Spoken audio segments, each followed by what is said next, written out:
game has changed. This is the Extras Academy Survival Guide. One man is trapped in a story where he was never meant to survive. The ruffian son of a high-ranking noble family reigning over the academy like a king. But every empire has its fall, and his is coming fast. It feels like the god of fate is ridiculing me. The sin of smearing the family name is one that cannot be taken lightly. Profanity against a princess, an entrance, exam fraud, the sins of the Rothstaler name are unforgivable. Are they removing me from the family register, from a king to a beggar in a heartbeat tossed out with nothing but a few scraps to his name? Thank you for your hard work all this time. The vultures gather their whispers sharper than blades. There is no hiding from the fall. Look, isn't that Ed Rothstaler? The gossip spreads like wildfire through the academy halls. Stripped of his name and cast into the dirt for a fraud he never committed. The filthy noble is now nothing more than a beggar on a bench. The world screams at a monster, but they are barking at the wrong man. The arrogant Ed Rothstaler you people are talking about. Isn't me reality shattered in a flash of blinding digital light? He didn't just wake up in a new world, he entered the game. Welcome to Sylvania Academy, the heart of the failed swordsman of Sylvania. A masterpiece where legends are forged and destiny is written in blood. Usually when you enter a game inside a webtoon, you possess either the first son of a keyball or a rule-breaking SSS rank hunter. But fate played a lethal joke. I've possessed Ed Rothstaler. He's a third-rate villain, disowned and discarded at the worst possible moment. This isn't fair, the desperate roar of a frugal soul. He's trapped in a scoundrel's body, kicked out to rot on the streets. The world watches with cold contempt as the jeers rain down. Shameless scumbag, the academy wants him gone. Cast out and abandoned, the once haughty noble sits on a cold bench. The world moves on, leaving him in the gray shadows. A glance in the mirror reveals the bitter truth as a system window flickers. Ed Rothstaler is a walking disaster at the bottom of the food chain. Are these stats for real? With intellect crawling on the floor and pathetic stamina, he is a disgrace to his noble blood. He was a third-rate villain destined to be a punching bag. In this world, the name Ed Rothstaler was meant to be a forgotten blur. The fog of memory suddenly clears and his horrifying fate strikes like lightning. The discarded villain finally recalls the gruesome end awaiting him. Buried in the corner of the credits, his fate is a pathetic footnote. A noble turned into a street rat, rotting away like a bum thrown onto the streets. Without a shred of worldliness, he's lucky to even be drawing breath. This is the total collapse of a man who lost everything. Trapped in a body that isn't his, the mystery of this possession weighs heavy. He stands at the crossroads of a life he never chose. The discarded villain stands tall, eyes burning with a new sharp defiance. I won't let that be my ending. He's carving out a path to survival. This isn't just a school, it's a mountain-sized titan built upon the rugged peaks of Arkan. Welcome to the academy. Deep in the academy's northeast corner lies the undeveloped forest, a savage wilderness where the rules of civilization end. Ed trudges through the wild for half a day. He's traded the comforts of the elite for the silence of the woods. A moment of brutal clarity. He's been stripped of his status and cast aside by his own blood at this 0 hour. Tossed into the dirt like common trash. His only remaining lifeline is a single fact: he hasn't been expelled yet. Sylvania Academy is a fortress of elitism. Armed with the intel of a 5-time dedicated player, Ed knows how to exploit the system. The plan is simple: graduate quietly. The mission is etched into the very earth: graduation. A sharp, determined gaze. Reality strikes with a crushing blow. The tuition fees for next semester are astronomical. Ed stares at his pathetic status screen. With bottom-tier stats, he realizes a scholarship is his only prayer. His luggage is full of useless, no-stats vanity items. In a world of survival, these noble relics are dead weight. Kicked out of the dorms and blacklisted from jobs, Ed is a homeless exile. The woods are his only refuge. A nearby stream is a small mercy. He's got 1 week to toughen up while living like a wild animal. Ed prepares his magic. Windblade, the air screams as he slices through the forest to gather resources. Am I seriously exhausted to death after cutting just 15 tree trunks? This body is a pathetic vessel, and the work has only stoked the fires of his hunger. Magic burns through energy like a furnace. His stomach roars in protest, using spells in a starved state is a one-way ticket to collapse. Desperation triggers a memory of his grandfather's stories about the barley hump famine. If the mountain bark was edible then, it's a feast for him now. Ignition, he channels his remaining mana to turn a golden ornamental cup into a makeshift cooking pot. Pride is a luxury for the dead. When you're starving at the bottom of the world, anything edible is a miracle. He stares at a charred piece of wood with the eyes of a desperate man. If you don't look closely, it looks like chicken breast. Desperation has a bitter taste as the starving survivor forces down the charred remains of his meal. Pride is long gone, only the primal urge to endure remains. The body screams in protest, purging the indigestible fuel in a violent gut-wrenching blur. Bleh. Blurg nature refuses to be cheated. I hate you, Grandpa. After 3 days of starvation and agony, the brutal realization finally sinks in: wood was never meant for the stomach. The strategy shifts from consumption to construction. Wood shouldn't be eaten, it should be the foundation of a fortress. Day 3. The jagged notches on the timber mark the passage of time in this silent green hell. The first stake is driven into the earth with a heavy thud. To survive the elements, he must build a sanctuary from nothing. 1 man against 4 heavy pillars is a losing battle against gravity. The frame collapses, burying the survivor in his own failure as he gasps, "This really isn't an easy job." Uak. With straining muscles and raw grit, he lashes the supports together, refusing to let the wilderness win. The skeleton of a home finally rises from the dirt. The frame is complete, but his hollow stomach serves as a reminder that he's still far from safety. Under the cold gaze of the moon, he prepares his makeshift bed with tattered remnants. I can't sleep on the bare ground after all. The sun rises on a new day of isolation. The relentless cycle of the wild continues, demanding more from the survivor. This is fierce. The crude hut stands finished against the morning light, a ragged miracle born of sheer willpower. A blinding system flash cuts through his exhaustion. The world is reacting to his struggle. Your creation is complete. The system window heralds the birth of a basic, would shelter, recognizing his crude handiwork. Rank novice craftsman. The status screen confirms his evolution. The system's rules still apply even at the edge of the world. Hollow roar. The system uncovers a hidden truth. Ed was a failure at magic, but his level 4 handiness is a secret trump card for survival. Lineage means nothing to a starving man. The roar of a stomach is the only law he answers to now. A simple harpoon is born from scrap and pure desperation.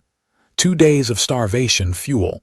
1 primal cry, "Let's get something proper to eat." His muscles are screaming for rest, but his will refuses to break. Only the hunger-driven can move with this kind of raw, frantic speed. The primitive instinct takes over as the hunt begins. I want to eat. Meat. Ignition, he bellows at the sparks, forcing the elements to submit to his wild hunger, fueled with the golden prize of the wild. A simple roasted fish, sizzling over the fire, is more precious than any royal banquet. Just 1 week, until the academy opens. If I simply manage to hold out, I'll get through school without trouble. A sudden golden chill. Disaster strikes in the frantic struggle for life.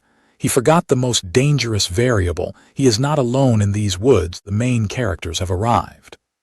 A blonde girl in white looks down at the fallen noble, catching him in his most primal state. A searing memory of disgrace and iron chains. You don't have the slightest sign of remorse. The weight of his fall comes crashing back. The cruel verdict of Princess Phonia. Her voice rings from the past with absolute authority. "Please disappear from this academy." Old golden eyes filled with absolute contempt.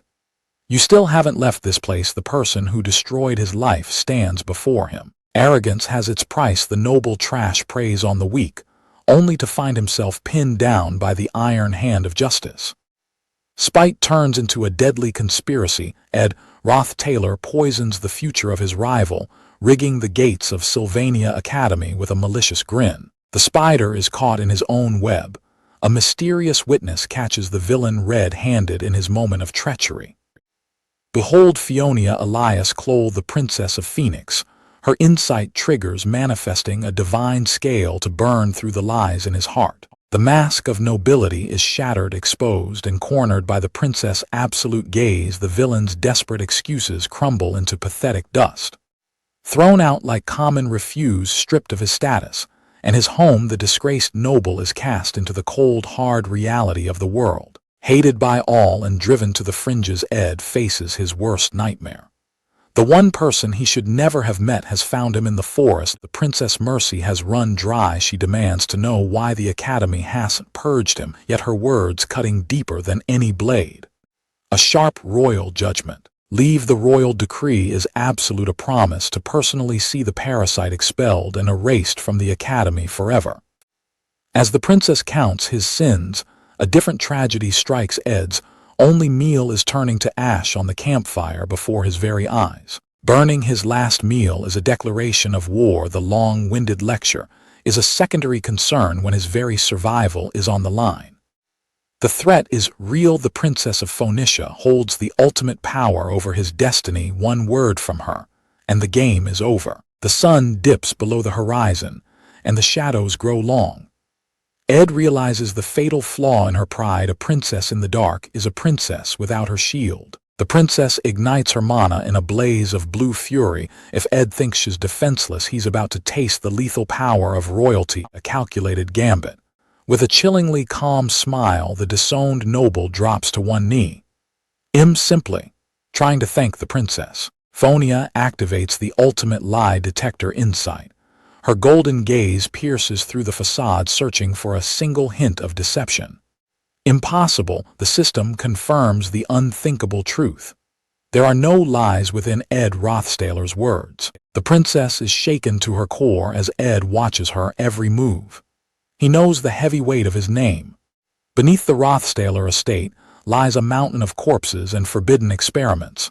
To Ed, this isn't a legacy, it's a trash family destined for destruction. Execution or exile. Ed chose the path of the outcast to escape the guillotine.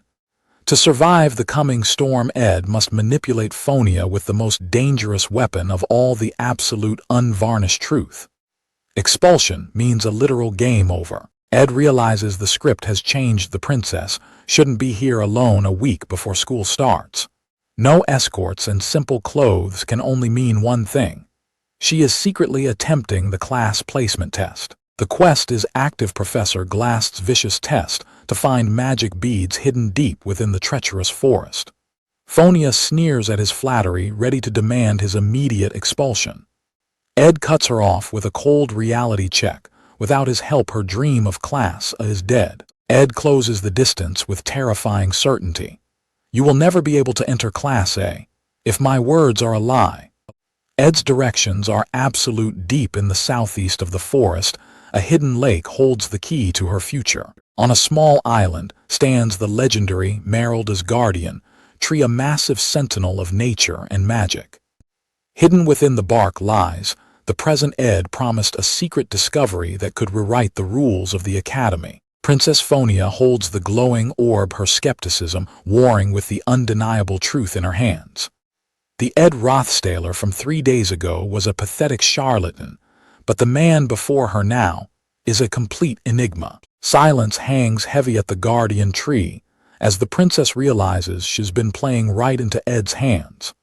The gates of the Academy loom large as the class placement test officially comes to a chilling end. Professor Glast commands the room with cold authority, ordering every student to present their gathered beads.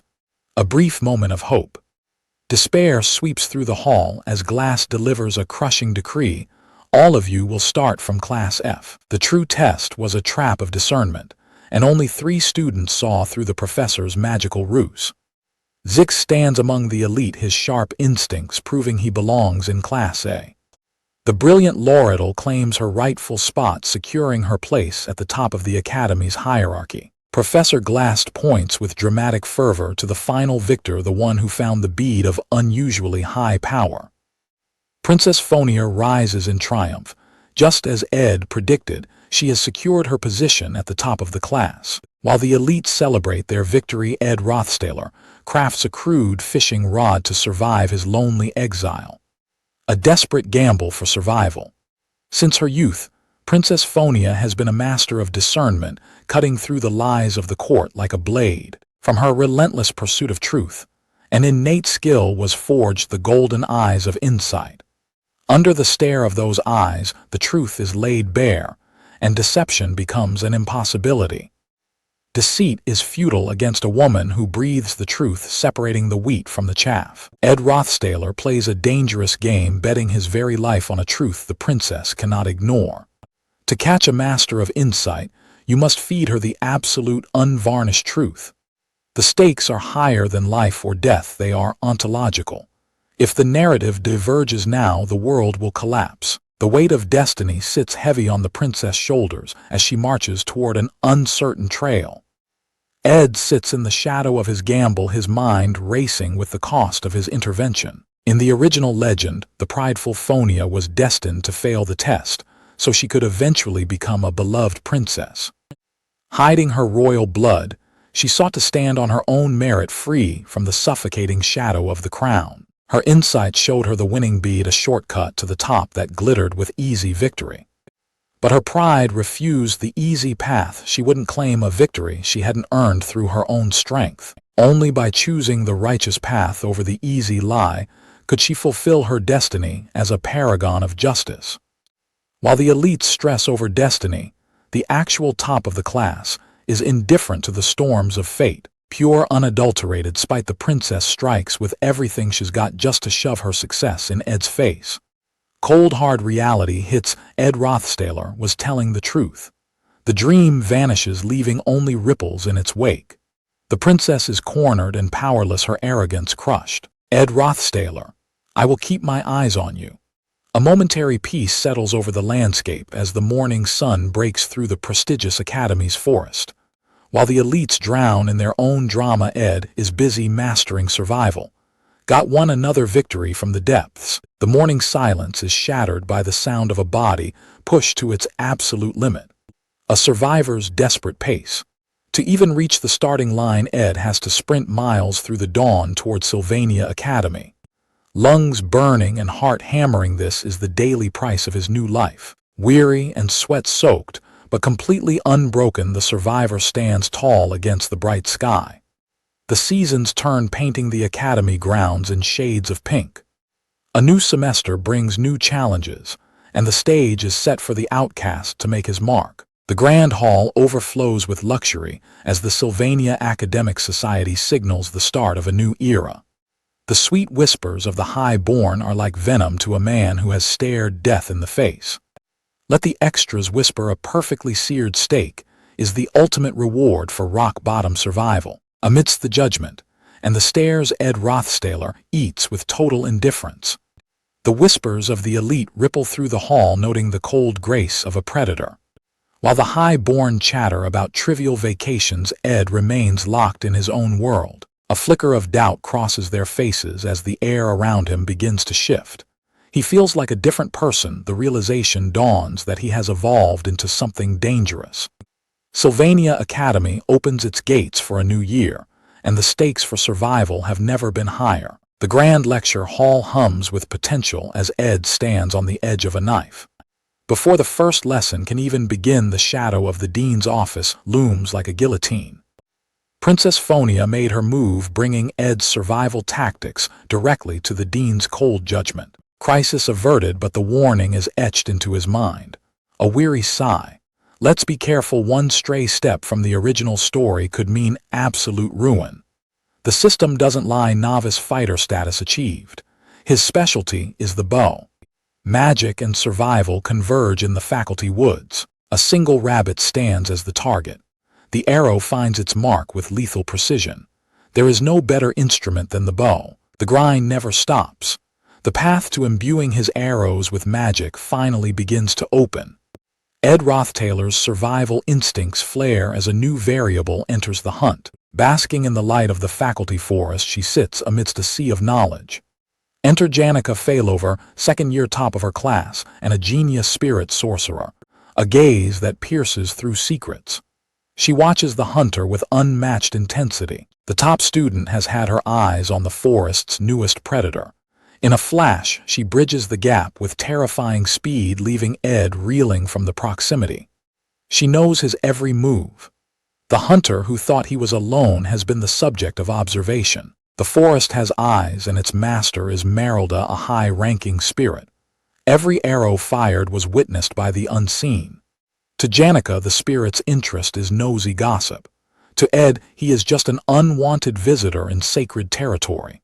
He counts his sins, the trees felled, the animals slain. But the sorcerer dismisses the carnage as nothing more than the natural order. I guess even the huge wild wolf has a tender heart, how the elite genius sees a side no one else has noticed. Unexpected warmth breaks the tension. For a brief moment, the brutal struggle for survival is replaced by the laughter of an equal. Do you want to try touching him? She holds a spark of spiritual power in the palm of her hand. A spiritual contract offered. The brutal reality of Ed's limitations surfaces. I don't know what you mean. I don't see spirits. Or rather, I can't. The world stops. To a genius, the realization that he is blind to the spirit world is a shock that defies logic. Cold and blunt, he cuts the conversation short. Survival and filling his stomach are his only priorities. Stick to the script. The only way to win is to keep his distance from the main cast. 𝒩𝒂ℍ, a living catastrophe. To cross her path is to invite the weight of an inevitable tragedy. Static fills the void. The distance grows as he retreats into the shadows of the forest. Behind him, the silence is heavy with things left unsaid. Her gaze lingers sharp and calculating. A seed of fascination has been planted in the spirit queen's mind. Even the massive white spirit wolf, 𝒟𝐿, senses the anomaly. Ed has managed to rattle the strongest elementalist in the academy. Total rejection, a simple yep, is enough to leave the academy's golden girl fuming in the grass. This wasn't a final parting. The threads of fate are already tightening, and their paths are destined to collide again. A new mystery takes root in the heart of the forest. The chase has begun, and the fascinating guy is the target. Civilization is a world away. His shelter lies across a map of treacherous terrain, a constant reminder of his exile. Every morning is a battle against the clock. A grueling dawn commute turns a simple walk to class into a stat-boosting nightmare. Desperation breeds innovation. He fights for a scholarship with the intensity of a man possessed. The grind never stops. After the books are closed, the battle for basic survival moves to the freezing riverbank. 4 hours of sleep is a luxury he can barely afford. Firewood, water, and jerky, relentless maintenance leaves no room for error. The physical toll is a constant, but something darker is brewing. A deeper concern begins to gnaw at him. Stealth fails, huh? Why you knew? Ed shuts down her shock with the cold, hard truth. Ed bares his teeth, embracing his reputation as the academy's worst hooligan. Why would a girl like her hang around a monster like him? The tension is suffocating. A smile that could melt ice. 𝒩𝒂ℍ refuses to judge a book by its cover, no matter how dark the rumors are. The realization hits like a physical blow. Ed remembers exactly who she is in this twisted game. Behind that facade of innocence lies a core of steel. She's an independent force of nature waiting to be unleashed. A dark, jagged shadow looms over her future. Knowing the tragedy that awaits her, Ed can't bring himself to smile back. The truth is terrifying. 𝒩𝒂ℍ isn't just a friendly classmate. She's the final boss of Act 1. Ed forces himself back into the role of the scumbag to keep his distance. One favor to change the game. 𝒩𝒂ℍ's eyes sparkle with pure, unfiltered excitement at the thought of helping. The ultimate betrayal of expectations. Can you give me some money? A soul departs. A background of crushing poverty and a small ranch on the line. Her greatest vulnerability is finally laid bare. The final boss' ultimate weakness is revealed: cold, hard cash. 𝒩𝒂ℍ crumbles into ash. The verdict is in. 𝒩𝒂ℍ is officially cut from the equation. Ed stealing his resolve. No more distractions. Survival means staying in the shadows, far away from the spotlight of fate. I don't want to get entangled with the important characters anymore. The golden rule is simple: stay out of the way. Ed retreats to his makeshift shelter, determined to remain a ghost. Gear dropped, hunt concluded. Ed returns to his sanctuary, expecting nothing but the cold comfort of the wilderness. Disaster strikes in the one place he thought was safe. A presence even heavier than Janica's has invaded his sanctuary. Total paralyzing shock. The rare genius Lucy Merrill, the monster of Sylvania, is sleeping in an extra's bed. The Academy's greatest prodigy stretches and yawns, completely shattering Ed's hopes for a quiet life. What did I do? Ed is baffled, but the genius girl isn't even looking at him. Not you. Bewilderment takes hold. Lucy points into the void, sensing a power that shouldn't be there. That wolf over there, which is as big as a house. It keeps talking to you. The pressure is suffocating as a spectral titan manifests its presence, vibrating through the very air with divine intent. A colossal spirit towers over the extra, delivering a command that changes everything. Save Janica at all costs. 3 days later, the sky is clear, but the weight of that spectral encounter still hangs over the valley. The quiet life is officially dead. Lucy has only been at the camp for 2 days, and already the tranquility is fading. Ed heads into the forest with his axe, praying this path won't lead to trouble. Joint combat training is no mere class, it's a brutal mock exercise designed for peak efficiency. Students clash with fake steel to keep blood off the floor. The powerhouses take the stage: Princess Phonia, Lortel, Janica, Lucy, and Clebius. Each name is a legend in the making. Behold the failing swordsman Taylor, the man destined to rise from the bottom to the peak. With a blade in hand, he is ready to claim his place in history. Ed watches with an analytical eye, waiting for the main event to begin. A spark of curiosity. The silence is shattered by a cheerful cry as Janica Failover bursts onto the scene. The spirit sorcerer has found her target, and she's not letting Ed hide. Janica is pure energy, running back with a radiant smile. She is pure dog family, loyal, happy, and dangerously persistent. Ed tries to act uninterested, but Janica is holding the keys to the kingdom. Why aren't you curious about your match, Ed? The realization hits Ed like a physical blow, shattering his composure. The butterfly effect has completely derailed the script. There's no time to panic about his own fate. The protagonist's growth is still the priority. Right now, all eyes, including Ed's, must be fixed on Taylor. Taylor steps forward, his resolve absolute, as he prepares to show the Academy his true worth. I shall perform to the best of my ability, he declares. Ed Roth-Taylor tunes out the noise. The current battle is irrelevant, his focus is laser locked on the main character, Taylor. The cycle begins again. A haunting choice stands before him. Every single path was a nightmare. Through countless routes, not one was anything less than a grueling, life-threatening struggle. Ed has his own survival to worry about, but his heart is with the hero today. "I'm cheering for you, Taylor." The announcement rings out, cutting through the tension. Where is the Academy's ultimate monster? Lucy Merrill. Panic strikes as the script starts to unravel. If Lucy is missing, the entire future Ed knows is in jeopardy. Tucked away under a backup podium, Lucy Merrill doesn't have a care in the world while the powerhouse stays fast asleep. The sleeping giant finally awakens with a bored yawn. The top-ranked genius of the first year has arrived to claim her stage. The stage is set for an impossible duel. Taylor McLaure, a protagonist born for the blade, steps up to face the monster. He is the world's chosen one, a natural-born master of the sword. The true protagonist prepares to seize his destiny. Pure raw instinct takes over. Taylor slices through high-tier magic with a single impossible swing. Shock freezes the genius in her tracks. Her perfect strike was utterly dismantled by a novice. Taylor closes the gap like a lightning bolt, catching the master of magic. Completely off guard, massive pillar of intermediate magic erupts, swallowing Taylor in an overwhelming surge of lightning. Victory through sheer endurance. Taylor earns the impossible honor of being the first to defeat the legend. Ed witnesses the birth of a hero, and it's more spectacular than he ever imagined. Okay, the match, the announcer's roar shakes the foundations as Taylor stands against the legend. It's now two worlds collide in a single moment of absolute violence.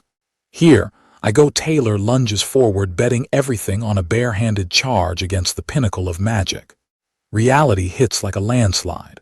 A single strike sends the underdog crashing into the stone, broken and bleeding. The crowd stares in stunned silence. 𝒟𝐿 remains completely unimpressed. It's already over. Spectators sneer at the failure who dared to run at a mage with nothing but his fists, an underachiever with a record of nothing but shame. Yet a trembling hand refuses to stay pinned to the floor. In the shadows of the arena, his fingers tighten around the hilt of a weapon, and the tide begins to turn. In an outright wicked situation where they only offered pity, 𝒟𝐿 crawls through the wreckage. He rejects their sympathy with every ounce of his remaining strength. Even in the midst of all this despair, Ed watches with a knowing smirk. He's the only one who sees the fire still burning in the heart of the failure. 𝒟𝐿 never backs down. Rising from the ruins of defeat, the underdog ignites a crimson aura that defies every expectation. He never lost hope. Ed's internal roar echoes the sentiment, "That's right, man, you can do it." 𝒟𝐿 shatters the silence with an explosive burst of speed, leaving nothing but a trail of afterimages in his wake. 𝒟𝐿, the predator, becomes the prey as shock replaces boredom. The top of the class finally realizes she's in a real fight. And here 𝒟𝐿 will use lightning magic, a dangerous tactical play. Ed's eyes narrow as the trap is set. The world holds its breath for the forbidden roar of lightning. The top of the class doesn't flinch. A spark of defiance ignites in 𝒟𝐿's eyes as she prepares to unleash a force beyond comprehension. Collision. The air screams as 𝒟𝐿's magic meets 𝒟𝐿's raw speed in a blinding flash of emerald energy. 𝒟𝐿 pours every ounce of his soul into the strike, but the wall before him is absolute and unforgiving. A low, guttural hum vibrates through the arena floor. The calm before a rank-shattering spell tears the world apart. The beast awakens from the heart of the swirling gale. A spectral predator roars, hungry to consume the challenger. Total annihilation. A colossal vortex erupts, swallowing 𝒟𝐿 whole and tossing him into the sky like a rag doll. Ed's eyes widen in pure disbelief as the shockwave rattles the foundations of the stadium. The trap has backfired. 𝒟𝐿's body is slammed into the high rafters, left dangling like a broken puppet against the cold stone pillars. The realization hits Ed like a physical blow. This isn't the forbidden spark of lightning magic they were prepared for, but wind magic. 𝒟𝐿 stands amidst the storm, her purple eyes burning with the cold, calculated power of a natural disaster. The verdict is absolute victor. 𝒟𝐿. The arena erupts as the undisputed queen maintains her throne. Ed's world crumbles in an instant. The plan, the timing, the prediction, everything has been shattered by a single impossible gale. 𝒟𝐿. A name whispered in the aftermath of a massacre, as the challenger lies broken in the shadow of a true genius. The broken hero 𝒟𝐿 retreats into the shadows, but the architect of this chaos refuses to let him slip away into despair. Wow, this is going to be a big problem. A shattered protagonist is a useless tool, and leaving him alone now would spell disaster. Hey 𝒟𝐿. Ed Rothstaler breaks the silence. He throws himself into a desperate attempt to patch up a crumbling heart. Don't feel so down, your efforts will definitely pay off. Ed shouts, knowing that if 𝒟𝐿's spirit breaks here, the future is forfeit. Walk proudly, you did good. Ed roars, desperately trying to convince the fallen warrior that his defeat was merely a bad matchup. The academy is a crucible of hardships, and Ed refuses to let the main character drown in this first wave of failure. 𝒟𝐿's confidence, once forged through blood and steel, has been utterly dismantled by the weight of a crushing defeat. The harsh truth remains: the hero lost because of a variable that was never meant to exist, the presence of Ed Rothstaler in Sylvania. The tiny witch, 𝒟𝐿's very existence has already derailed the world's original scenario.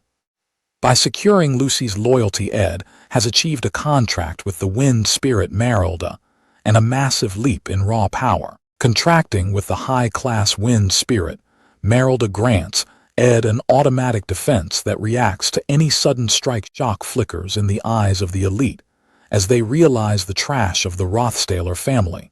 is no longer the man he used to be. The training grounds roar to life as the next combatants are called 𝒩𝒂Ⅎℰ is stepping back into the light. It's a clash of bloodlines.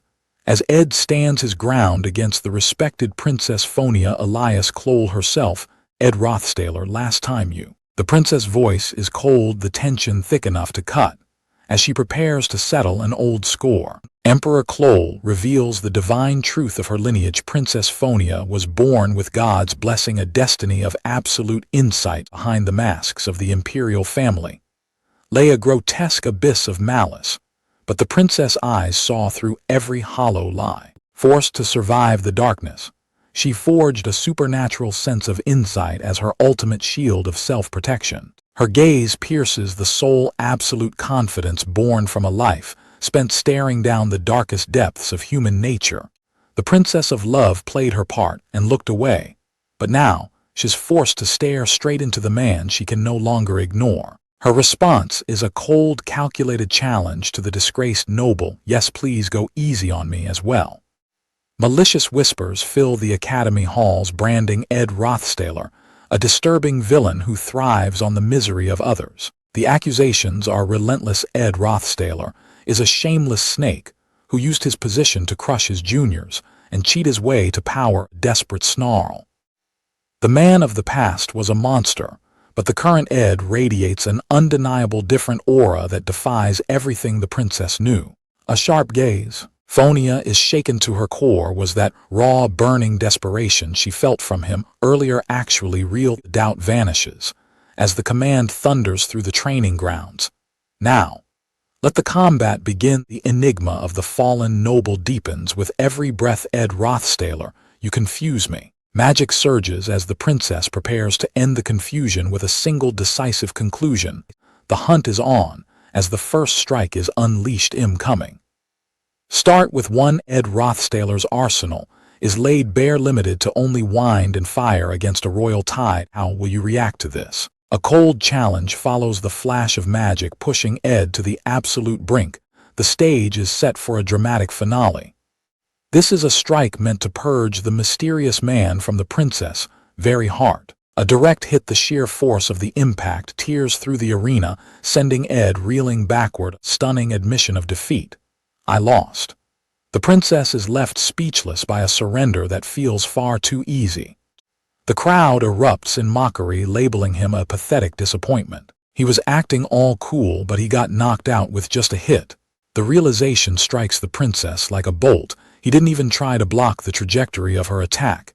He was acting all cool, but he got knocked out with just a hit. Mockery echoes through the hall. Bloodied but eerily calm, Ed walks away with a parting shot. That was a good fight. I learned a lot. Her eyes widen in shock as the enigma of 𝒩𝒂Ⅎℰ finally begins to crack. The truth is more insulting than any defeat. He has made eye contact with her even once during their climax. Stunned into a comical silence, the princess can only watch as her rival turns his back on her. Princess Phonia Elias Cloel is the victor, yet the victory is hollow. He had zero interest in this duel from the start. Ed sprints through the halls, focused solely on the scenario. For the world to survive, the princess had to win. The real priority emerges, and it isn't the royalty he just left behind. Where did that punk Teely go? Princess Phonia bursts through the doors, her eyes burning with confusion. What are you doing out here without escorts? The princess' fury boils over as she demands to know the truth behind his hollow performance. Just what are you? The facade is shattered. You didn't even intend to win. You were just thinking about how to quickly get off the stage. Trapped between scheming merchants and academic pressures, Phonia is at her limit. I have enough on my mind as it is. The princess reaches her breaking point, screaming her exhaustion at the man who defies all logic. Who are you to complicate my mind? Sudden firm grip breaks her spiral as Ed catches her by the shoulders. Princess. Ed stands as the calm center, looking her straight in the eye. Take a deep breath and please calm down. The air in the silent corridor shifts as he forces the royal to find her center. Breathe in and breathe out. Silence falls over the hallway as the princess stands grounded by the touch of Ed. What happened just now? The fire of her rage is instantly replaced by the searing heat of absolute embarrassment. Ah, okay. Shielding her burning face from his gaze, the royal pride crumbles into a desperate plea. Please forget about it. Ed's internal clock is ticking. There's no time for royal tantrums now. I can go now, right? The princess regains her composure, her gaze sharpening with a newfound lethal focus. So ill, ask bluntly. She accuses him of a calculated betrayal to escape his dark bloodline. You needed a reason to be expelled from the family. A cold, sharp realization hits Ed. That's a pretty sharp deduction, although it's mostly wrong. Ed plays the fool, burying the truth deep. I don't know what you're talking about, he claims with a casual shrug. The princess explodes in a fit of logic-driven rage, her face flushed crimson as she demands answers. Ed weaves a transparent web of lies, but her insight is active, and it sees straight through the farce. The lie grows as long as his nose. Ed doubles down on the deception with a straight face, while the system flashes a crimson warning. I'm telling the truth. Really? Ed persists in his acting even as the system screams a dual rejection. 𝒩𝒂ℳℰ is a literal volcano breathing fire at his audacity. Ed knows he's dancing on a razor's edge. Steam erupts from the princess' head as she finally yields to the lack of proof. Her sharpest accusations are left hanging in the air. The dismissal is cold and sharp. You can go, she commands, her eyes tracking him as he makes his way toward the door. A simple thank you is all he leaves behind. The heavy tension of the room finally begins to dissipate. A quick retreat. Fiona's mask has slipped, revealing a side Ed never expected to witness in this life. She's a wild card now, already entangled with the realm's most dangerous players. Ed's headache grows as she affects the scenario. The blame falls squarely on his shoulders. He is the glitch in the system, the butterfly effect tearing the story to pieces. A moment of heavy realization. Ed acknowledges the crushing weight the princess carries. This is Sylvania Academy. Ed drops a rare piece of sincerity, urging her to abandon cutthroat politics for a moment. Fiona's golden eye trembles in shock at the parting words. A truth as simple and human as this. For the first time, her mask is shattered. Someone has finally looked past the facade and seen the heroine's true self. Time is a luxury Ed doesn't have. If 𝒩𝒂ℳ breaks now, Ed's hope for a peaceful life will vanish into thin air. The stakes couldn't be higher. One wrong move and this entire world might actually meet its end. Desperation screams in the air as Ed arrives. 𝒩𝒂ℳ looks like a wounded animal cornered and on edge. A sudden flash of movement. Someone leaps into the fray, determined to shield the fallen warrior from any further harm. The main heroine, 𝒩𝒂ℳ, makes her stand with fire in her eyes. She commands Ed to back off and leave 𝒩𝒂ℳ alone. The tension is thick enough to cut. Ed stands frozen as the simple fact of his presence is treated like a threat. 𝒩𝒂ℳ's gaze burns with an unyielding fire. No matter the opponent, that indomitable fighting spirit refuses to stay down. Pure willpower is etched into every line of his face. 𝒩𝒂ℳ rises once more, fueled by a resolve that defies logic. With his pillar of support by his side, 𝒩𝒂ℳ is reborn. He eyes Ed with cold defiance, ready to fight to the bitter end. The pieces of the puzzle fall into place. The bond between 𝒩𝒂ℳ and 𝒩𝒂ℳ was forging into something unbreakable, unwavering loyalty in the face of despair. 𝒩𝒂ℳ's encouragement is the spark that reignites the protagonist's dying flame. It's happened against all odds. The protagonist has been fully revived and is back on his feet. Suspicion clouds the air as 𝒩𝒂ℳ narrows his eyes at Ed. What are you scheming? Ed sheds the mask of deception. Let's be honest, the time for games and excuses is over. He once viewed the protagonist as a mere tool for survival, a pushover to bear the world's burdens. But everything is different now. It's not about the story returning to its track.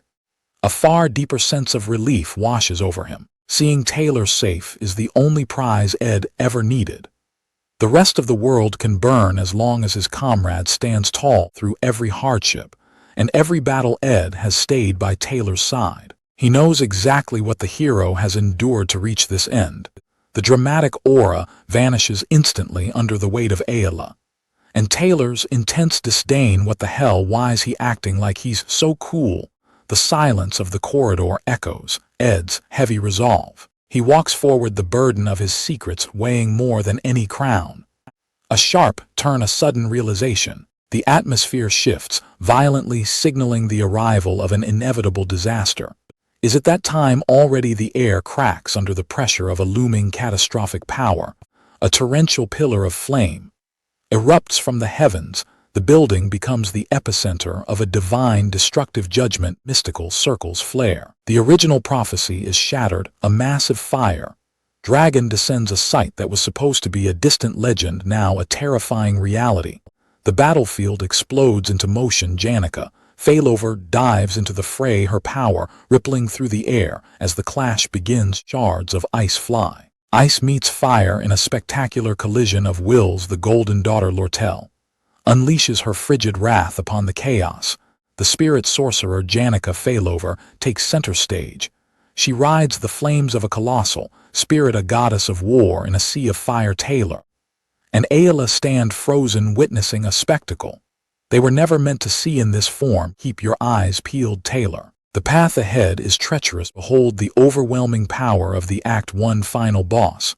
A sea of fire erupts as the spirit's wrath is unleashed. The name that will haunt the battlefield, 𝒩𝒂℗ℰ, a master of spirits with a gaze that burns through the chaos. Congrats, 𝒩𝒂℗. The crowd roars as the sophomore pride stands alone, the only one to crush the new students. A humble smile hides a monster of talent. 𝒩𝒂℗ basks in the praise, the undisputed star. Shock and realization move aside. A bloodied casualty is rushed through the stunned crowd. The price of victory is laid bare on a stretcher. 𝒩𝒂℗ watches in silence, the weight of her power sinking in.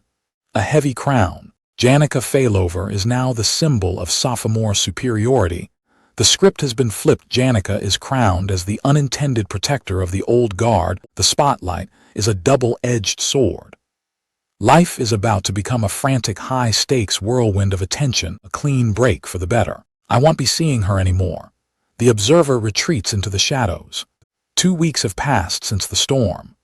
Avoiding the main characters is a headache saver in this chaotic world. Survival is the only priority. With a fishing net and a sharp mind, the food crisis is finally solved. Grind never stops. Stamina hits level 6. As a new powerful physique takes shape in the moonlight, cold, rippling water. Complacency is the enemy. It's still far too early to get lazy. Caught in a moment of pure shock, 𝒩𝒂℗ peers through her fingers, her face a mask of scarlet embarrassment.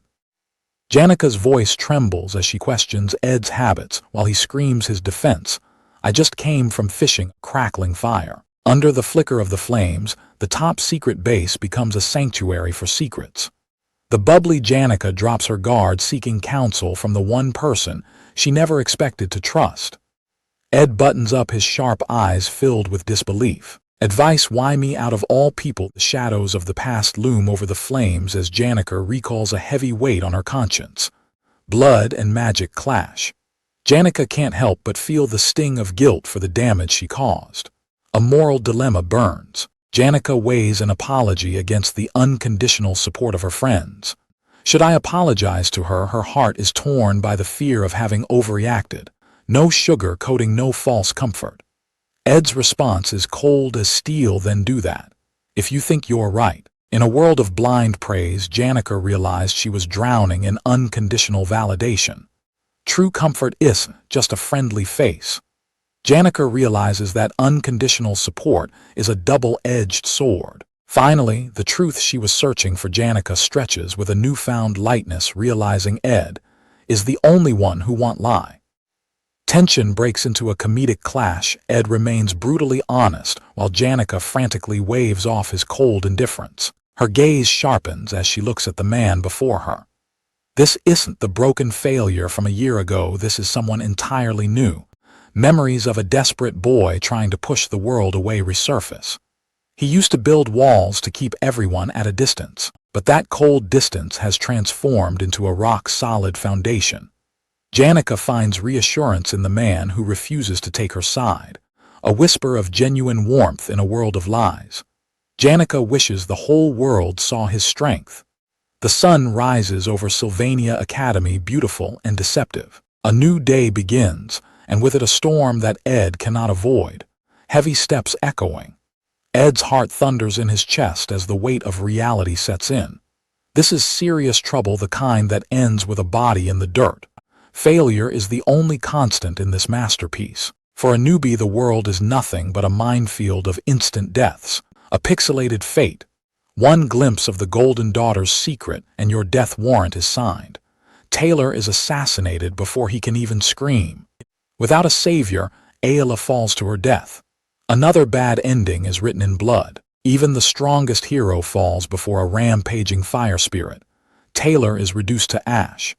Ed realizes he needs to run before the same fate finds him. 𝒟𝐼𝒮𝒞ℒ𝒜𝐼ℳℰ, a golden predator disguised as an innocent schoolgirl. Everything has a price, and she's ready to pay in full. 𝒟𝐼𝒮𝒞ℒ𝒜 is the hidden hero, a diamond buried in a mountain of shadows. Understanding her loneliness is the first step toward a lethal crossroads. This fox has already scented her prize and won't let go. 𝒟𝐼𝒮𝒁 is the newbie crusher who ends careers before they even begin. One wrong move and Ed loses the initiative forever. 𝒟𝐼𝒮𝒁 coats her words in honey, feigning a respect that is but a calculated lie. She plays the admirer, calling his struggle an inspiration. Ed keeps his eyes forward, refusing to be swayed by her empty praise. She laughs off his arrogance as if it's all just a game. 3 gold coins, a down payment for a soul held between the fingers of a predator. To 𝒟𝐼𝒮𝒁, a bridge to an ally is just another asset to be purchased. For a man in Ed's position, this isn't just currency, it's a lifeline. He calls her out. The Golden Daughter doesn't just make connections, she buys them with cold, hard cash. She invades his space, sliding the bribe into his pocket. In 𝒟𝐼𝒮𝒁's world, the more people under her thumb, the better.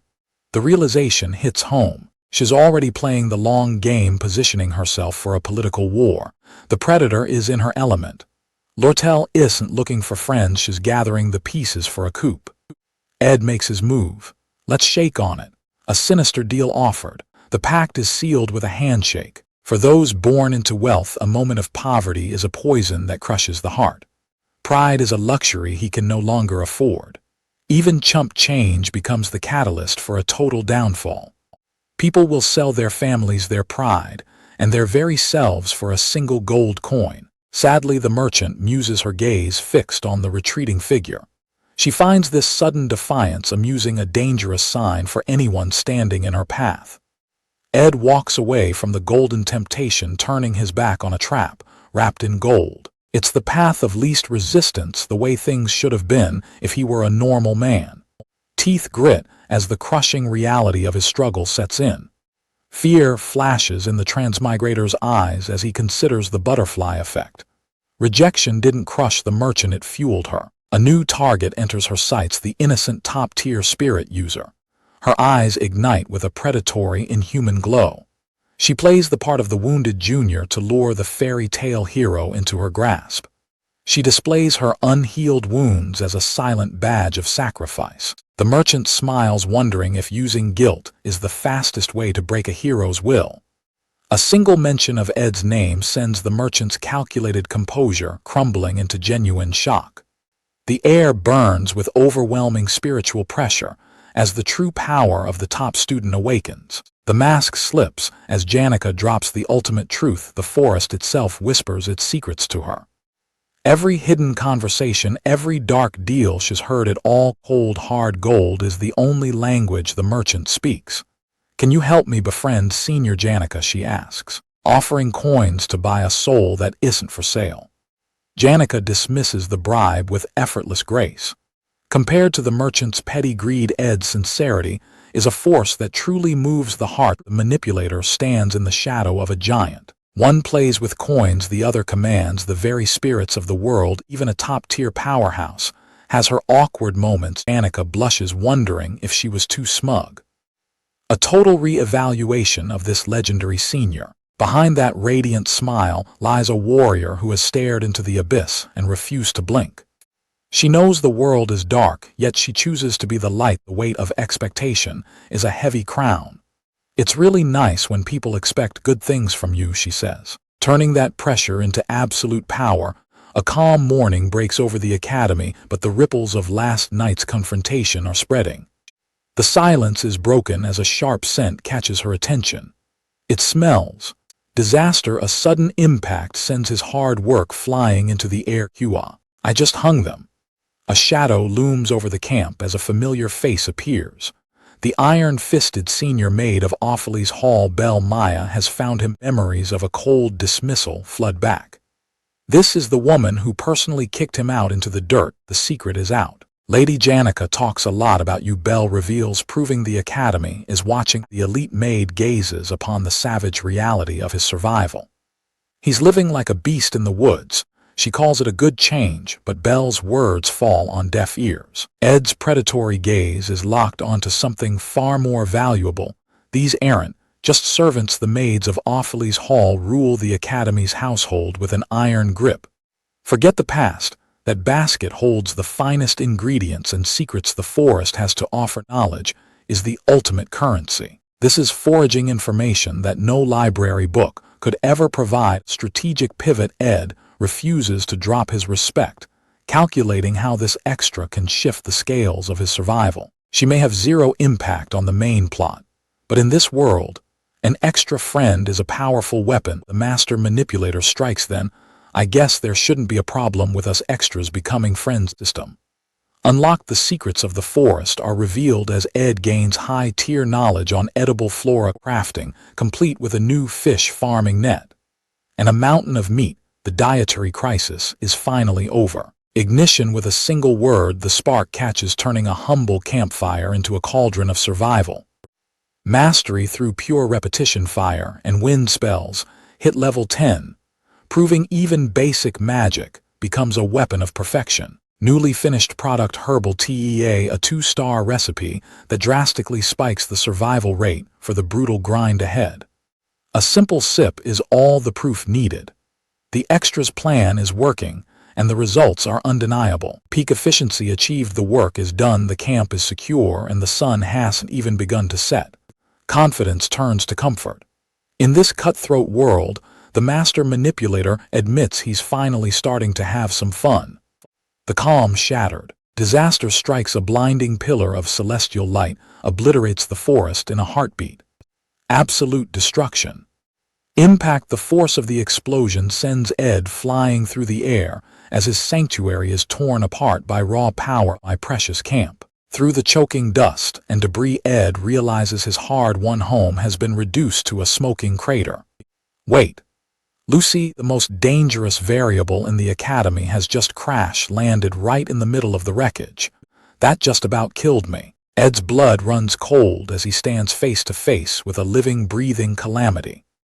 Even a monster has a master. The world's strongest mage trembles in pure terror at the mere mention of the good person 𝒩𝒤𝒻. The legendary maid 𝒩𝒤𝒻 clenches her fist with murderous intent, forcing even a high-tier mage to flee for her life. I just teleported out of their total annihilation. The world's strongest mage stares at the massive crater where a home once stood, realizing the gravity of her destructive mistake. Ed's patience has reached its absolute limit. His face darkens into a mask of cold fury as he utters the name of the one person who can keep this monster in check. The audacity is unreal. Ed snaps as the mage worries about Jerky while standing amidst the ruins of his life. Damn it, you ruined everything. Defenseless and drained, the powerful mage is reduced to a helpless girl. Her magic reserves are bone dry, and her protective spells are completely gone. A heavy silence. Retribution is coming. Ed looms over his captive like a vengeful shadow, ready to make her pay for the home she just leveled. A strike for justice. Ed delivers a harsh lesson in accountability, punishing the mage for his destroyed house and the honor of 𝒩𝒤𝒻. From the ashes of destruction, a new resolve is born. Ed gazes at the horizon, swearing to build a house that can withstand the chaos. Back to the grind. Ed scours the library for architectural knowledge, obsessed with mastering roofing to secure his survival. The silence of the library is broken. Closing time has arrived, but Ed's sharp, analytical gaze never wavers from his goal. A sudden encounter. 𝒟𝐿𝒂 watches in awe as the mysterious, hardworking student remains buried in his mountain of books. The innocent plea of a junior. 𝒟𝐿𝒂 of the Faculty of Magic introduces herself with a polite smile. Her eyes practically beg the diligent stranger to reveal his identity. The reveal is imminent. With a cold, steady voice, the most infamous man in the academy finally speaks. Ed. The name of a villain Elka freezes in shock as the truth drops like a hammer. Ed Rothtailor. A twist in the narrative. Despite the rumors, Elka realizes the truth with her own eyes. This monster is nothing like the stories. A monster of intellect. Ed devours technical texts at an impossible speed, mastering studies, while others struggle to turn the page. Dusk settles in.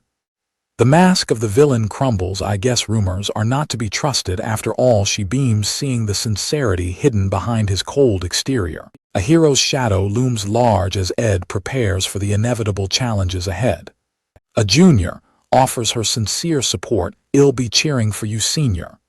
The peaceful library is shattered in a heartbeat. A violent tremor rocks the room. Ed is left with one desperate question.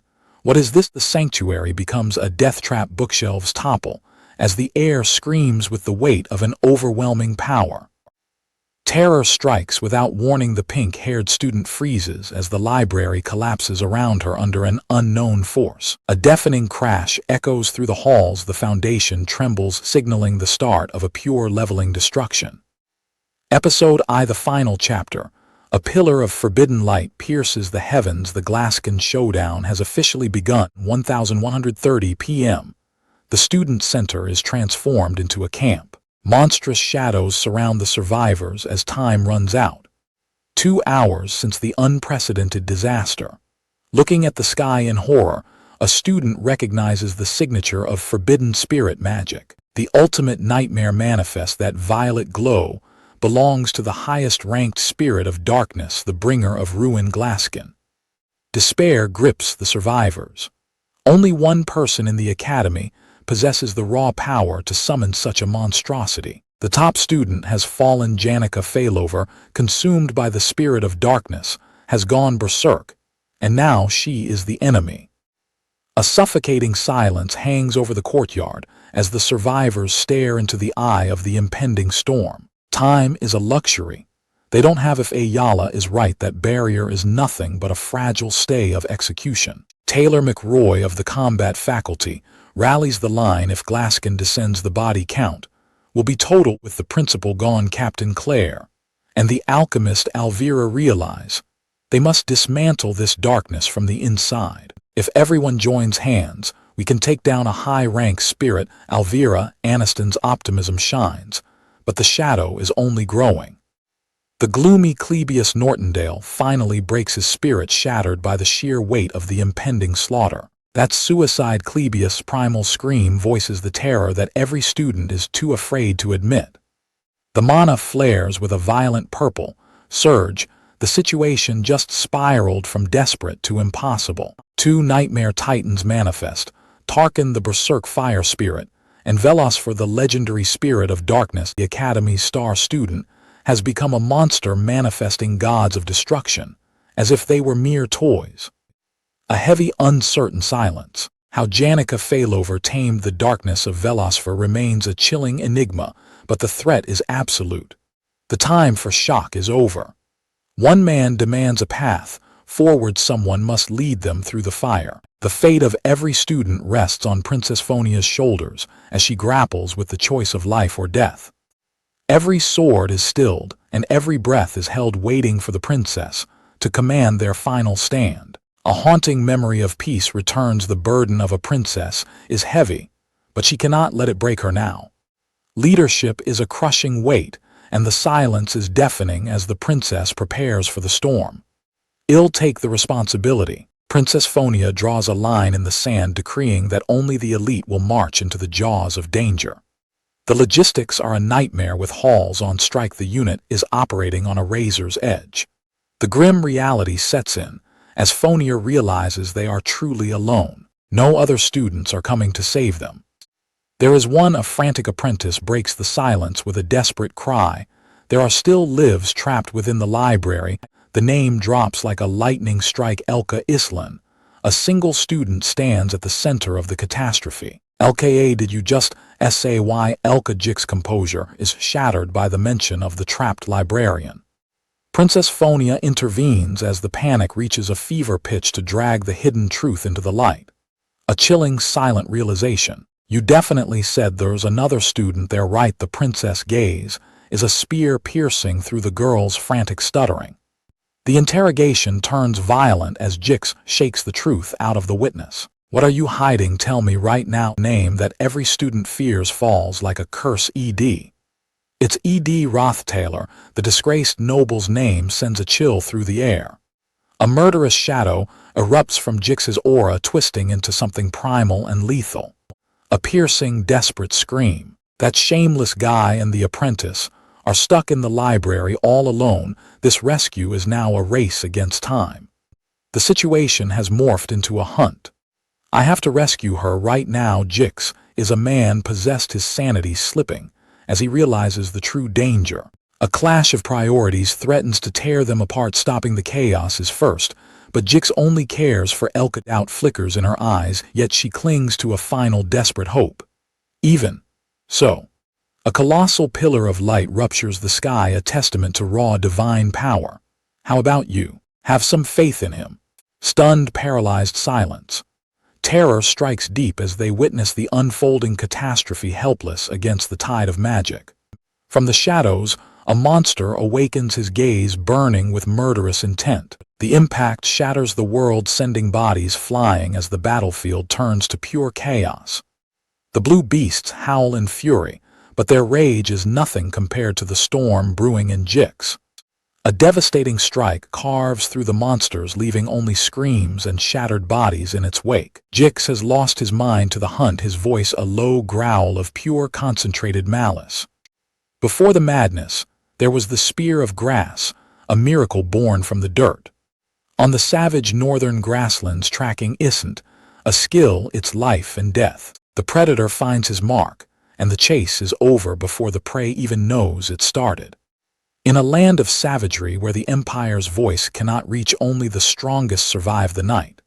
Abandoned by blood and raised by the hunt, Jix learned to hunt long before he ever learned to read. Before Jix ever learned the laws of trade, he was busy scavenging supplies from the cold corpses left on the roadside. As he drags his blood-stained kill through the city streets, the whispers of barbarian follow him like a shadow. This was the only life he knew. The wild meets the civilized in a single quiet moment. What's your name, Jix? In the light of her smile, the abandoned wolf pup finally finds a name. You're like a wolf walking on two legs. The predator realizes he no longer has to hunt alone. A new life begins where the endless wandering finally ends. He was a child of the moon, a wolf pup abandoned by his pack to rot among the carcasses. Are you okay, Jix? Underneath the groomed exterior, the lonely beast was always there waiting. Elka and her father opened their doors and their hearts, welcoming the beast into their family. The smell of blood is replaced by the aroma of hot soup and the bright lights of a new world. With every snip of the scissors, the wild mane falls away. The wolf pup is gone and a man stands in his place. When the monsters emerge from the shadows, the man must prepare to face the pack once more to protect the one who saved him. Explosive impact, the air screams as a devastating strike lands, signaling that the hunt has officially begun. If the world demands a monster to keep her safe, he will gladly shed his humanity and become a beast once again. A monster in sheep's clothing, the shadow Ed Rothtailor casts, is far more terrifying than the rumors suggest. Desperation screams through the hallways as the beast tears through the academy, driven by a singular purpose.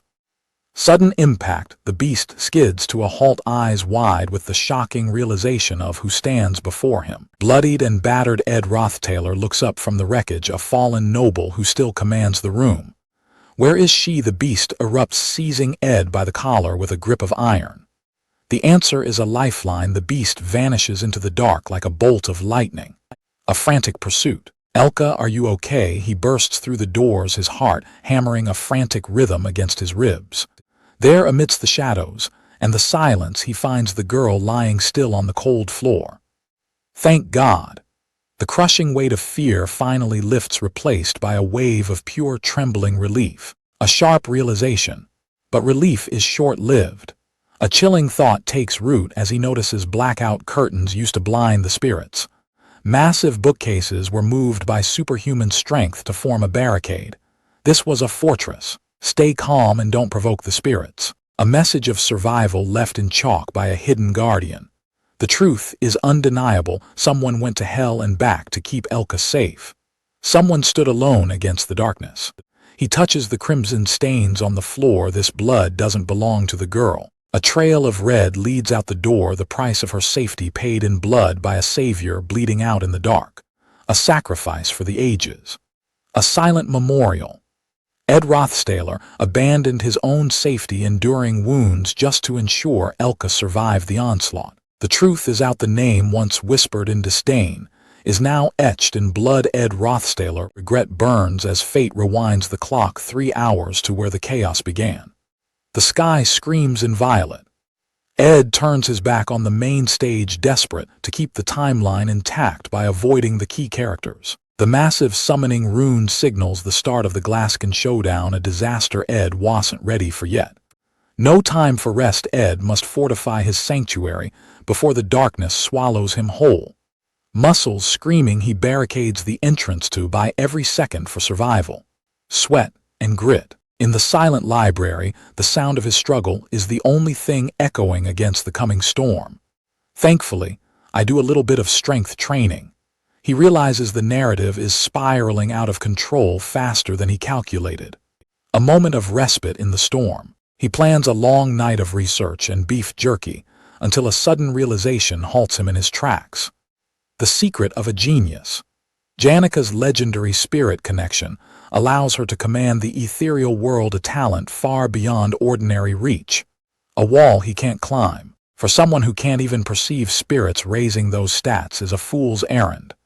Or is it the impossible becomes real? Janika is materializing spirits in the physical realm, turning a death trap into a sweet-ass event for growth.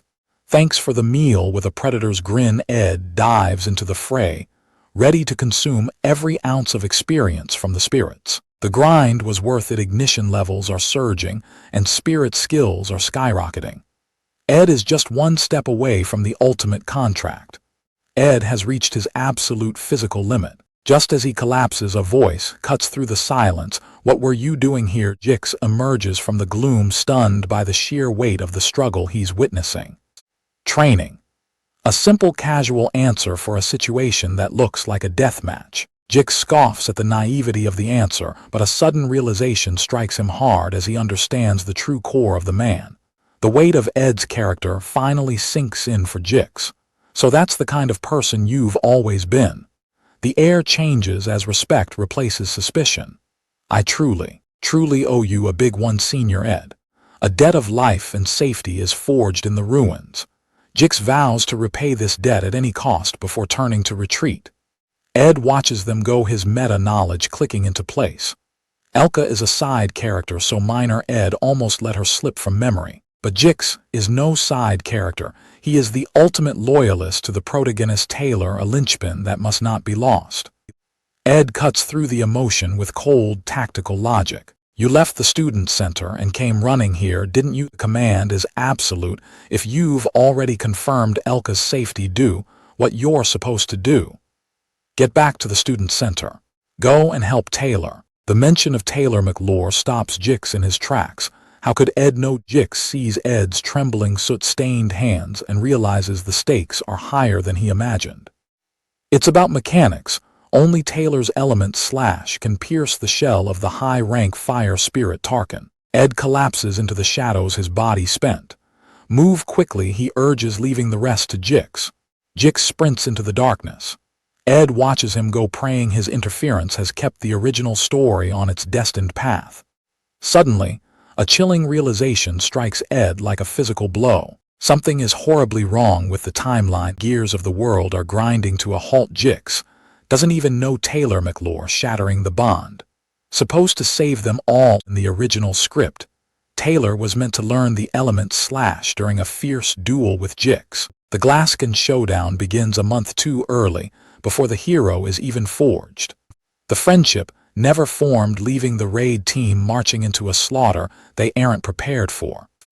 Tarkin, the high-rank fire spirit, looms as an invincible wall of destruction. Ed watches in horror as the entire plot falls apart, shattered beyond repair. The student center has been transformed into a grim fortress for the survivors. Jix bows his head in absolute shame. "I apologize for the delay," he mutters. "Forget it," the survivors sigh. "The first invasion attempt was a total failure." Claire pleads through her tears, her spirit broken by the carnage. Princess Phonia stands firm. "Claire, I have a heart too, you know," she whispers. "Elite students are crippled and squads are decimated. Is there any way out of this nightmare?" Princess Phonia stares into the abyss, knowing that thing will be complete in no time. With their backs to the wall, a desperate gamble is made. Let's split the raid team in two. The raid bulletin exposes the impossible truth. The final boss is 𝒩𝒂ℎ. This strategy guide is the only map through a landscape of spirits and certain death. The fallen noble has returned to take command of the chaos. Tensions flare as 𝒩𝒨 snarls at the audacity of the plan. "Do you think this is a joke?" But the time for infighting is long gone. The mission is clear: bypass the invincible shell of the fire spirit Tarkin. Their real target is the spirit of darkness 𝒩𝒻, and the girl it has consumed. The divide and conquer strategy is set in motion. One group lures the dragon away while the other strikes the heart of the corruption. 𝒟𝐻𝒻's fear is palpable as she remembers the monster's true power. "We only managed to retreat out of pure luck." Panic begins to set in as the weight of the gamble sinks in. One failure in the luring group, and the entire raid team is wiped out in an instant. Risk is the only currency they have left. Ed narrows his eyes. He asks the lethal question: who's going to be in the luring group? A heavy silence falls over the remaining warriors. Joining the luring group isn't a tactic, it's a suicide mission. A desperate volunteer raises his hand for the sacrifice. Ed's response is immediate and cold: no. Ed shuts down the volunteer's reckless courage, ready to reveal the true depth of his master plan. "We're not picking out sacrificial lambs." Ed's gaze is absolute. "With me included, we three will lure Tarkin." 𝒩𝒨's nerves shatter as the reality of facing a monster sets in. Fear is a luxury they no longer have.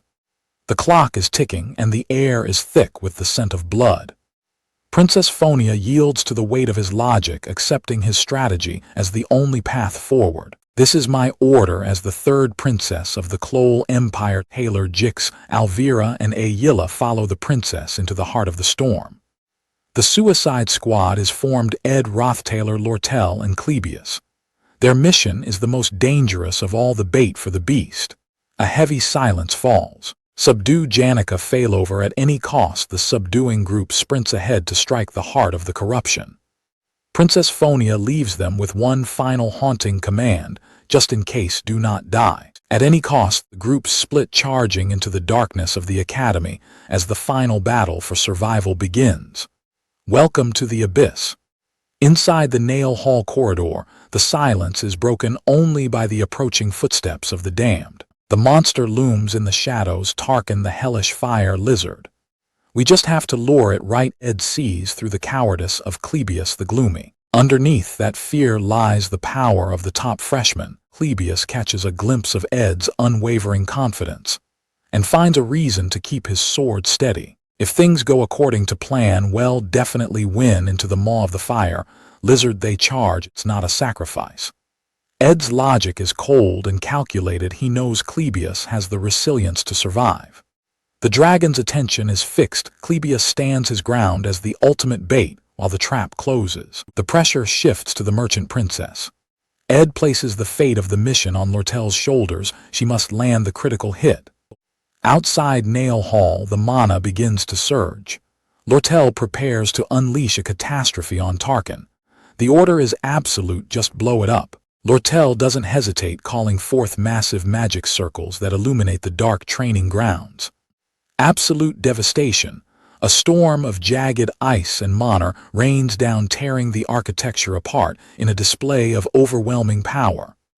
The hall crumbles under the weight of the assault. The plan is working. Tarkin has been cornered exactly where Ed wanted him. A momentary sigh of relief amidst the chaos. 𝒟𝐼𝒮𝒞 has driven the beast and 𝒩𝒑𝒻s into the corridor, sealing the path to victory. You're good at this stuff. Ed acknowledges 𝒟𝐼𝒮's ruthless efficiency and her tactical precision. He knows she's the only one cold enough to pull the trigger without a single second thought. Rumors mean nothing in the face of results. 𝒟𝐼𝒮 stands tall as the mastermind's deadliest asset, ready to finish the gamble. A moment of false bravery, 𝒩𝒑𝒻s tries to find his spine, whispering to himself that he might actually find the courage to survive this hell. The shadow of death looms large. Tarkin the fire beast roars with enough power to shake the foundation of the hall. Confused and terrified, �𝒑𝒻s realizes the gravity of his role. This luring mission is a suicide mission in disguise. The heat of Tarkin's breath is right on his neck. 𝒩𝒑𝒻s is paralyzed by the sight of the beast's glowing maw. "You tricked me!" 𝒩𝒑𝒻s flees for his life, screaming his hatred for Ed and the world. He sprints through a corridor of fire and betrayal. As the hunt reaches its peak, the academy students stand frozen in horror, their faces twisted in absolute shock at the sudden carnage. A single desperate cry pierces the chaos. "What are you doing?" 𝒟𝐼𝒮 glances back with a predatory smirk, her eyes brimming with hidden intent. "Gotta go in," she whispers. Ed Rothtaylor knew exactly what he was doing when he left this task to her. "You're an amusing guy, Ed," she muses as she dives into the shadows to play her part. 𝒩𝒑𝒻s bellows in pure rage as Tarkin's spectral blue flames lick at his heels. Success is not a guarantee. 𝒟𝐼𝒮 and 𝒩𝒑𝒻s are left to face the rampaging beast in the open. The question remains, does Ed truly intend for 𝒩𝒑𝒻s to die at the hands of this monster? He can't run away. The student plaza has become a death trap designed for the desperate. Ed's gaze remains cold and calculated.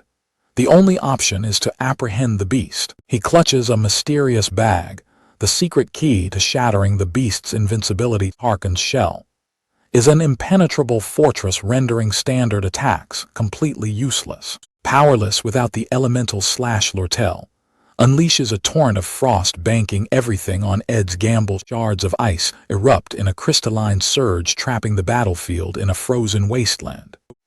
Tarkin's massive form slams into the barricade, a force of nature, meeting an immovable wall of frost. Determination flares in his eyes. Failure in this high-stakes hunt means certain death. "What we need is overwhelming firepower," Ed growls. Lucy the Slothful is the nuclear option waiting to be ignited. The system map glows with the demands of a perfect raid. The path to 100% completion lies with a napping girl on a rooftop. Ed has survived this nightmare countless times. Carrying a sleeping monster through the chaos is his newest challenge. To the game, Lucy is a variable too powerful to control, a force of nature excluded to give the world a chance. Maya's irritation manifests as a suffocating dark aura. The headmaid's patience has reached its limit. A single savory scent shatters the tactical nerve. "I smell beef jerky." The ultimate bribe is revealed. This is the high-octane fuel needed to jumpstart a napping nuke. "Eat all of it." Ed forcefully awakens the beast with a mouthful of meat. The slothful Lucy is back in play. Target acquired. Ed stands on the edge of the abyss, holding a dazed girl like a high-altitude explosive. Precision is everything. Ed draws on years of cold military experience for this one-shot gamble. Confidence is born from repetition. Ed has mastered these trajectories. 1,000 times failure is not an option. Everyone get down. The ultimate weapon has been launched, hurtling toward the heart of the beast. Tears stream down her face as she gags. Lucy realizes her favorite human has used her as live ammunition. The massive flaming beast prepares its final breath. Death is falling from the sky in the form of a betrayed girl. A scream of pure tearful rage echoes through the plaza. Lucy 𝒟𝐼𝒮 is falling to reclaim her place in the script. The heavens tear open in response to her fury. High-rank electrokinesis, divine punishment, total annihilation.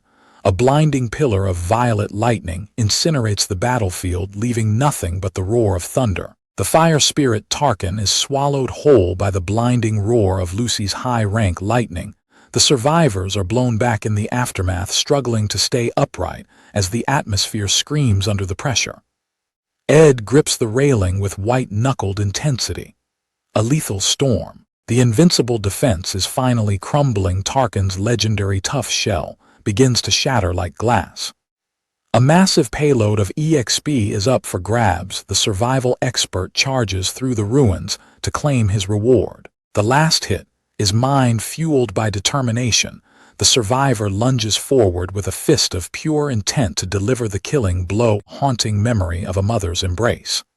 For Janica, the weight of being the lovely daughter began long ago. The chorus of praise is a cage of expectations. They call her the hope of the sophomores, unknowingly tightening the chains around her heart. Without Janica, their world would crumble. A heavy burden. The perfect student's facade shatters into jagged pieces amidst dark energy. The girl who was forced to be perfect is consumed by the abyss. Blood on the glass. And an explosion of power. They were fortunate to have Janica, but never realized the cost of her sacrifice. Everyone's here. The reinforcements arrive at the center of the carnage to face a catastrophe. Welcome. Janica's eyes burn with a demonic crimson glow as the chains of her spirit contract. Summoning a nightmare from the depths, right, I should greet them with a smile as always. A hollow grin masks the terrifying power manifesting through her broken mind. A winged terror rises from the debris. The manifestation towers over the battlefield, casting a shadow of absolute despair. Blood on the floor, and the clock ticking toward dawn. The tactical survivor knows the nightmare must end before first light, a steady step back into the chaos. Fortunately, not too late either. The purple beast unleashes a torrent of hellfire. The survivors are forced into a corner with nowhere to run. Lucy is out of commission, leaving the remaining warriors to finish the job alone. Whatever, let's put an end to this ourselves. The genius mage is drained, curled in a protective sphere. That son of a gun just won't stay down. To kill a monster, you need a precise strike. We've got to slash his throat. Clebius is paralyzed by pure, unadulterated terror. He's completely useless. The burden of the final blow falls on those with iron wills. A desperate bet. I'm betting on you with my life on the line, so do it properly. Yeah. This is a blind gamble with a human life as the ante. The air grows cold. A chilling, confident smirk as he looks back at his ally. This is an investment. Investment, you say? That's my area of expertise. Pact forged in blood and mutual sacrifice. So I'll put mine on the line for you too. Mana surges, freezing the air into lethal shards of ice. The ice mage readies her final counterattack with absolute cold-blooded resolve. Clebius flees in tears, but the true combatants charge into the abyss. Here I go. High-rank spirit lets out a final soul-shaking roar. Two forces are about to collide. A monstrous roar shakes the firmament as the boy dives headlong into the maw of death. Our agony and shock collide in a desperate scream. His senses are pushed to the absolute limit. A crimson eruption of pure chaos tears through the field. What the hell is that? Strong warriors are brought to their knees by the overwhelming weight of the enemy's shadow. Realization strikes. Glaskin's right-hand man has appeared. This means Taylor's party has reached the final phase just as expected. But the timing isn't good. A cold, calculating gaze. Tarkin, the high-rank spirit, opens its jaws to incinerate the world in a tide of purple fire. Frozen death meets infernal heat. Jagged shards of ice carve a path through the chaos. Lortel's cold resolve reaches its peak now. The signal for the counter-strike is given. Perfection is her only standard. The beast's eye widens as it senses the end. He launches himself into the void, a streak of light. He will not let this chance slip away. Thousands of repetitions, thousands of hours, all for this one single moment. Wind. Mana spirals into a lethal concentrated vortex. Wind blade. The sky is rent asunder by a colossal arc of emerald energy. Clean, sharp, and absolute, the blade of wind carves through the high-rank spirit's flesh with unstoppable force system.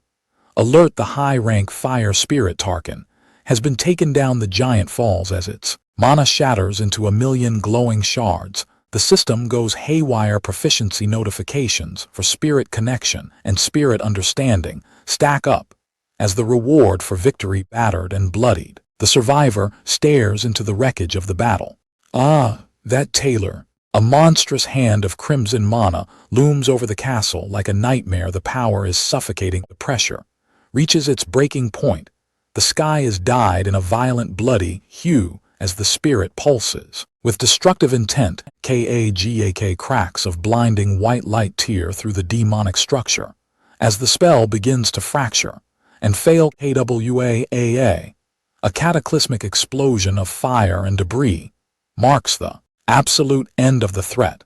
The silver-haired hero falls through the fading light, confirming the inevitable truth: he indeed is the protagonist. The very fabric of the mana-infused space shatters. Reality itself cracks under the weight of the aftermath. The dark oppressive energy is purged from the sky. The nightmare dissolves into shimmering purple dust. The silence returns to the academy ruins as the survivors look up at the clear sky. So it's over. Peace at last. The rising sun paints a serene silhouette of the academy grounds after a night of pure chaos. Exhausted and broken, the group collapses under the shade of a tree. Thave looked death in the face. "What's with that, senior?" the red-haired beauty chides him with a smirk. "You're lacking a bit too much sentiment. A new alliance is forged in the ashes. Let me introduce myself formally. 𝒟𝐼𝒮𝒞ℒ𝒜𝐼ℳℰ." A simple handshake between survivors. The bond is sealed even if the blood hasn't dried yet. Gold glints in a scarred palm. "I won this time," she declares, cementing her dominance. "A debt is a dangerous thing. Caught you off guard, didn't I? Now you owe me a favor." She retreats with a playful, predatory smirk. "See you again, senior." Ed knows one thing for certain: getting tangled with 𝒟𝐼𝒮𝒁 is a one-way ticket to trouble. A heavy atmosphere. Taylor manifests his true swordsman form. "I believe you know the reason I'm resenting you very well."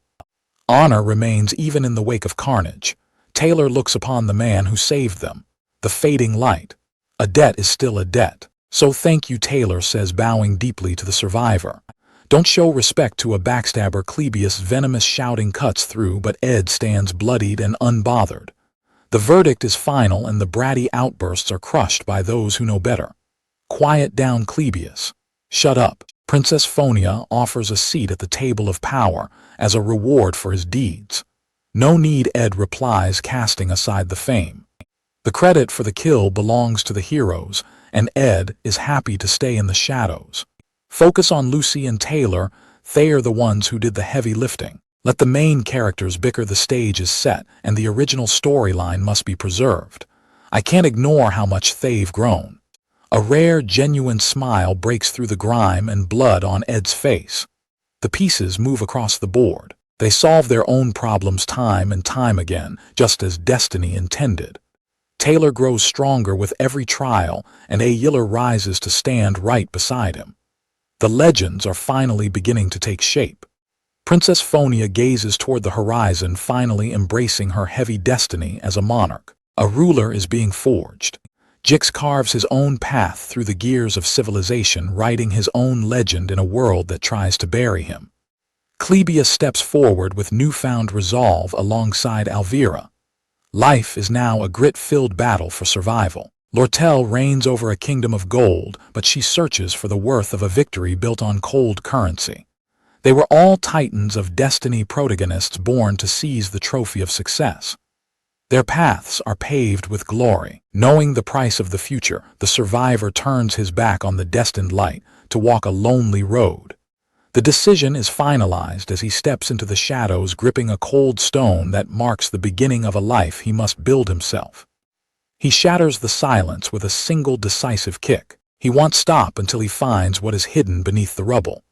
The Academy's grand hall is a graveyard of shattered marble. Only silence remains to witness the fall of a legend. "I had to come here." Ed tears through the debris with blood-soaked hands, driven by a gnawing instinct to shine light on the success of the protagonist. Someone. For heroes to rise, another must fall.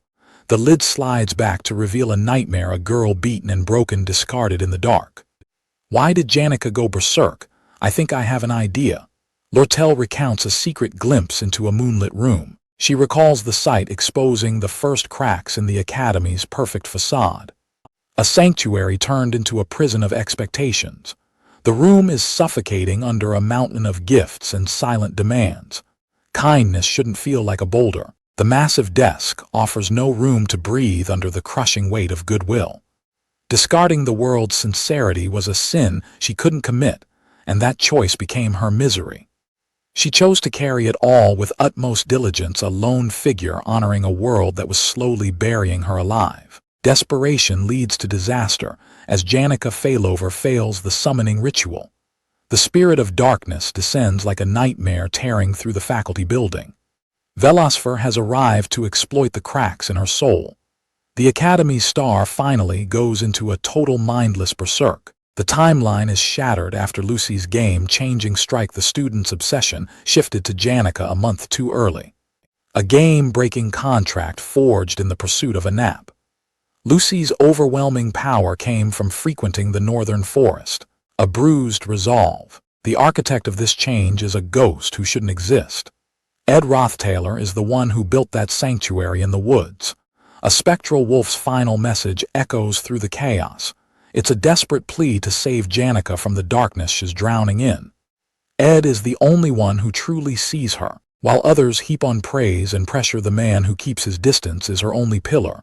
I think I get why Lucy naps here. It's so cozy. The forgotten idol hides in the shadows, nursing a heart that's finally starting to sting. A heavy silence. From the center of a magnificent stage to the cold back seat in an instant. She's secretly aching for someone to ask, where's 𝒩𝒂ℎ? The perfect student is tired of being perfect. I wanted to just stay inside there a bit more, she whispers, as the isolation becomes unbearable. The final defense collapses in the face of the only person who came looking. Why? Because I'm about to ugly cry right now, she warns. She bled sweat for magic by night and smiles by day, a perfect facade masking a soul pushed to the breaking point. The world cheers for the shining heroes on center stage, basking in a glory shell, never touch again. A single tear. Behind the curtain, away from the blinding lights and thunderous applause, there is only a chilling, hollow silence. Here in the shadows, the perfect student is finally alone with her pain. The parade of the main characters moves forward, leaving the fallen in their wake, as the first act's villain makes her silent exit. One man breaks the silence with a single devastating sentence: "You've worked hard." The walls she spent a lifetime building finally come crashing down. In the wreckage of her failure, there is a strange, haunting beauty. Ed reaches out, calling her name into the darkness to pull her back from the brink. A single sound escapes her lips as the weight of his recognition hits her like a physical blow. The villain looks up, her world forever changed. He has witnessed the completion of the first act countless times, but this time the script has been flipped. The world transforms as spectral entities swarm the darkness, flooding the stage with a power that shouldn't exist yet. For the first time in her life, she feels it. Surrounded by a glowing aura of spirits, 𝒩𝒂ℎ finally finds a peace she never knew existed. The spirits of fire and wind have chosen their master. A legendary power awakens from the void. 10 days have passed since the trial that should have ended her. The Academy stands tall, but the ripples of 𝒩𝒂ℎ's fall are still shaking the foundations. She stood before the committee and laid her soul bare, acknowledging every mistake without a single excuse. But justice was met with an unexpected roar of defiance.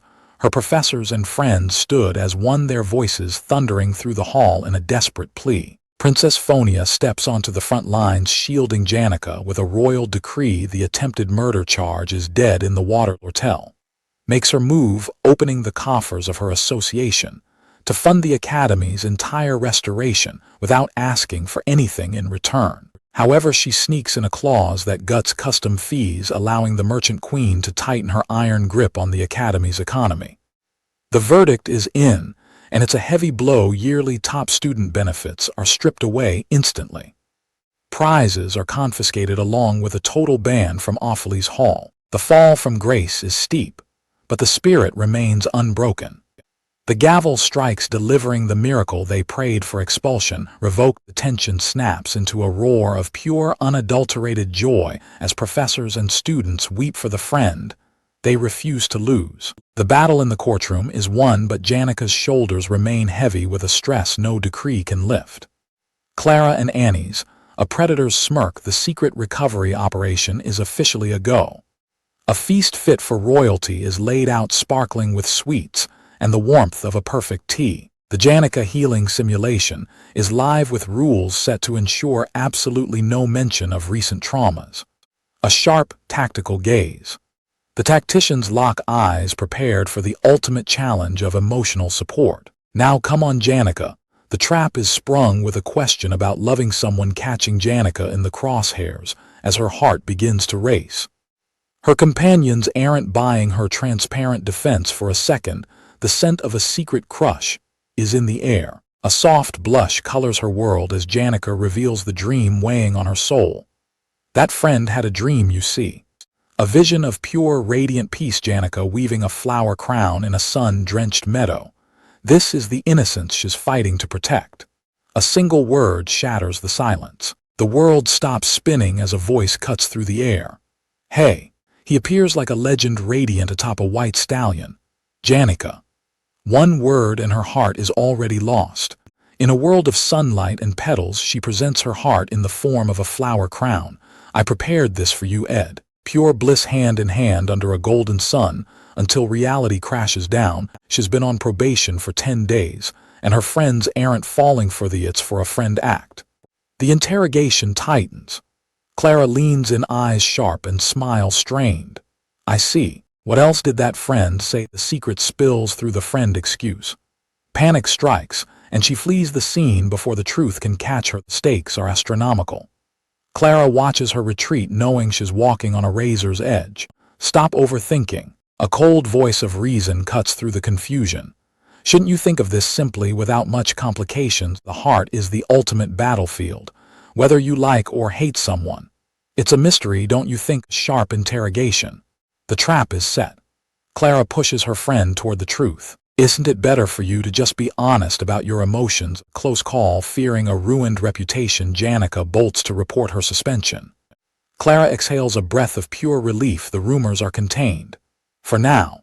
The storm subsides as the target disappears. Only silence and an empty wave remain. The mental tax is paid in full. Clara collapses onto the table, her strength drained from the desperate cover-up. I did it, Annie's. Fortunes flip in an instant thanks to Phonia's petition. The financial chains are shattered. Next semester's fees are waived. With gold in his pockets and tools in his hands, Ed is ready for the grind. The real work begins now. The silence of the woods is shattered. Ed spots her, the girl who carried the weight of the entire first act on her shoulders. The era of avoidance is over.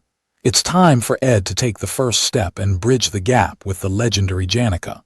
The approach is casual, but the tension is electric. Hello, 𝒩𝒂. I guess your probation is over now. System overload. 𝒩𝒂's composure disintegrates into a blur of pure, unadulterated panic at the mere sound of his voice. The struggle is real. 𝒩𝒂 hides behind the timber, desperately trying and failing to be honest about her feelings. Mission abort. 𝒩𝒂 flees toward Ophelie's hall, the difficulty of a simple hello proving far too high for her to handle. Ed stands stunned by the social wreckage. To make the kind-hearted 𝒩𝒂 turn into a fleeing mess, that's a skill in its own right. Enough distractions. Tools in hand and a blade at his side, Ed locks in for the real grind. It's time to build the hut. The perfect spot is secured. Under the cover of the shade, the peaceful labor of a survivalist begins in earnest. Day 1. The first cut is made. The foundation of a new life is carved into the very grain of the wilderness. Lumbering made easy, Ed unleashes the wind blade with surgical precision, turning a combat spell into the ultimate tool. Day 3. The progress is relentless. The skeleton of the shelter rises as Ed transforms raw effort into a fortress. Day 6. Ed crushes the curve, proving he's a theoretical genius standing high above the freshman average. The social rift widens. 𝒩𝒂 continues her tactical retreat, sprinting away in a frenzy every time Ed appears. The Guardians are on high alert. Clara and Annie's radiate pure intent, warning Ed not to dare show his face again. Day 18. The lumber is prepped, and the foundation is set. Ed has turned the deadly wind blade into a tool for survival. Day 20. Vacation has officially begun. Every waking moment is now poured into one goal: finishing the hut. Special incident: Ed's trap was meant for wild game, but he's snared the legendary Lucy instead. Day 27, Senior Maid Belle Meyer arrives with supplies. She's here to probe the truth about his rift with 𝒩𝒩𝒏. A stunned gaze. Belle Meyer can only tilt her head in utter confusion. How could anyone ever truly hate Ed? Day 30. Disaster strikes. The walls come crashing down in a cloud of dust, a brutal reminder of the weight of reality. Social suicide at the bakery. 𝒩𝒩𝒏 vanishes in a sprint, leaving Ed to wallow in the awkward aftermath. Precision is everything in the wild. Tally marks record the progress as Ed plans for the future, leaving space for a chimney. Day 45, the final strike. A blade driven deep into the earth signals the birth of a masterpiece.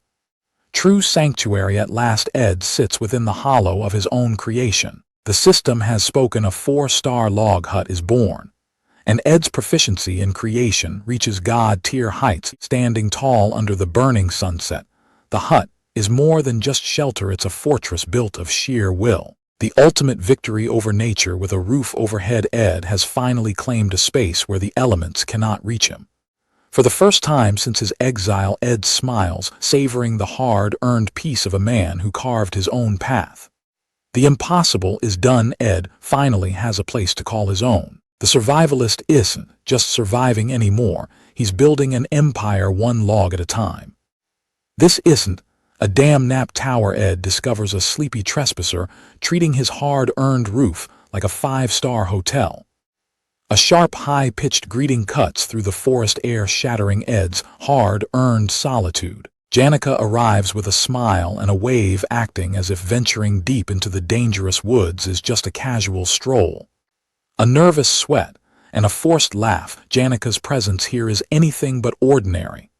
The mystery of the hut is drawing far more attention than Ed ever bargained for. The tension is palpable as 𝒩𝒩𝒏 looms in the background, her intentions as murky as the sky.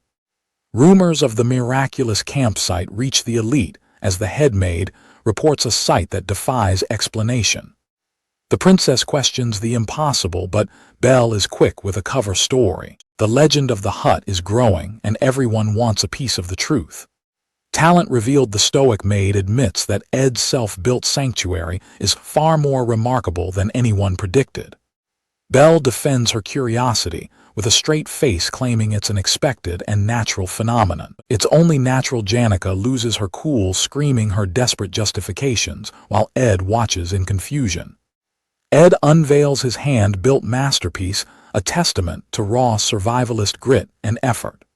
Busted 𝒩𝒩𝒏 stammers, her face flushing crimson as she tries to play off the spirits' reports. The spirits have been delivering high-definition play-by-plays of Ed's rippling muscles and intense training. The poker face crumbles into a nosebleed. 𝒩𝒩𝒏's daily report was far more vivid than she'll ever admit.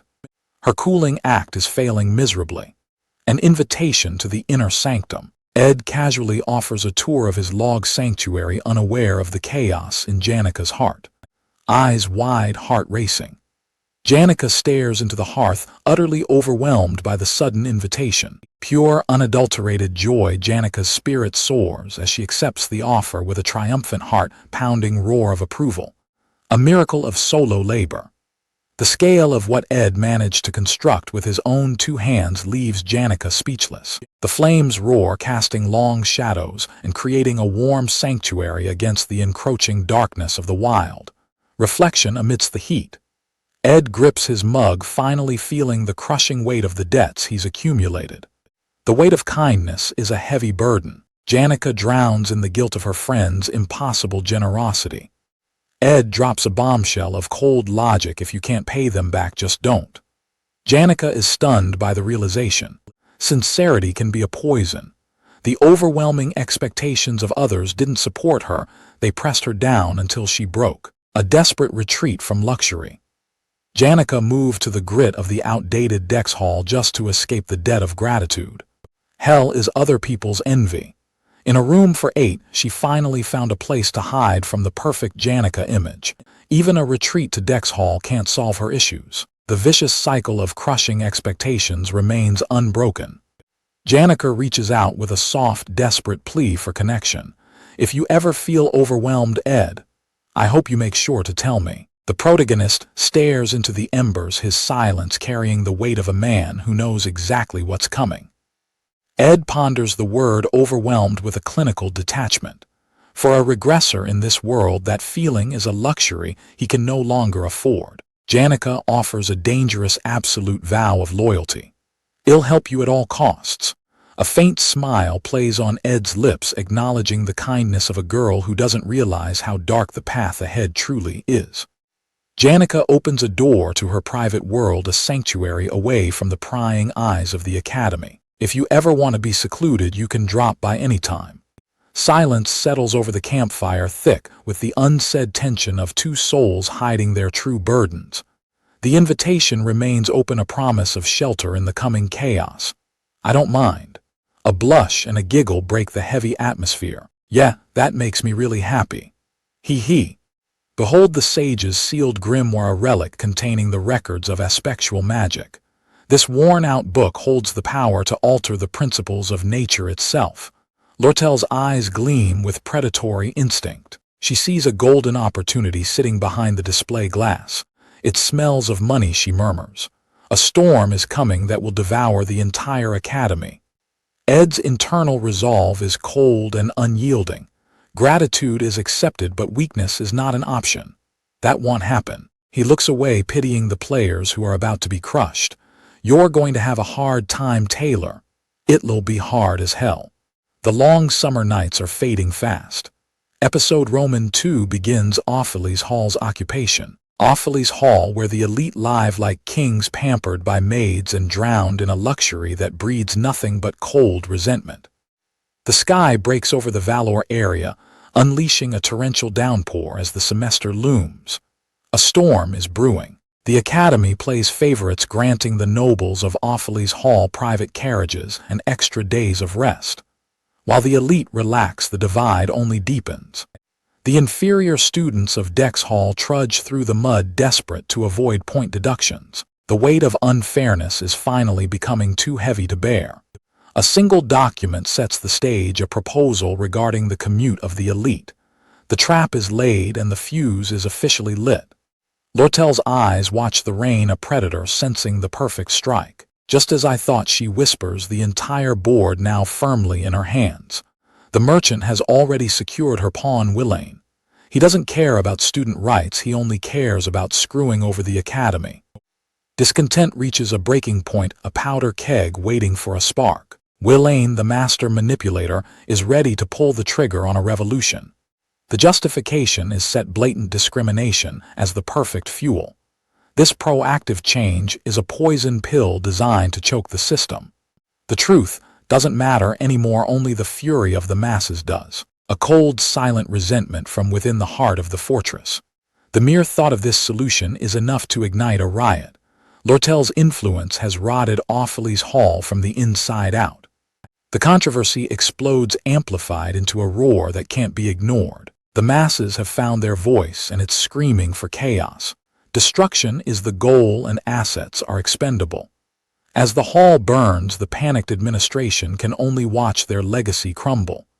The chaos bleeds the academy dry, forcing them into pure desperation. To survive, they will offer up their very heart, the sage's sealed grimoire. The sky is a void swallowed by a storm that offers no mercy.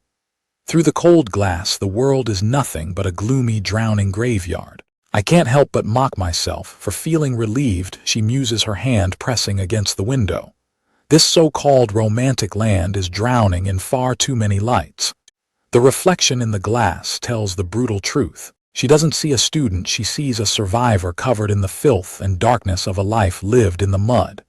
The conspiracy laid bare on her desk is the only evidence of her existence. These papers are the scars of a person who fought through the shadows to reach the top. Sincerity was a luxury she never could afford. This cold, calculating strategist is the monster born from a desperate struggle to survive. How lonely, she whispers to the empty room.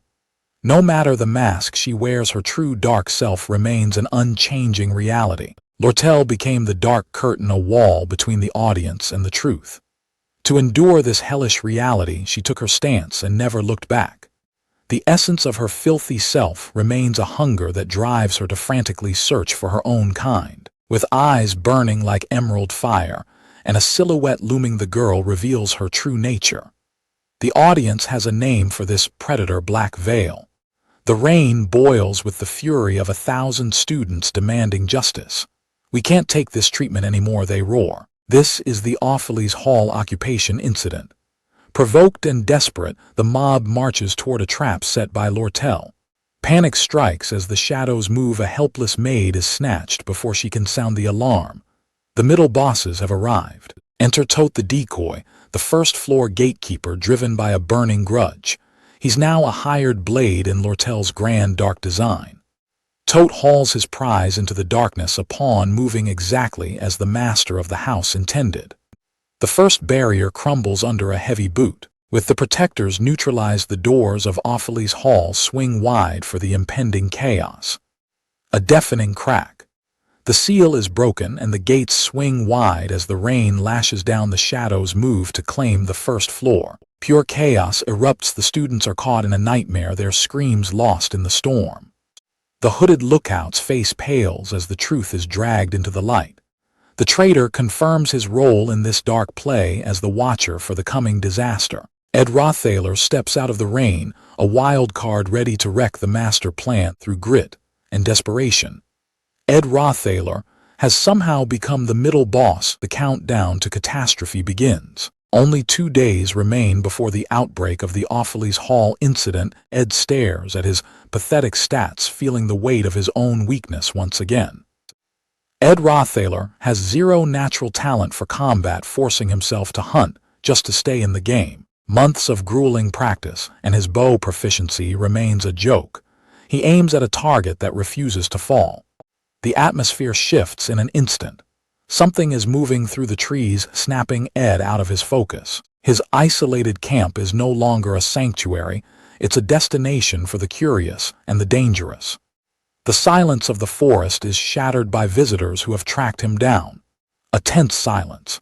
Even the main protagonist is knocking on his door. Ed's solitude is officially dead. Ed's isolation is officially history.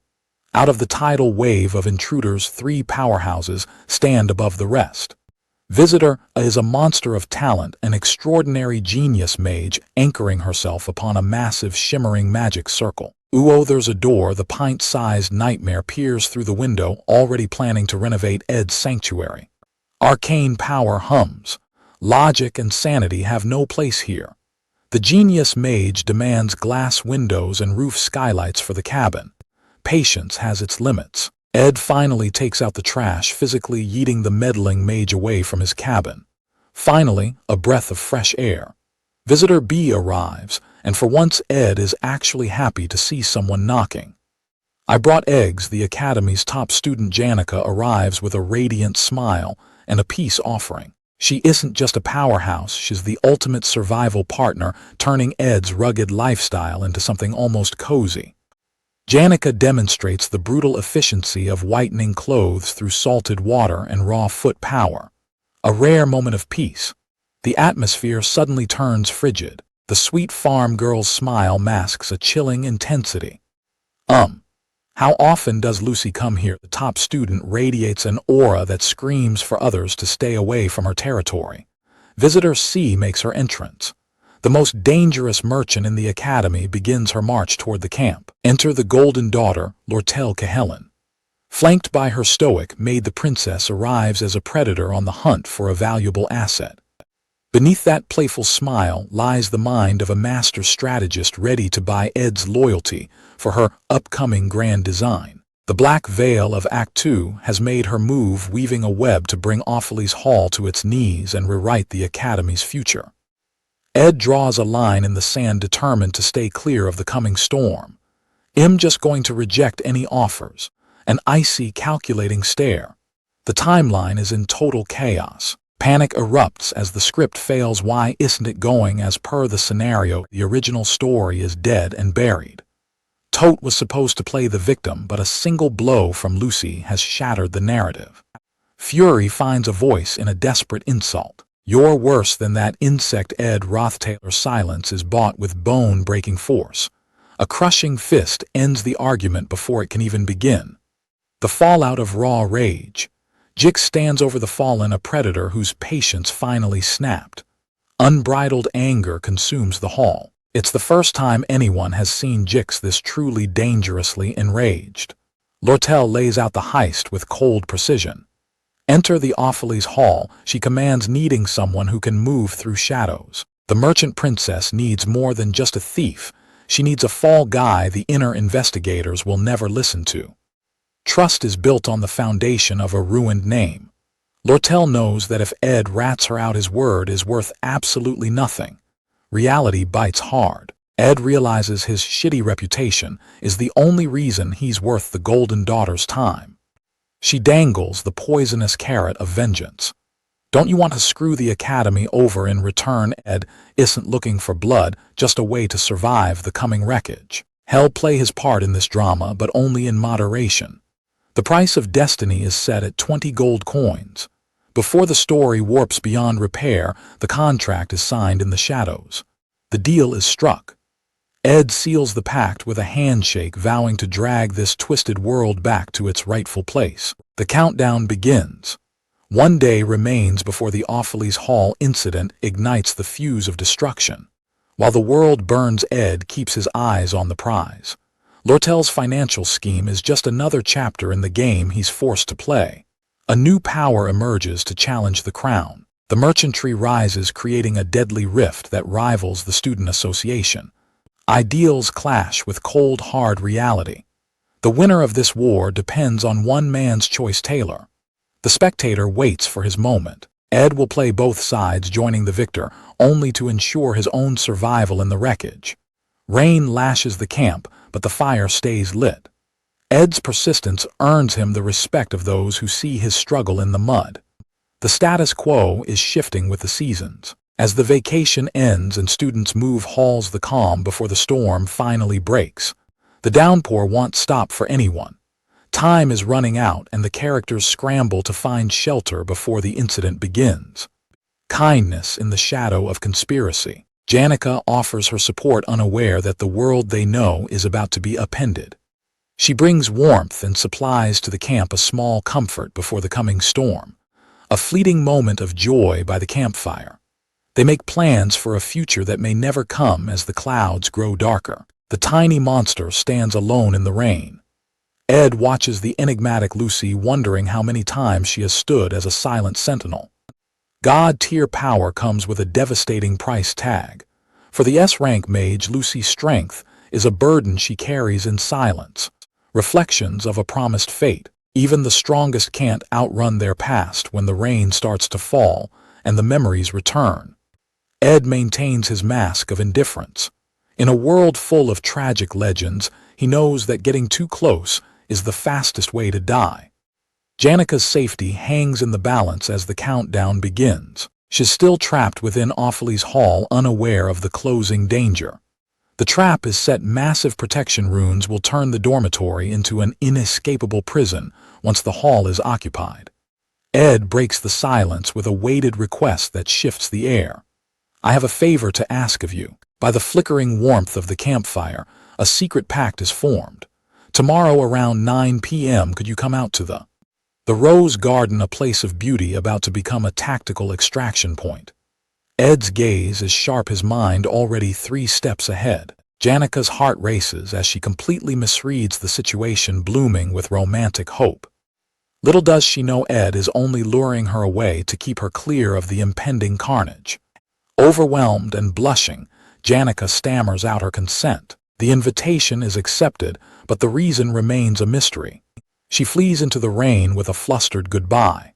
Ed is left in the silence, the weight of the coming mission settling. A heavy sigh escapes as the tension breaks.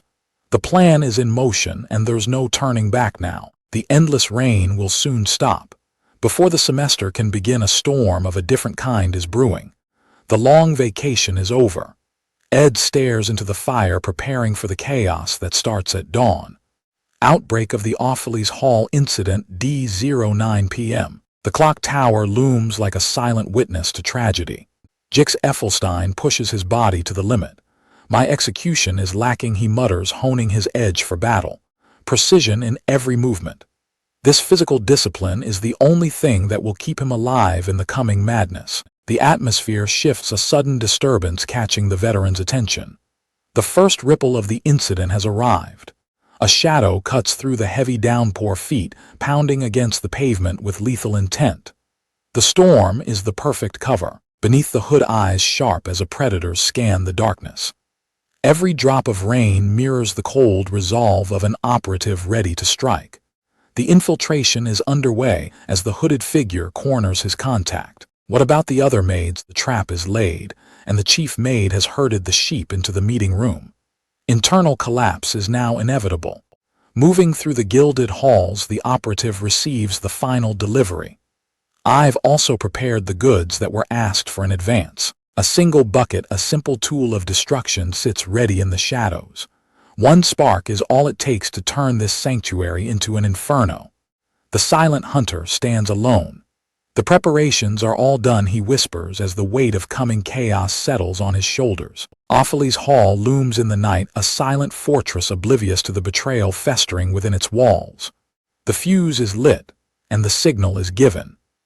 The occupation of 𝒩𝒮's hall begins now. A sea of torches flickers against the torrential rain as the mob gathers. Here it goes, the point of no return has arrived. The roar of the neglected echoes through the courtyard. We can't take this treatment anymore, at least guarantee us equality in grades.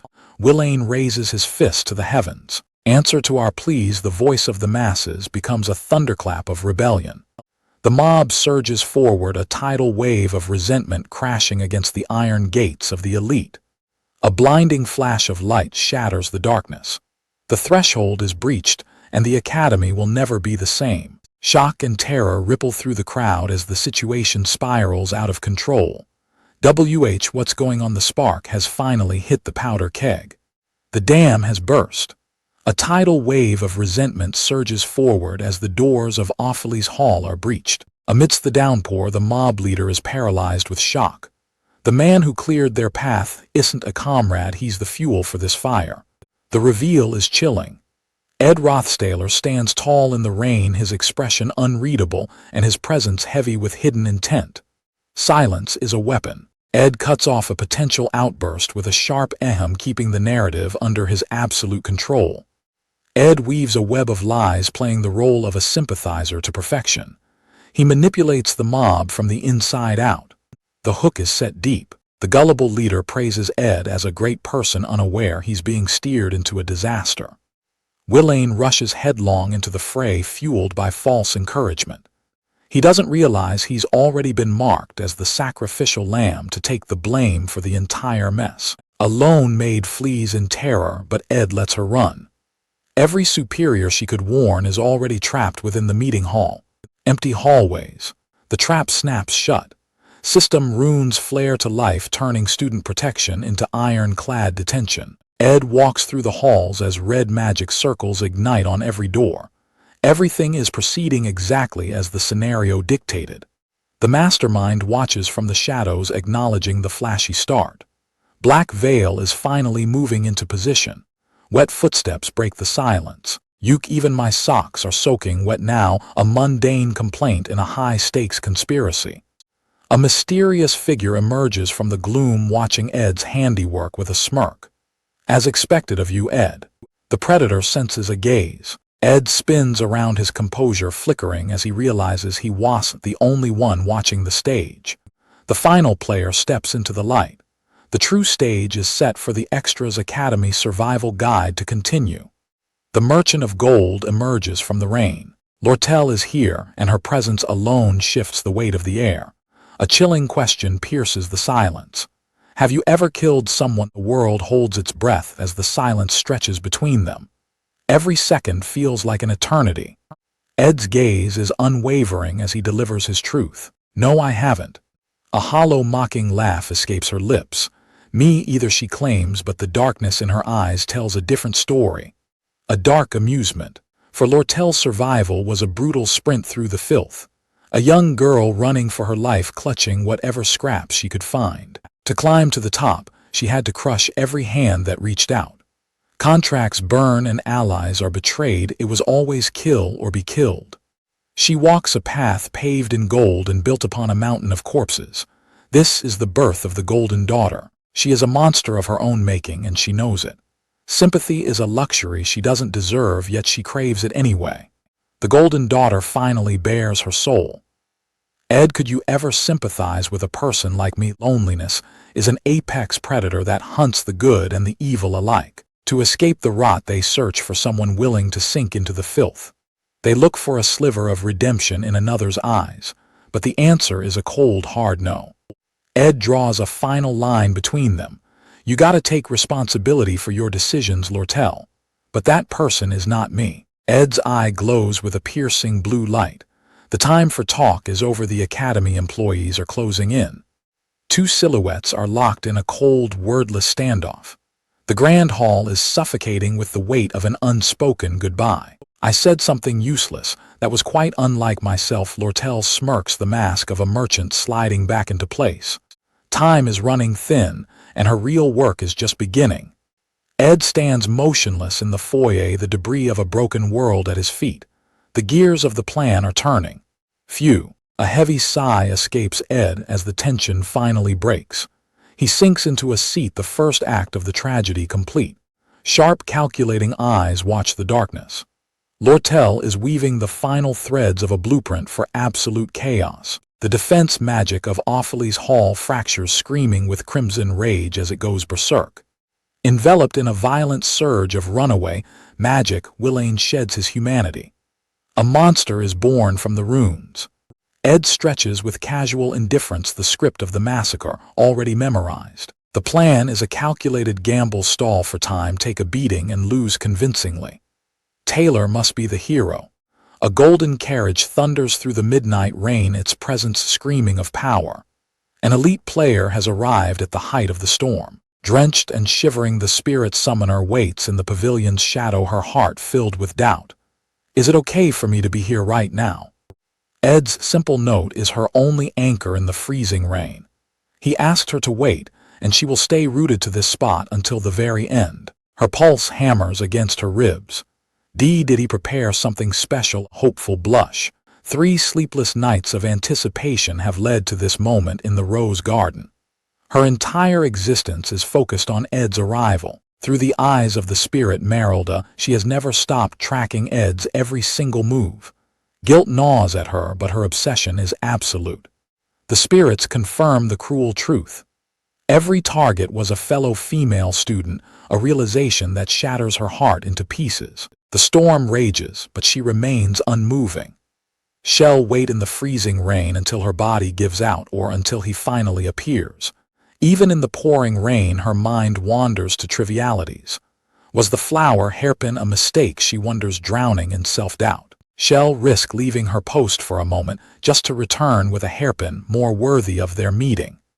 The grand building looms through the midnight storm, a silent witness to a fateful choice. Is stepping inside the right move, or a trap? The top student of the alchemy faculty has reached her breaking point. Do you even understand how profound this is, Taylor? She screams.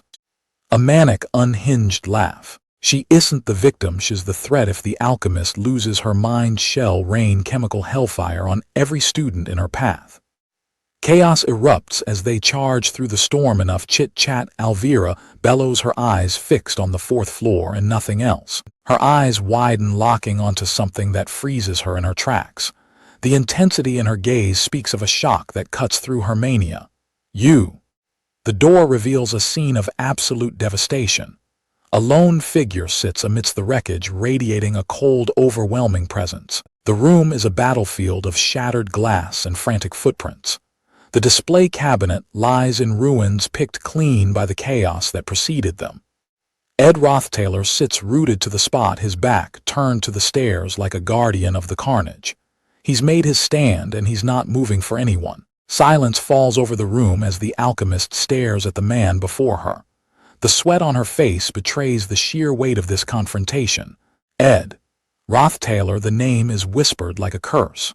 The man who has been the center of this storm sits in the shadows waiting. The air turns cold as the final question hangs in the air. Why are you here? They stand stunned face to face with the man they've been tracking through the dark. The alchemist's eyes gleam with dangerous curiosity as the standoff begins. This is interesting, I didn't expect this. The fallen noble sits as an immovable wall in the cold darkness. I'm sorry, but you can't go in there. The elite's arrogance flares, dismissing Ed as nothing more than a second-year rookie playing with basic tricks. He is just a small obstacle in a larger game. The numbers are stacked: a veteran swordsman, a skilled mage, and the year's top alchemist. The power differential is overwhelming, and they know it. The challenge is thrown like a gauntlet into the shadows. Going to stop us? The swordsman demands the truth, his voice cutting through the heavy silence. But 𝒟𝐿 remains an enigma, offering nothing but a cold, dark stare. Patience reaches its breaking point. It's time to force a confession. Ed moves with a sudden, calculated grace that defies his reputation. Blade meets air as the swordsman strikes with blinding speed, sharp resonance. The alchemist tracks the mana, dismissing it as a basic spell meant for a scuffle. Something is terribly wrong. This isn't a direct attack. Lethal realization. One hand raised, one simple spell, and a total shift in the battlefield. Chains snap under the bite of green mana, severing heavy iron in a heartbeat. Gravity becomes Ed's most lethal weapon as the massive chandelier begins its descent. Pure, unadulterated terror fills the swordsman's eyes as the shadows engulf him. The world comes crashing down in a thunderous explosion of debris, and dust. Chaos ignites as crimson runes flare to life across the chamber. Pure terror paralyzes 𝒟𝐿 as the very foundation of the academy trembles. Dust and debris choke the air as Taylor's desperate shout cuts through the haze. Don't mind me. Alvira's grit shines through the carnage, her teeth bared in a defiance that refuses to break. A piercing golden gaze. A predator's gaze. The alchemist's instincts scream as she locks onto the shifting shadows, sensing a true threat. A flash of emerald mana. The air itself is sliced as a precision strike severs the silence with lethal intent. Sudden, surgical, and devastating. Alvira is left reeling as her defenses are dismantled in a heartbeat. My bag. The alchemist's lifeline is severed, her precious concoctions spilling across the battlefield like scattered glass. Cold sweat beads. Vials of lethal potential roll across the stone, each one a ticking time bomb waiting for a single spark. Every drop is a death sentence. The alchemist watches in horror as her most volatile secrets are laid bare. Ignition. A sudden roar of orange flame turns the chamber into a hellscape, trapping the survivors. The architect of ruin reveals himself amidst the burning debris. 𝒟𝐿 stands tall amidst the chaos. This is not good. Ed's judgment was as quick and precise as the flowing water of a death sentence. Jix, you can't be leaving out information like that. A chilling silhouette stands amidst the inferno. Fear stains her face as the realization hits: this isn't just skill, it's a force of nature. The pride of the alchemy faculty is pushed to the absolute brink as the flames close in. Helpless and stripped of her elixirs, the genius faces a bitter, burning reality. Doubt turns to pure horror as the realization snaps shut. Every move was orchestrated. A masterstroke of calculated destruction, turning a luxury fixture into a lethal hammer. He manipulated a tiny opening just to incinerate her bag, stripping her of every defense. Desperation fuels a frantic denial as she clings to the hope that he's just a nobody. A fearful gaze. Enveloped in a spectral green glow, the nightmare stands tall. 𝒟𝐿, not out of options, yet she reaches for a final, desperate miracle.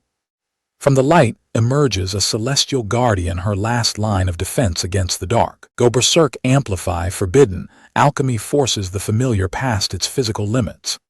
In its place stands a hulking monstrosity roaring with alchemical rage into the inferno. Amidst the chaos, a frantic student fumbles for a cooling spell far beyond her reach. A desperate reach into the core of the blast. Blinding magic clashes with the overwhelming heat of the inferno. Pure terror takes hold. 𝒟𝐿's scream is drowned out by the roar of the encroaching flames. Theory is one thing, but survival is another. 𝒟𝐿's average skills are pushed to the absolute breaking point. A blinding flash of energy erupts the shockwave, momentarily pushes back the oppressive, suffocating heat. "Get your act together, 𝒩𝒮𝒄!" The swordsman's shout cuts through her panic like a blade. Cornered and pinned down by a relentless assault, the enemy's pressure leaves them paralyzed. A sharp, questioning look. No room for doubt, only resolve. "It doesn't matter if I think I can. I have to." Elvira unleashes the signal, "Then go," she bellows, paving a path through the flames. The alchemical monstrosity strikes, driven by raw, mutated fury. The beast charges into the fray. A crushing blow delivered amidst the fire, the beast slams into the target with massive weight. The wind begins to howl, swirling green energy gathers in the palm of a hand, ready to slice through the battlefield. A desperate cry. Wind blade, the sharp gale, erupts a lethal arc of mana designed to finish what the flames started. Right, I like that. Elvira plunges headfirst into the danger, ignoring the frantic cries of her comrades. A sudden violent movement. The heat is absolute. Amidst the swirling smoke, a cloak flutters in the wake of a sudden disappearance. The alchemist emerges unscathed with a wicked, playful grin, cradling her precious elixirs like old friends.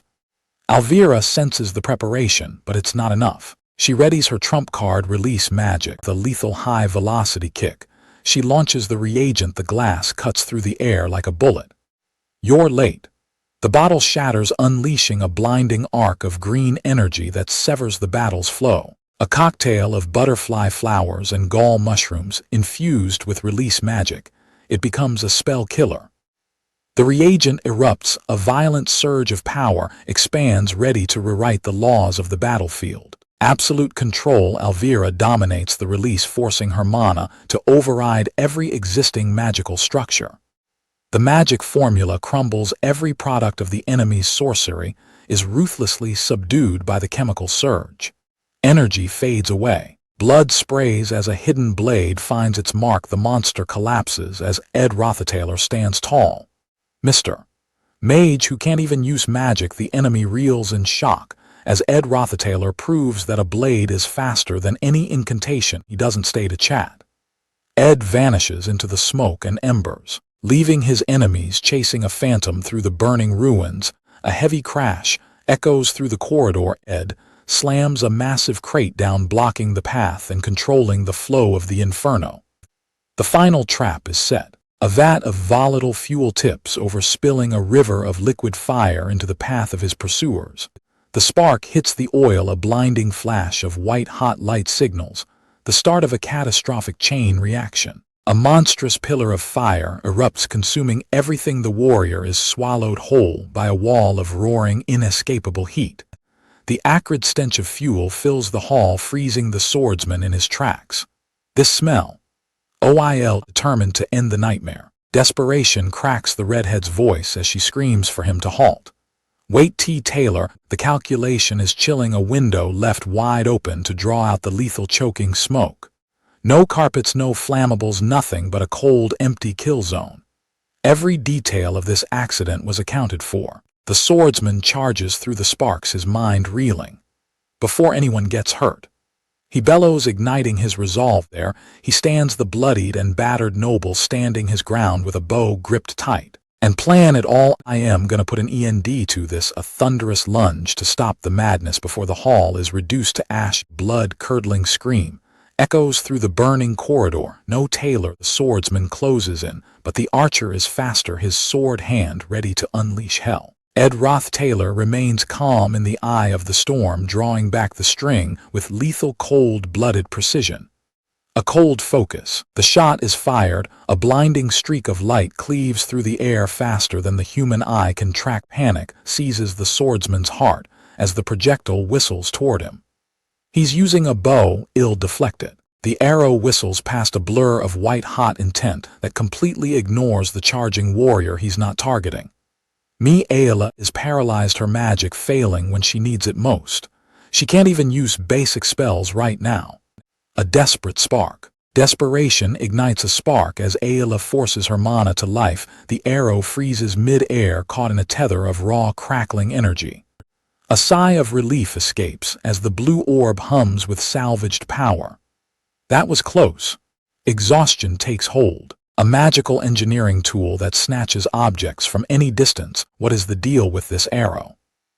The truth is revealed. The arrowhead is wrapped in cloth, hiding a lethal trap. A pillar of blinding blue light erupts, sealing the projectile in a cage of surging electricity. Steel clashes with thunderous force. Two warriors lock blades in a high-stakes struggle for dominance. A devastating impact sends the blonde swordsman reeling backward in a cloud of dust and debris. Resolved eyes. A desperate warning. The wall shatters as he is slammed into the stone with bone-breaking force. Taylor stares in pure disbelief. What the hell is his deal? Terror grips her heart as the situation spirals out of control. What? The hall is consumed by flames and shattered wreckage. Are you insane? Shell-shocked gaze. Time has run out, and the blonde fighter's eyes fill with grim resolve.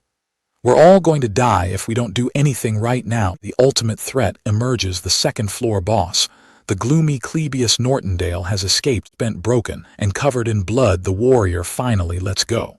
Phew. Finally. Alvira's skin crawls with a sickening realization. They weren't fighting for their lives. They were being toyed with like puppets on a string. The tactical truth is undeniable. He had them dead to rights after the chandelier fell. Yet he chose to face them head-on. This was no amateur. The blonde warrior was a wall of pure focus. Not once did he falter, maintaining a lethal edge through every second of the clash. Blood masks his face, but his eyes remain sharp enough to kill.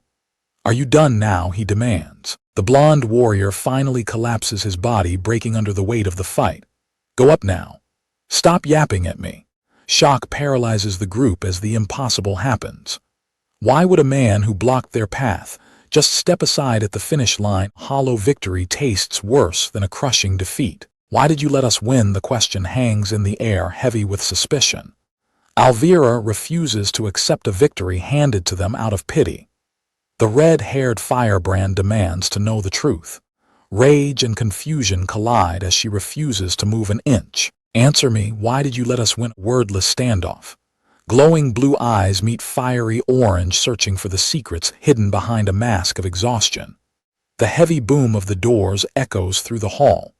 The path is clear, but the cost of entry is higher than they imagined. The flower pin, a fragile symbol of a girl's pure love, and a night spent in restless, hopeful prayer. Call it naive or a delusion, but for her, imagining a happy ending was the only freedom she had left. Reality is a cruel master. The girl arrives to find her dreams shattered and her hope bleeding out on the cold floor. The boy who should have been waiting in glory lies broken and covered in blood. Her voice drops to a chilling whisper, all of you. Her world shatters. A chilling blood-red question escapes her lips as she gazes at the carnage. What have you done? From the heat of the Glasgow subjugation to the quietest days, he proved he would handle any job no matter the cost. It is only after being blindsided by betrayal that a soul is forced to truly look within and reflect on the path taken. Yennecar offered her hand and a promise of help, but Ed Rothstaler chose to carry the burden in silence, never asking for her aid. He fought until he was broken and bleeding for one reason: to keep Yennecar far away from the carnage of this battlefield. A cryptic note left in the cold, a lie designed to keep her waiting in safety while he stepped into the jaws of certain death. The realization hits like a physical blow. He wasn't just ignoring her, he was sacrificing himself to ensure she never got caught in the crossfire. Fury boils over as her killing intent saturates the air. What are you doing? She demands, her eyes glowing with a lethal red light. The invaders boast of their victory over the bloodied Ed, completely oblivious to the fact that they've just awoken a monster. Panic flares as they realize the senior they thought they were protecting is actually the catalyst for their destruction. She's an enemy. I wasn't even curious about what you guys were doing, she sneers, her power erupting in a violent world-shaking surge of pink energy. Ed screams her name through the pain, but the gentle girl is gone, replaced by an unstoppable force of vengeance. Her enemies are left paralyzed by her overwhelming, suffocating aura. Ethereal feathers drift through a storm of pink energy, marking the start of a beautiful nightmare. Glass explodes as a spectral avian spirit tears through the silence while a mountain of molten stone begins to stir. Behind her, a fire tiger and a frost crocodile wait for the command to slaughter everything in sight. A chillingly calm command cuts through the roar ED. Just wait 1 minute. Pure, unadulterated terror. 4 attributes mid-level spirits. It's like an army Elvira screams, realizing they are completely outmatched. This is the true face of the top student of the second-year magic department. Desperation sets in as the spirits close in for the kill. 𝒩𝒐 get a grip, face reality already. A shadowy hand reaches out from the void, seizing the momentum of the battle as the stakes reach a fever pitch. Bloodied and battered, 𝒩𝒐 stares into the abyss. Listen. Go while you can. The weight of fate rests on a blood-stained collar as he is urged to flee. The truth hits like a physical blow. 𝒟𝐻 hall has become a death trap, and 𝒩𝒐 knows he's the only one left to stop the carnage. A blinding flash of elemental fury erases the darkness, leveling everything in its path. Despite the blood on his hands and the fire in his lungs, 𝒩𝒐's resolve never wavers. A titan's fist descends like a meteor, threatening to crush the life out of the intruder. 𝒩𝒐, every scar and every drop of sweat is the price he must pay to survive this trial. Against a tide of towering spirits, Ed stands firm. Ill handle. Yennecar get to the second floor now. Elvira barks in sheer disbelief, her fangs bared at the man who just tried to kill them. You're covered in blood. How do you expect to stop those spirits in that state? Ed's gaze is unshakable, a stone wall in the face of an oncoming nightmare. I changed my mind. Now hurry and go. A final act of penance as he tosses the reagents back to the alchemist. I'm sorry for tearing your bag. Elvira stands frozen, her mind spinning as she clutches her potions. What is wrong with this guy? The path is clear. 𝒩𝒐 and the others sprint for the stairs, leaving the battered Ed to face the storm alone. Yennecar looms like a goddess of destruction, her eyes burning with a crimson otherworldly hunger. A single eye wide with shock and blood-red intent. The tension is a wire about to snap. Through the haze of mana and madness, a broken man walks toward her. Ed's power surges around her, yet her voice falters. Don't push yourself. I'll finish this and get you treated. Blood-stained hand reaches through the spiritual storm, a symbol of absolute intimacy in this chaotic world. He breaks her concentration with a soft, steady whisper. I'm really okay. The crimson madness vanishes from her eyes, replaced by a sudden burning blush. The madness fades. Ed gazes at her with exhausted, sincere eyes. So you don't have to go overboard anymore. Yennecar can only feel the heat of his touch. Ed, your hand is on my shoulder. The high-tier spirit trembles, the weight of her actions crashing down in a wave of guilt. Power fades into regret. The violent gale of spirits dissipates into a soft, glowing hum as the storm finally passes. The onlookers are paralyzed with shock, their faces drained of color at the impossible feat. The artifacts lie in ruin, shattered into jagged shards that bleed lingering smoke. A resolute profile. Hurry and go, he commands, a lone warrior pushing others to safety while he remains at the brink. Gravity finally wins as Ed collapses onto the cold floor, his strength completely spent. A scream of pure desperation pierces the rain-soaked night as the name Ed echoes off the walls. Soft words of reprimand mask a deep, aching worry for the man who keeps getting hurt. Fury simmers beneath the surface as she stares at his wounds. There shouldn't ever be a reason to attack someone to this extent, she declares, vowing vengeance. The role of the first-floor boss is finally complete, the stage play coming to a bloody, successful end. A carriage bearing a golden crown has entered the grounds, signaling a new, formidable player. The golden crown, the absolute symbol of the Edel store's dominance, has arrived. Enter 𝒟𝐿, the adoptive father and murderer who built his empire on the blood of his victims. The timeline is shattered. The Golden King has arrived far ahead of schedule, dragging calamity in his wake. The storm screams against the stone walls of 𝒟𝐻 hall, a violent herald of the coming ruin. Through the rain-slicked glass, a lone silhouette watches the chaos unfold from the shadows. A cold hand presses against the window in a moment of quiet reflection. 𝒟𝐿 delivers a shocking confession to her maid. You know, Elris, I got dumped.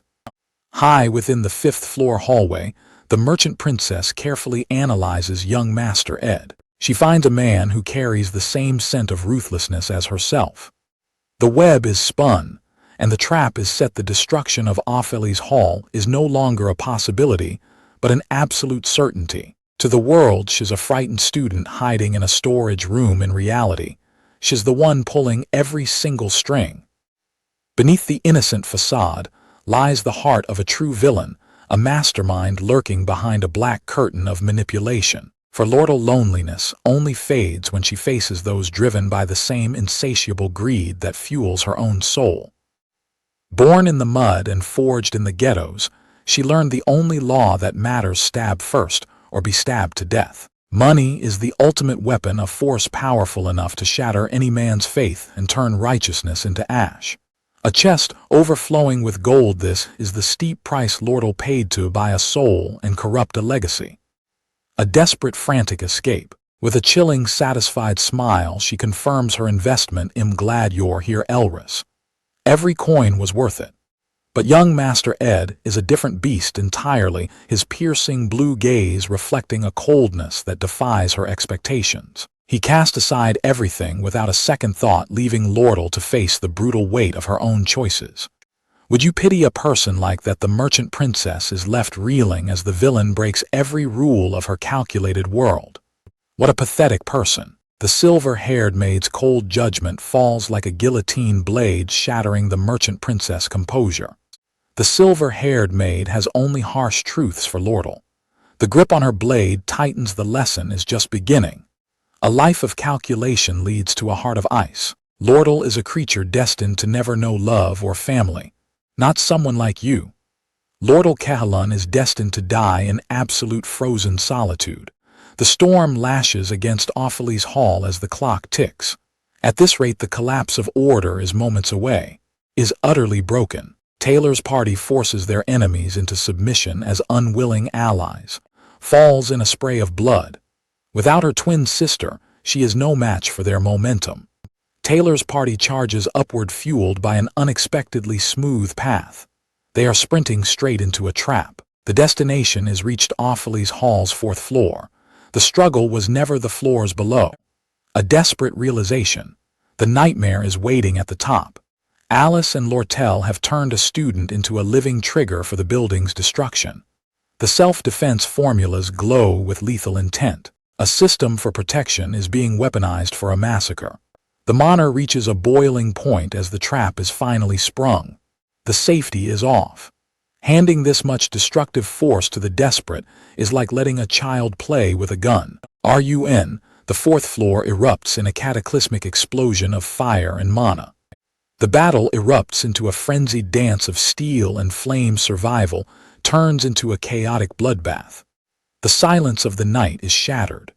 Rain pours down on 𝒩𝒮𝒄ℎ𝒜𝒼 hall as the building groans under the pressure of raw power. Panic ignites like wildfire. At this rate, the building's gonna collapse. The terrified shouts of the students echo as the halls of luxury become a crumbling tomb.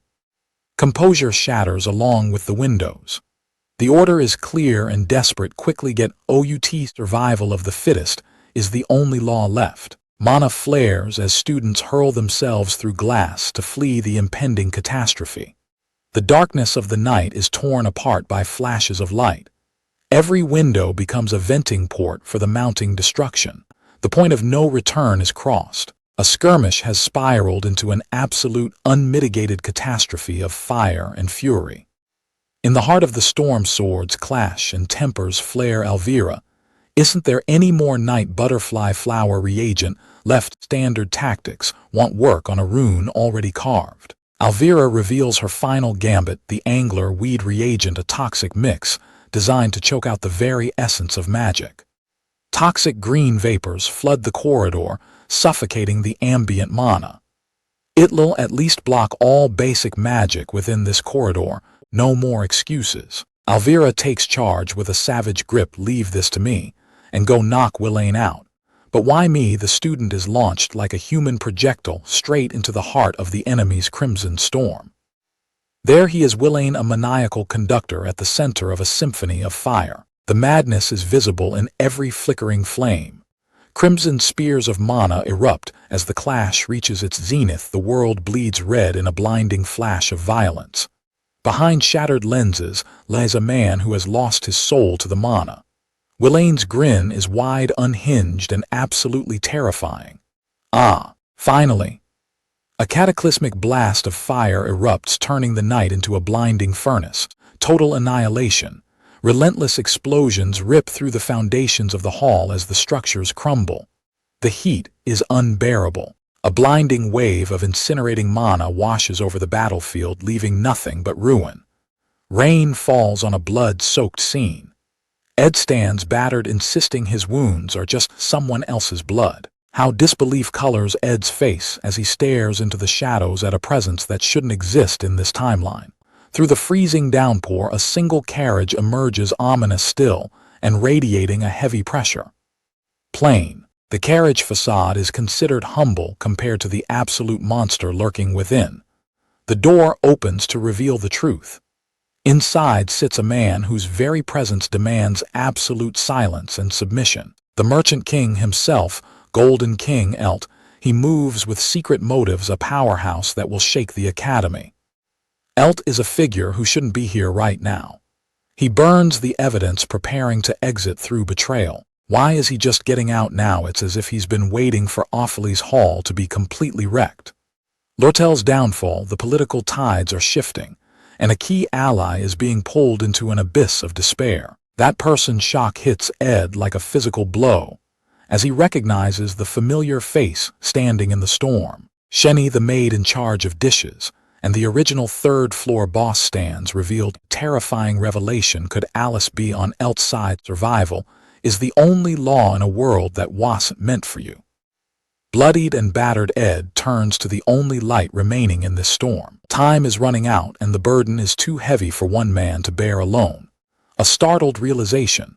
Determination ignites in her gaze, banishing the shadows of the rain. The mask of the loyal daughter is shattered as 𝒟𝐿 begins a high-stakes game of betrayal. The truth is a lethal weapon. 𝒟𝐿 knows 𝒟𝐿 murdered her biological parents. A masterstroke of deception, the sage's grimoire was merely the bait to pull 𝒟𝐿 away from his stronghold. 𝒟𝐿 stands at the center of a storm he didn't see coming, but he isn't empty-handed. In a world of merchants, everything has a price, even loyalty. A shadow looms as the chief maid loses her sight and hearing during her final year of service. Hidden within a simple letter lies the key to her allegiance, a list of orphanages from 𝒟𝐿 to 𝒟𝐿. One woman holds the scales of destiny in her hands. Depending on her choice, things will change dramatically. Don't move. The cold steel of a blade meets 𝒟𝐿's throat as the trap is finally sprung. The chief maid looks into the eyes of her captive and sees a fire that burns brighter than logic. Alice drops a cold truth. In my eyes, you two aren't all that different. The chief maid and the merchant, two sides of the same ruthless coin, both drowning in their sins. The air shatters as Alice readies her blade, her gaze fixed on the girl who dared to challenge her. A violent explosion rips through the hall, turning a tense standoff into absolute fiery chaos. Taylor screams across the smoke. The chief maid Alice is holding a hostage. The evidence is undeniable. As I thought, the real culprit is chief maid Alice. 𝒟𝐿 hits the floor as the group rushes to her side, desperate to save their comrade. The mask slips. I should say that and frame Alice for everything. A look of pure shock. Taylor freezes in horror at the twisted expression on her friend's face. What's wrong with your face? 𝒟𝐿 doesn't miss a beat, using the panic as cover to sprint toward her true objective. The end game is in motion.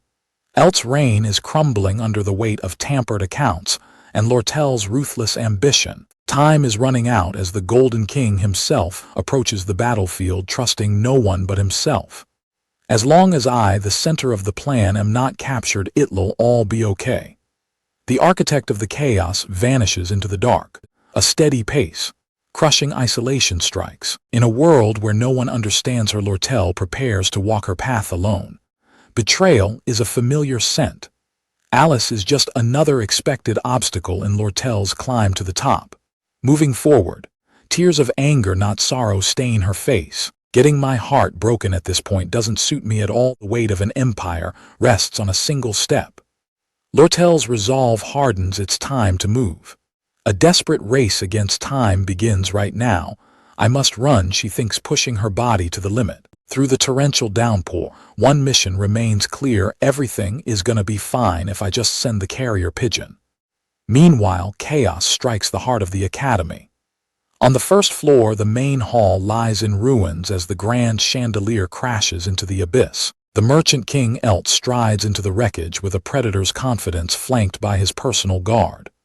Are you a student? Quickly evacuate, 𝒟𝐻 commands, his eyes scanning for any sign of the girl who would dare defy him. A measured, heavy stride. A single student blocks the path of the merchant king, standing firm despite the threat of collapse. He won't let anyone through for safety reasons. No orders, no backup, just raw audacity. The blonde strategist acts alone, exploiting the cracks in Sylvania's system to stall the inevitable. The pieces are finally on the board. 𝒟𝐻 seeks to oust her tormentor and seize the merchantry's throne for herself. But at the center of the web sits the true root of this narrative twist: Alice. She is the shadow manipulator pulling the strings of both sides. The ultimate betrayal is revealed on the 5th floor. Alice stands poised to strike down 𝒟𝐻, forcing the strategist to make a choice. No, the strategist won't intervene because the scenario has already shifted. Taylor's party is the wild card that will crash Alice's party. I can trust them. He leaves the traitor in the hands of the rising heroes, certain that the stage is set for a collision. Steel clashes and magic erupts in a blinding flash. Taylor's party unleashes a whirlwind of violence, overwhelming everything in their path. The strategist watches as the light fades, his confidence absolute. Because I've already confirmed his abilities. The merchant prince realizes he must get his eyes dirty to maintain the status quo. I'll handle the matter here, he growls. With a cold, calculated gaze, the one-eyed tycoon offers a patronizing deal. Talk to the academy first, he suggests, masking his true intentions. The tycoon's mask finally cracks as the boy's true allegiance becomes clear. He stares into the eyes of a survivor who refuses to be a pawn in his games. A murderous blue aura flares. So you're on �𝐻's side, how he spits the air, heavy with impending violence. Coldly looming. Walls crumble and stone shatters as a massive elemental golem bursts onto the scene, surveying the absolute destruction. Ed remains the eye of the storm. Everything's a mess out here, he remarks. While the building burns, the muscular mage 𝒩𝒑 performs a handstand with terrifying calm. Falling buildings won't kill me, he scoffs. The group finally trades apologies amidst the ruins, though the tension from the Glasgow incident still lingers. Ed tries to lift Janika's spirits. Don't be so dejected, he says, before preparing to drop a question that will shatter the serious mood. Are you two dating? The question strike Janika like a physical blow, sending the spirit caller into a red-faced, stuttering frenzy of denial. Total panic. Janika's face is a beacon of embarrassment as she tries to wave away the misunderstanding. 𝒩𝒑 stands stunned by the sheer, reckless determination. Why did you go so far to destroy the wall to come to me? Covered in blood but fueled by raw grit, Ed demands a favor with the weight of a blood oath. I'll repay you for it later. The fur-collared merchant attempts to de-escalate with honeyed words, but the tension remains razor-sharp. The puzzle pieces fall into place as the merchant sees through the mask at last. The truth is finally out. A monstrous aura erupts as the merchant identifies Ed's true allegiance on 𝒟𝐻's side. A bribe of double gold and a warning of betrayal. The merchant tries to buy loyalty, but Ed's resolve is ironclad. Get out of the way. The offer is rejected. The air turns freezing cold as the merchant finally accepts the challenge. Negotiation time is over and the death warrant is signed. Dispose of him quietly. Death lunges from the shadows as the assassins strike with lethal precision. The hunt turns frantic. As the guards roar in fury, their target is slipping through their fingers. A violent surge of green mana erupts from the side, blowing the merchant's ambush wide open. Tide turns as 𝒩𝒑 enters the fray with overwhelming power. It's okay, Ed. Ed seizes the opening, promising to settle the score once the mission is complete. I'll repay 𝒩𝒂Ⅎℰ ignites his spirit, ready to show the merchant that these students are anything but easy prey. No more holding back, the merchant commands a total assault as a wall of fire consumes the hall. A deafening explosion rocks the hall as Ed charges through the falling debris. Every second is a gamble with death. Blood masks his face, but his focus is unbreakable. Through the haze of smoke and shadow, they finally meet. He needs answers from 𝒟𝐿 before the situation spirals out of control. Reality sets in with a shock. The exit is sealed. 𝒟𝐿's voice trembles as the merchant's trap tightens around them. Run as fast as you can. Ed's command is sharp as they sprint toward the last remaining backdoor. In �𝐿's cutthroat world, even Cheryl's flattery is a calculated move. Every smile is just a transaction in disguise. Cadden plays the loyal employee perfectly, but his energy is fueled solely by the tips 𝒟𝐿 feeds him. Even the Academy's pet bird is a merchant at heart. Its loyalty ends exactly where the supply of high-quality feed runs out. Everything has a price. Alice betrayed you, right? Ed forces 𝒟𝐿 to face the cold, hard truth. Despair takes root as 𝒟𝐿 bows her head in the darkness. It's my fault. What a stupid, foolish mistake. She was never like Janica Failover, who treated the world with selfless love. 𝒟𝐿's heart was a vault built on calculations. Seeing Janica's pure, heated gaze fixed on Ed changed something. 𝒟𝐿 felt greed for something money couldn't buy. That moment of hope was her downfall. She spilled her entire plan to Alice, the one person she thought she could finally trust. The blade of betrayal gleams. Alice stands ready to strike, proving trust is a luxury that leads straight to the grave. Even after witnessing that betrayal, the race for survival continues. They won't stop running. The mask of a romantic life shatters. Staring at her reflection, �𝐿 confronts the gloomy, grimy self shed left in the mud.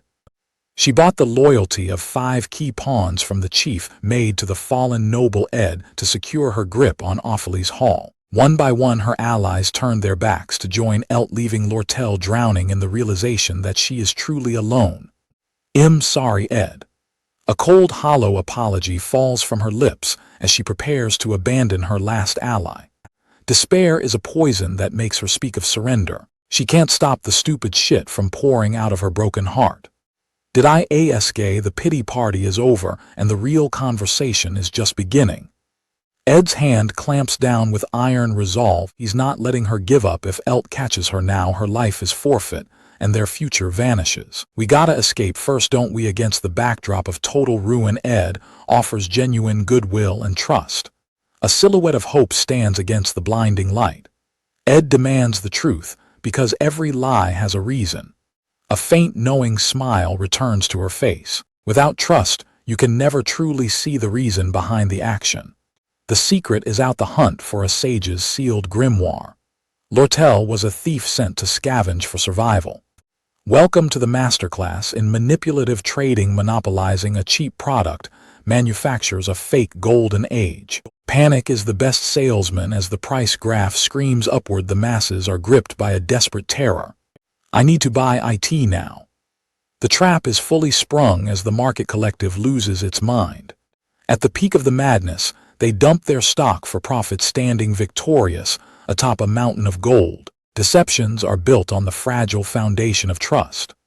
One strike is all it takes for the market to crumble. Greed has turned into a noose around 𝒟𝐿's neck. He is forced to bleed his own assets dry to survive. The spider has finished weaving her web. 𝒟𝐿 seizes the board, turning subordinates into weapons of destruction. The master strategist exposes the calculated siege. Every move was a trap, and the merchant king walked right into it. A cold realization dawns as the strategist lays out the end game. He hasn't just followed the plan, he's seen through her entire masterwork. In a single terrifying glance, the predator becomes the prey. For the first time, the cunning merchant finds herself completely exposed. Time is the ultimate enemy. A single message must reach the headquarters now, or the entire revolution dies. The air turns ice cold as the final instructions are whispered. Every word is a razor's edge. Send the signal, vanish into the darkness, and let the house of cards fall. A deadly game of cat and mouse begins as 𝒟𝐿 prepares to hunt down his own blood.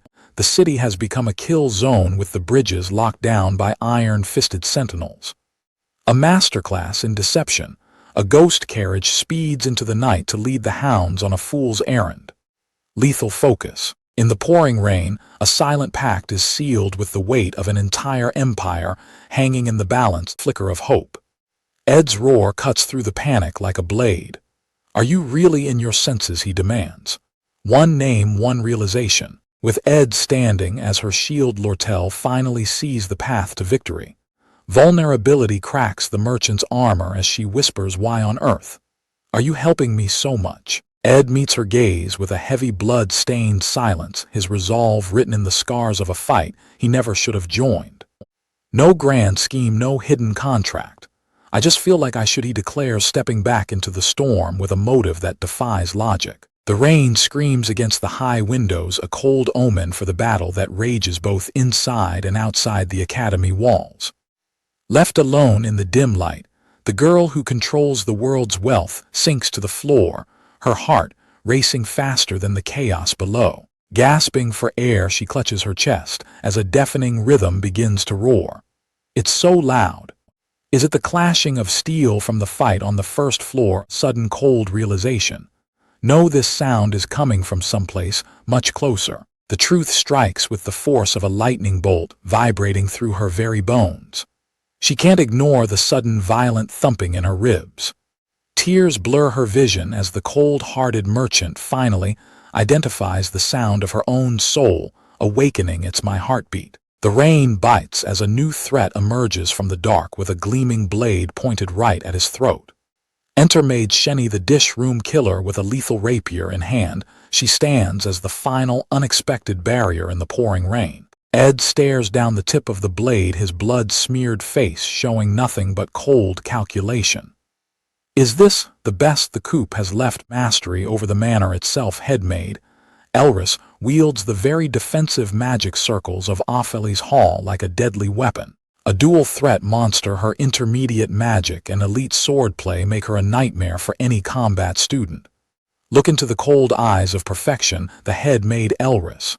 But even absolute skill has its limits. The tides of battle are shifting as the nevertheless of fate intervenes. No matter the power, Elris had one fatal disadvantage.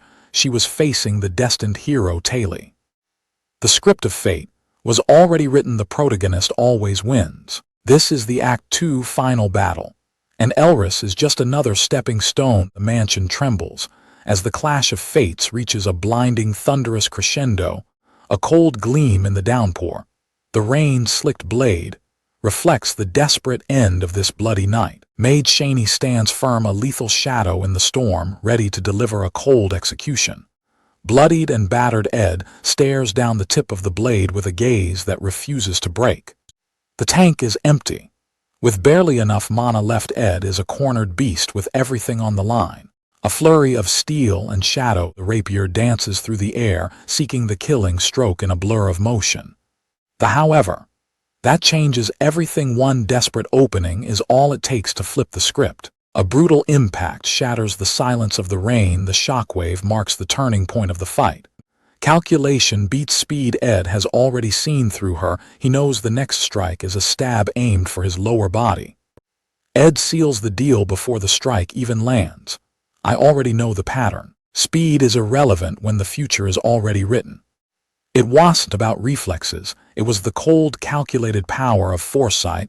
The blessing of the stars ignites within a piercing violet gaze. This is the divine privilege of the twin sisters, and it's about to get lethal. Ellie's telekinesis floods her sister's body, turning every hidden blade into a remote-controlled executioner. Lethal steel dances through the air, tearing through his guard with ruthless precision. Blood sprays into the rain as the daggers bite deep into his flesh. Chilling realization. Ed stares back through the carnage. He was waiting for this exact moment. Arrogance turns to terror. The counterattack is a thunderclap of raw violence that shatters her momentum and leaves her reeling. Wounds are shallow, barely more than a scratch to a man who has seen hell. Ed's foot crashes down like a falling mountain, pinning her to the cold, wet stone. Metal shrieks as he crushes her last-ditch defense. She realized too late that she's trapped in a cage with a monster. Bone-shattering impact echoes through the courtyard as Ed slams her into the earth. The power dynamic has been violently reset. Desperate guttural scream marks the collapse of the assassin. The ambush has turned into a complete massacre. Pinned beneath a crushing weight, the maid's loyalty flares. I can't disappoint MS. Elris, move, get out of my way. Ed's cold declaration cuts through the rain. Elris will lose. The assassin recoils, demanding to know what he understands. Do you have any idea how much MS Elris has suffered? She channels her mana into a volatile glowing core. A storm of magic circles erupts, raining down beams of pure violet destruction. There is no restraint left. Amidst a blinding detonation, she screams. Do you have any idea how many orphans she saved? Ed stands unmoved, reflecting on lore. He admits the story never delved into the depth of Elris' personal tragedy. Her eyes burn with fanatic light as she recounts the life Elris gave her. The battlefield is consumed by heat. Without her master, she would be nothing. Ed braces himself against the inferno of her desperate gratitude. She charges through the flames, sword drawn. Every strike is a debt she's trying to repay. I couldn't have even continued living in the first place. Her eyes are wide with the agony of potential failure. A gaze of desperation. A final catastrophic explosion levels the area. Even after hearing her heart-wrenching tale, Ed's heart remains cold. The smoke begins to clear, revealing the grim reality of the exchange. With a brutal impact, Ed shuts her down. That's none of my business. As she chokes out a final curse, his emotions remain as still as ice. The fire of her defiance is finally snuffed out, leaving only a broken shadow in the dirt. Beneath the heavy rain, the predator has finally silenced his prey. An extra falls face down in the mud, her life extinguished by a cold, pragmatic hand. Standing over the corpse, he acknowledges the harsh reality of a world far larger than the original script. Morality is a luxury reserved for the privileged. Philosophy dies the moment survival becomes the only objective. While others play at life, he runs through the shadows with a cold, clear purpose.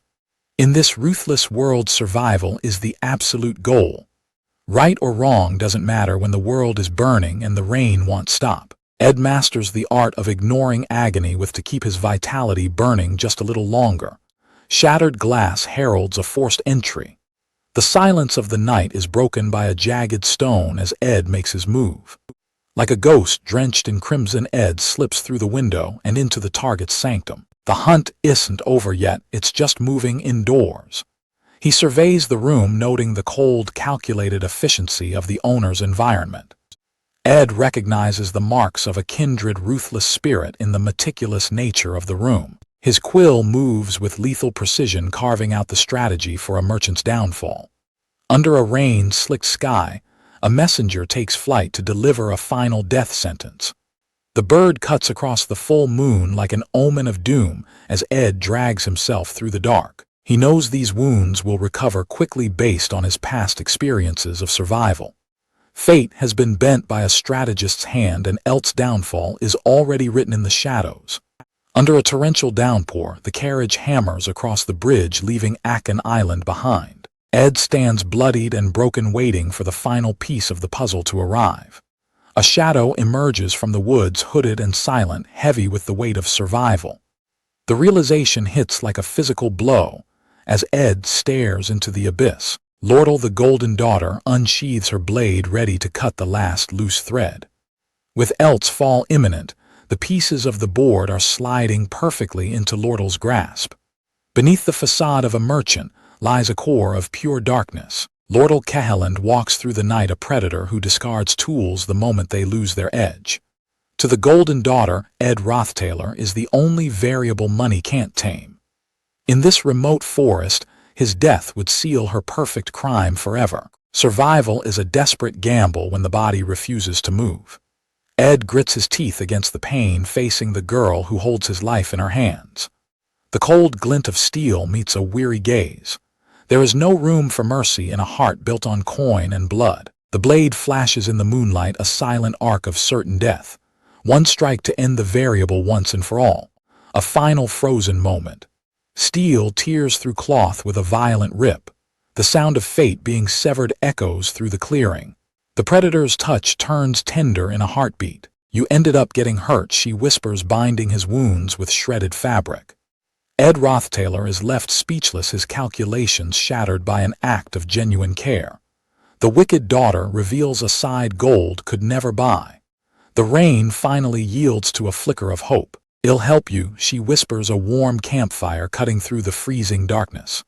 𝒟𝐿's eyes shimmer with a playful light under her hood. "First we should warm up," she suggests, her charm as sharp as any blade. The flames roar as 𝒟𝐿 reveals her hand. She doesn't just hire workers, she commands absolute loyalty, a scheme worth dying for. Ed stares into the fire, suspicious of the trick used to buy such devotion. 𝒟𝐿 just smiles knowingly. "Don't you think him amazing?" She fishes for a compliment, looking for any crack in his composure. Ed's deadpan silence is a wall she can't quite scale, his focus remaining entirely on the flames. A playful, dangerous smirk. The mask slips, replaced by the chilling truth of a merchant princess. "I'm not that nice of a person," she admits. "Even in the warmth of the fire, profit is the only thing that lasts." Ed demands his 20 gold coins. The air turns heavy as the conversation shifts to 𝒟𝐿. 𝒟𝐿 knows she's being probed for secrets. Ed leans in, his gaze piercing through the embers. The mention of Senior 𝒟𝐿 brings a sudden sharp tension. Her expression remains unreadable as she describes 𝒟𝐿 as a nice and great person. "Yeah. So what's up?" Ed cuts through the fluff, demanding the truth as the firelight flickers. While the fire burns in the woods, Apheli's hall begins to crumble under a violent, unseen assault. 𝒟𝐿 abandons the chaos, rushing toward a far more valuable prize with predatory focus. Ziggs is pushed to the breaking point, surrounded by mercenaries in a desperate clash. "Stop now!" Ziggs roars, forced to turn his blade against his own allies to prevent a massacre. The air chokes with red mana as 𝒟𝐿's power transforms into a terrifying lethal surge. It has to stop, comes the desperate plea before lives are lost. But a chilling whisper echoes through the swirling gale. A spirit bird nudges her, sensing the shift.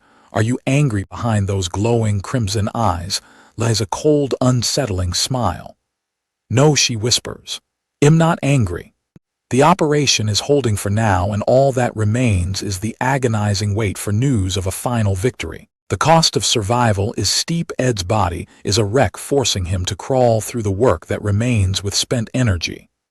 A ruined uniform is a small price for living through the night as the morning light finally breaks the darkness. The fall guy is set, and the head-maid Elris remains tight-lipped under the weight of interrogation. The storm at Apheli's hall has officially passed, but for 𝒟𝐿 the aftermath is just beginning. Ed reaches the rank of intermediate craftsman.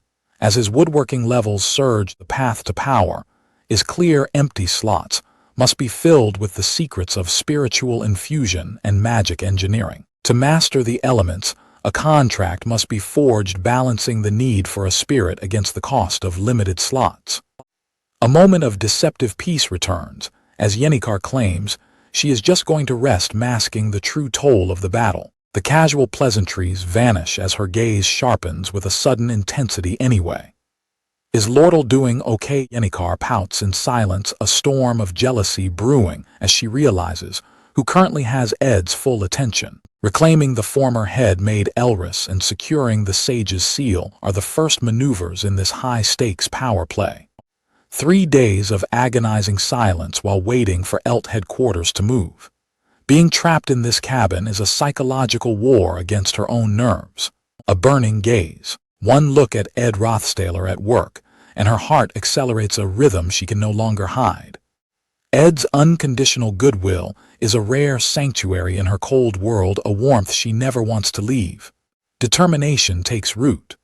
The rivalry turns personal as she sets her sights on 𝒟𝐿. Watching them together fuels a possessive fire that demands total victory. If 𝒟𝐿 has so much, then she should have the decency to leave this one person to the girl who has nothing. A dangerous ultimatum. Negotiation is over. It's time to fight dirty. In the art of the underhanded, 𝒟𝐿 is the undisputed master. 3 days alone with Ed was the ultimate tactical advantage. That wicked grin says everything the trap is set and the hunt has begun. She starts with her greatest weapon, overwhelming wealth. Bury them in gold. Reality strikes as even a merchant princess faces a budget. The new plan: infiltrate his life naturally by taking care of his tuition fees. The cold merchant mask shatters into a stuttering, blushing mess. Don't get the wrong idea, she cries, unleashing the ultimate tsundere defense. Total psychological collapse. The system confirms the brutal truth: 𝒟𝐜𝒂ℰ has zero relationship experience. Lucy drifts into the cabin like a ghost, yawning through the morning light with a blanket in hand. This is where the sun shines best. 𝒟𝐜 watches in stunned silence as the tiny witch claims her territory on the floor. A baffled silence. To Ed the legendary, Lucy is nothing short of a natural disaster sprawled across the wood. 𝒟𝐜's dreams of a private getaway are crumbling fast as a sleepy witch treats the floor like a five-star hotel. Ejection protocol initiated. Ed handles the natural disaster with a swift toss, sending Lucy flying. I guess Lucy came to hide out. Ed sighs, oblivious to 𝒟𝐜's realization that her rival is here to stay. The tension is mounting as the deadline approaches. In 3 short days, the winner will finally be crowned. Morning light returns. Day 2 begins with a mask of forced cheer as 𝒟𝐜 tries to seize the morning. The golden-haired 𝒟𝐼𝒮𝒞 appears, radiating pure competitive energy and obliterating the romantic atmosphere. Hello, 𝒟𝐜 enters with a bright smile, turning the cabin into a crowded battlefield. 𝒟𝐜's frustration boils over in a heavy, silent sigh at the sight of her squatting rivals.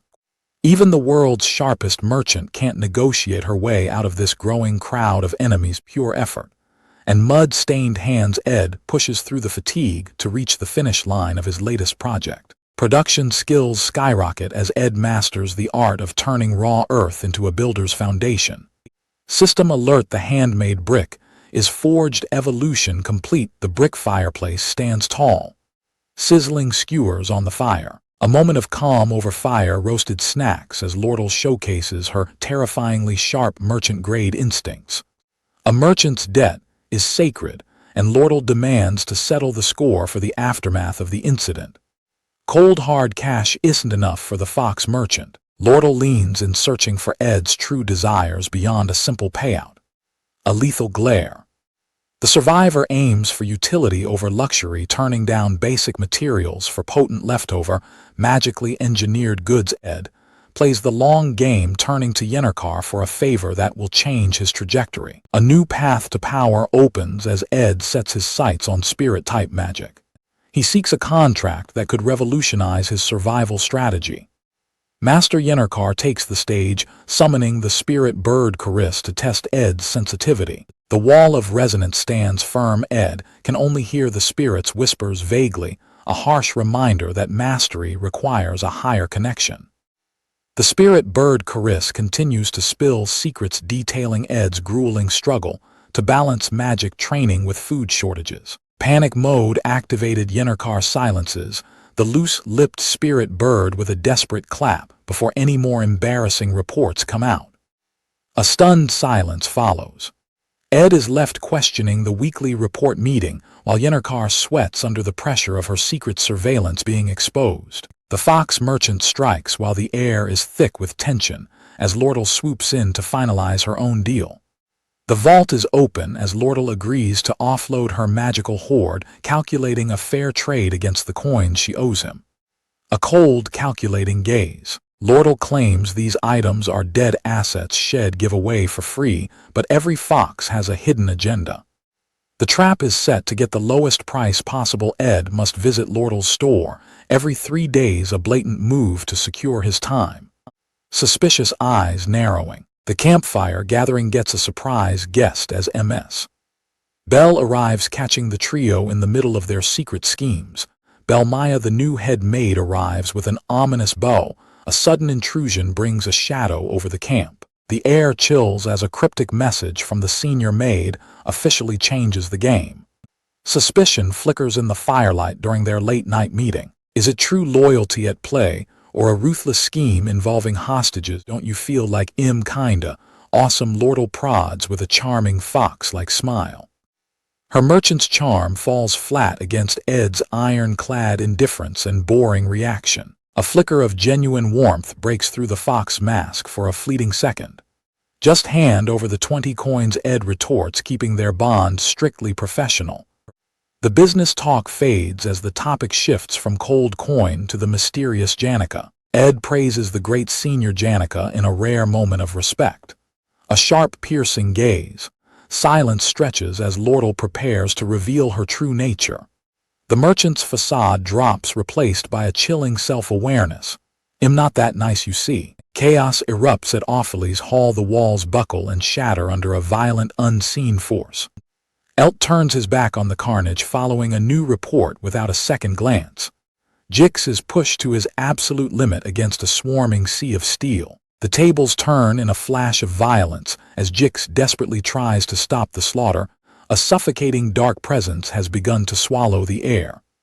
The shadows are creeping in, heralding a storm no one is ready for. The spirits have unleashed their true fury, turning the battlefield into a chaotic vortex. A single name echoes through the storm: 𝒩𝒩𝒂. The slaughter is imminent, and if she isn't stopped now, there will be no survivors. The clock is ticking against a massacre that cannot be undone. A voice cuts through the tension, questioning the silent rage simmering beneath the surface. "Are you mad?" she asks. Her eyes glow with a terrifying crimson light as a sinister smile spreads across her face. "No," she whispers, "I'm not mad at all. Classes are over for now." The silence of the woods stands in stark contrast to the grim news of what transpired. Alice, the chief maid, remains bound and hauntingly silent. The secrets of the night are buried deep in their quiet despair. The pieces are falling into place. The plan is a success. Now all that's left is to wait for the final confirmation. The cost of survival is paid in muscle and bone. Phew. The labor was heavy, and the exhaustion is setting in deep. The grind never stops. As an intermediate craftsman, the path to mastery is still filled with empty slots waiting to be filled. New power beckons. The choice is made: spirit formula infusion for sorcery and magic engineering for the ultimate survival tools. To master the infusion, an artifact must be born. To engineer magic, one must dismantle the impossible.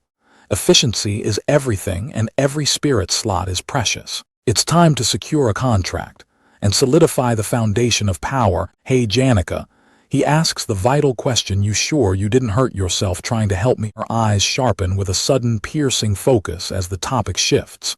"Speaking of which, is Lortel okay?" Yesh is resting inside the cabin. Safe for now, 𝒩𝒩𝒂 lingers outside, lost in her own thoughts. From manipulating the former chief maid to securing the sealed grimoire, a high-stakes game is played in the shadows.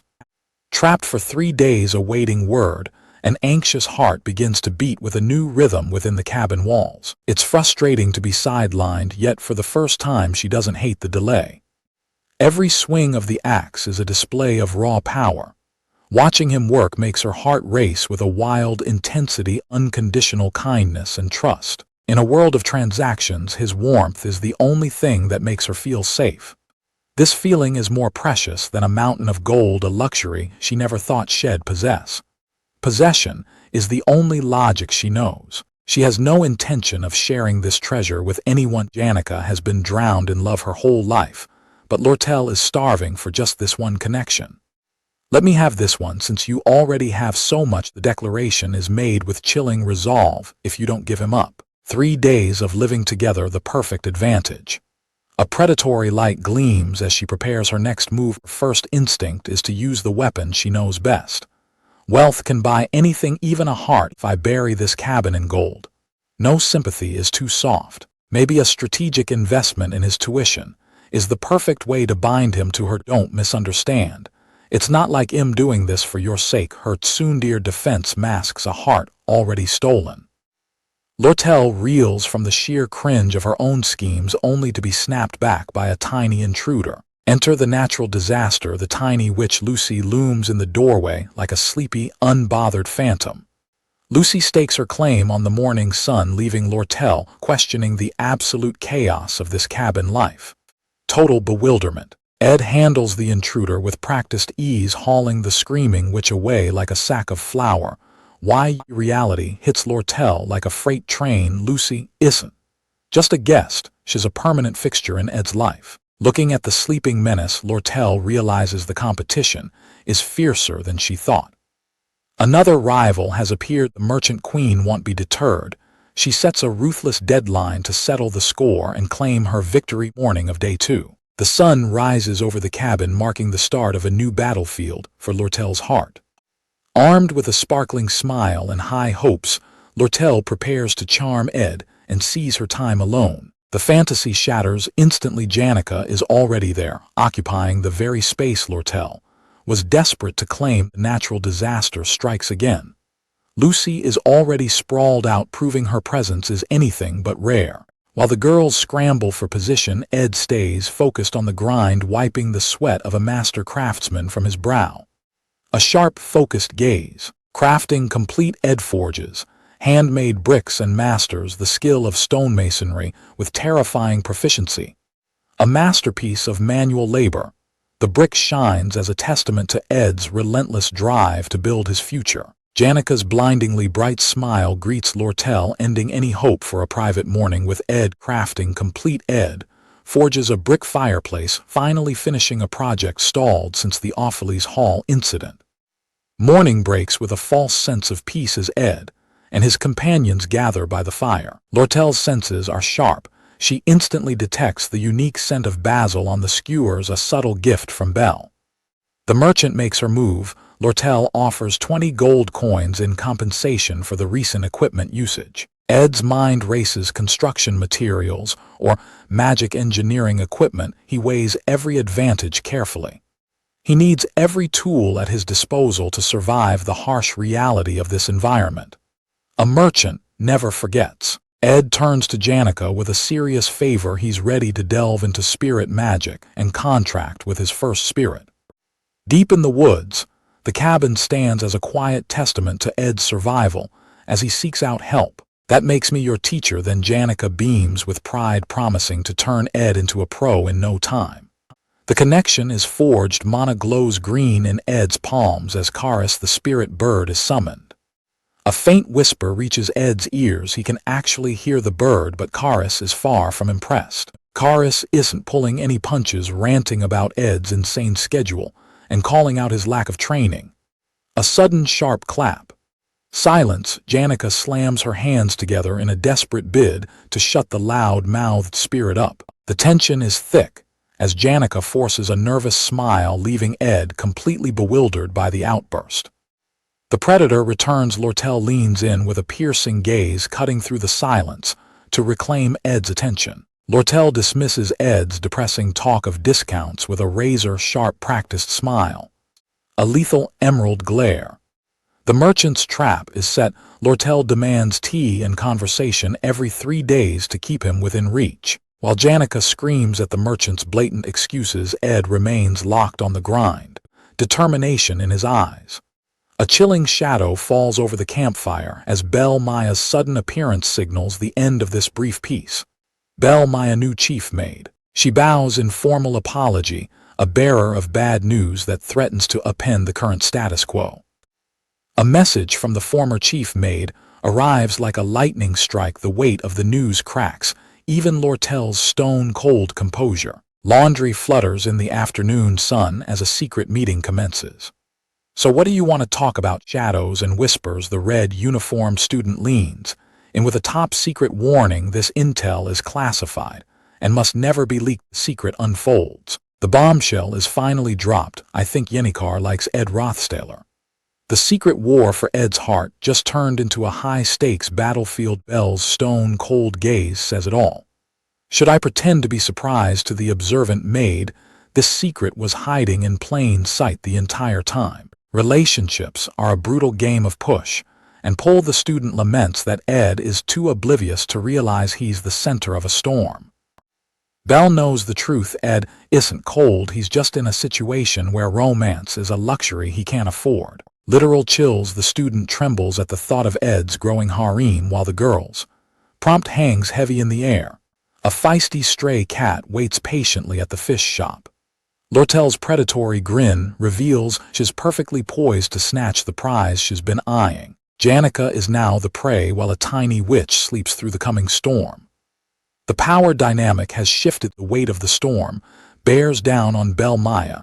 Even the stoic headmaid feels her world spin as the chaotic harem closes in. Cut the pleasantries. 𝒟𝐼𝒮𝒁's piercing gaze demands the truth. What message does the messenger carry? Phantom from the past reaches out. A critical message from the former headmaid. Elris is delivered with a humble bow. The crackling campfire holds back the abyss. Amidst the flickering embers, the oppressive darkness of night is momentarily banished. The long day ends in silence. Belle retreats into the night carrying a slumbering Lucy as the players depart for their rest. Exposed and vulnerable, Ed's presence is now a known factor to the Opheles Hall officers, yet he stands firm amidst the heat. Victory is within reach. Elt's empire crumbles as authority is stripped away. The final battle begins at the heart of the merchant guild. 𝒟𝐼𝒮𝒁's father prepares for his desperate last stand at headquarters. Trust is a dangerous currency among merchants. Cunning players still have hidden cards to play. Watch it burn. The threat of Elris is reduced to ash as the conflict is officially concluded in a blaze. Silence is bought and paid for. 𝒟𝐼𝒮𝒁's foresight ensures the identity of the mastermind remains buried in the flames. A leverage more powerful than gold. This list of sponsored orphanages is the ultimate insurance policy for absolute loyalty. A heavy silence. A legacy of sacrifice hidden behind a cold mask. Elris gambled her life for the orphans she vowed to protect. Behind the blunt facade of the headmaid lies a warrior who staked everything on a single desperate gamble. Cornered and broken, the true psychological state is finally laid bare. The sheer weight of the situation crushes the soul. Trust is the rarest currency, and once it's lost, it stays gone forever. A letter arrives as a calculated attempt to join the winning side. In the cutthroat world of merchant sympathy is a death sentence. One slip up and you're nothing but a fool to be stepped over. The mastermind keeps her secrets close, ensuring her role as the black curtain remains buried. Exposure is not an option. There's no such thing as an eternal enemy or ally. A relieved smile masks the cold reality of survival. The deal is struck, and the contract awaits a final signature. The wheels of industry and power continue to turn. A torch passed in the dead of night, a flickering light to stave off the darkness, if only for a while. A silent exchange as she takes the torch. Her gaze is heavy, weighed down by the push and pull of their bond. To overtake her rival, she realizes she must abandon caution. The time for playing it safe is finally over. Did you know, Senior? A sharp question breaks the silence, signaling the start of a dangerous psychological game.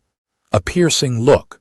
Relationships are defined by the essence of push and pull. She reaches out, seizing the moment to tighten her grip on his attention. The standards of Sylvania demand a tidy appearance. She pulls him close, catching him completely off guard with a sudden daring move. Shadows dance. You're taller than I thought, Senior. A simple observation masks the electric tension as she closes the final distance between them. Beneath the vast starry sky and the warmth of the fire, the merchant makes her ultimate play. The push and pull ends in a silhouette of absolute intimacy. A lethal closing of distance. She rises on her tiptoes, invading his personal space with heart-pounding intent. A suggestive whisper about the sweetness of raspberries. The merchant girl plays her hand with dangerous, playful precision. Watch the line. The warning is sharp. If he pushes or pulls too much, he loses the game of popularity. A bold promise for the next encounter. She's mastering the art of the push, and she's already got him right where she wants him. Leaving a lingering smirk, she retreats into the dark woods. The torchlight flickers as the merchant disappears into the night. She vanishes into the deep forest, her laughter fading. The encounter is over, but the protagonist remains trapped in the aftermath. A sudden, violent flare of light shatters the peace. His desperate plan to stay on the sidelines is officially dead. A weary sigh escapes as the weight of reality sets in. Fate is a cruel director, and he's being dragged back to the stage. Under a brilliant moon and the chirping of bugs, the world remains calm. But for him, the crackling campfire is the countdown to a coming storm. The gravity of the story is becoming impossible to resist. Anxiety takes hold as he feels himself being sucked into the center of the narrative. A man without ambitions, just a survivor wanting to stay on the sidelines. Staying a background character is the hardest quest of all. A simple diploma and a quiet life, a foolish dream he'll soon realize is impossible. The not-so-distant future is coming for him. Summer fades into memory as the nights grow cold. The season of preparation has quietly come to an end. The leaves turn blood red as autumn arrives with a vengeance. A new chapter begins and the stakes are about to skyrocket. A single leaf drifts through the crisp sky. The gears of the main storyline have begun to turn. A jagged ink stroke, a devastating strike tears through the air with lethal precision. Impact rings out with a thunderous roar. The peaceful silence of the forest is shattered by a shocking revelation. The fire fox kissed young Master Ed. Lady Yennekar's world tilts on its axis as the spirit's words sink in. The unthinkable has happened. Taken drops the truth like a heavy blade. That cunning fox-like woman knows exactly how to manipulate a man's soul. Panic flares as Yennekar searches for the truth. Even under the heat of a kiss, the fallen aristocrat remained an unshakable fortress of ice, a cold assessment of a heart of stone. Either he's beyond temptation, or he simply doesn't see her as a woman at all. The fire dragon roars a desperate warning. If you don't act now, Yennekar hell be stolen away forever. The spirits erupt in a chaotic debate. It's time for a bold, aggressive move. The battle for affection shifts tactics. A change of pace is needed to catch him off guard. Lady Yennekar's imagination runs wild with forbidden warmth. The simple fantasy of feeding him becomes a battlefield of heartbeats and blushes. The trap is set with a single trembling spoon. Say, the ultimate test of their bond. Reality bites as Ed plays the role of caretaker with clinical precision. A simple meal, but the stakes feel impossibly high. A dark power stirs within those violet depths. A predatory gaze locks on, signaling a dangerous shift in the atmosphere. The romantic fantasy crumbles into a bitter disaster. To Ed, she is nothing more than a tasting machine for his spiceless experiments. Life skills are the foundation of survival, and the dexterity stat is the key. Efficiency is everything in this calculated game of progression. Time is the ultimate enemy. The clock tower tolls for a world Ed must conquer if he hopes to survive the coming storm. School is in session, but for a survivalist, every hour spent at a desk is a precious resource being drained away. Efficiency is the only law. Ed's eyes are locked on the script, ensuring the scenario doesn't deviate from the path to victory. From the shadows, the extra monitors the stage. The protagonist and his heroines are moving exactly as the timeline demands. Taylor's sword strikes with lethal precision. The main character is growing stronger, a vital pawn in Ed's grand plan for survival. Princess Pina walks the path of royalty, unaware that her inevitable clash with Lordle is the next spark set to ignite the academy. Lordle plays the part of the innocent merchant, but her hunger for the sage's seal remains a dangerous, lingering threat. Ed shifts his gaze toward the faculty building where the academy's deepest and darkest secrets are buried. A grand architectural marvel hides the boss who will soon bring the school to its knees. A moonlit window. The final boss of Act 2 stands, revealed Professor Glast. The mastermind is named and the real game begins. Panic strikes a hidden witness. Ed emerges from the woods carrying a girl and dragging a bloodied beast. There's no doubt that's Lucy. One of the most powerful wild cards has been recovered under the cover of darkness. My intuition was right. A new player enters the game of deduction as the extras' secrets begin to unravel before a detective's eyes. Smoke billows into the freezing night air. The nightmare has only just begun. What the hell is all of this? From the shadows, the observer watches in pure disbelief. The monster's hooves are bound tight, a grim trophy from a hunt no student should be capable of. Ed decides to call it a night. I guess I should go to bed early tonight. He is completely oblivious to the predator tracking his every move from the darkness. Behind those glasses, a keen intellect sharpens. This detective isn't backing down until every secret is laid bare. I need to rescue Lucy. Slowly. The assistant professor creeps toward the makeshift shelter where the academy's wild card is being kept. Breath held, heart racing, she reaches for the sleeping girl. As quietly as possible, a violent surge of mana explodes without warning. The rescue mission is met with a blinding high-pressure counterstrike. A sudden shock confusion hits harder than the magical blast. What the plan has gone off the rails in an instant. The predator awakens. "Who are you?" Lucy demands, her gaze cutting through the darkness with lethal intent. The witness fumbles for an excuse as the pressure mounts. "I am the assistant professor of your year." Stunned silence. Lucy completely ignores the intruder and crawls right back into her hole to resume her nap. Silence reigns once more, leaving a flabbergasted professor standing alone and bewildered in the dead of night. From the depths of the shadows, those violet eyes flash with a terrifying predatory glint. She's watching. She's waiting. The night sky screams as a massive pillar of pure violet mana erupts. Lucy isn't just a student, she's a living natural disaster taking flight. Claire's suspicions solidify into a terrifying realization. "As I thought," she mutters, the truth finally coming into focus. The desk groans under the weight of the evidence as Claire slams down the files and a mysterious orb. "Ed Rothtaylor," Claire demands answers about the student discarded by his own kin. This isn't just a rumor, it's a storm brewing in the academy. Professor Glast remains cold and unimpressed, dismissing the boy as nothing but talentless trash. Glast cuts through the noise, demanding a coherent story from his frantic assistant about an outcast overpowering Lucy Merrill. Was Ed a hero in the shadows, or was he simply carrying a sleeping child through the night? Glast is unmoved by her theories. "Just bring me your apology letter," he commands harshly. A shadow of doubt. Claire erupts in a surge of mana, confessing to the illegal use of memory recording magic. Violet memory orb flickers to life. "He definitely looks like a mastermind, doesn't he?" Claire whispers. Ed Rothtaylor stands frozen in the memory, striking a pose of absolute authority. The hidden mastermind has been caught. A flicker of genuine interest breaks through Glast's cold facade. The official files paint him as a failure, but the memory shows a man who let the students pass by choice. On one side stand Taylor and Alvira, titans of talent born to rule the new era. There is no way an ordinary failure like Ed could ever hope to stand in their path. Glast's eye flares with a predatory violet light as the pieces of the puzzle shift. Glast's predatory gaze locks onto the figure as a realization escapes his lips. Bathed in searing light, the blade pulses with the raw power of the spirits. The engravings hum with a lethal, incandescent heat. The ceremonial dagger explosion is born a high-efficiency weapon of destruction.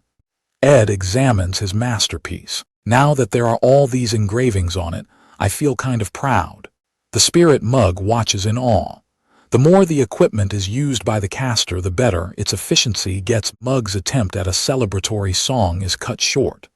Ed snatches the spirit right out of the air. "Why, young Master Ed, I wish to atone for my sins. I am ashamed." Cornered and trembling, the spirit wails in despair, trapped in the crushing weight of Ed's interrogation. Desperate tears fall. "Did she promise you something else?" Ed presses the spirit, refusing to let the little schemer off the hook. Janica is a titan among sorcerers, surrounded by high-ranking spirits who feast upon her refined magic. Isn't this too good to be true? The spirit's secret plan is laid bare by staying near Ed. And the legendary Janica, he can grow at twice the normal rate. A cold, interrogative stare. Tears stream down Mug's face. As he admits the truth, his loyalty is fueled by a filthy and lowly ambition for success. Mug breaks down, venting his bitter frustration against the elitist hierarchy of the spirit world.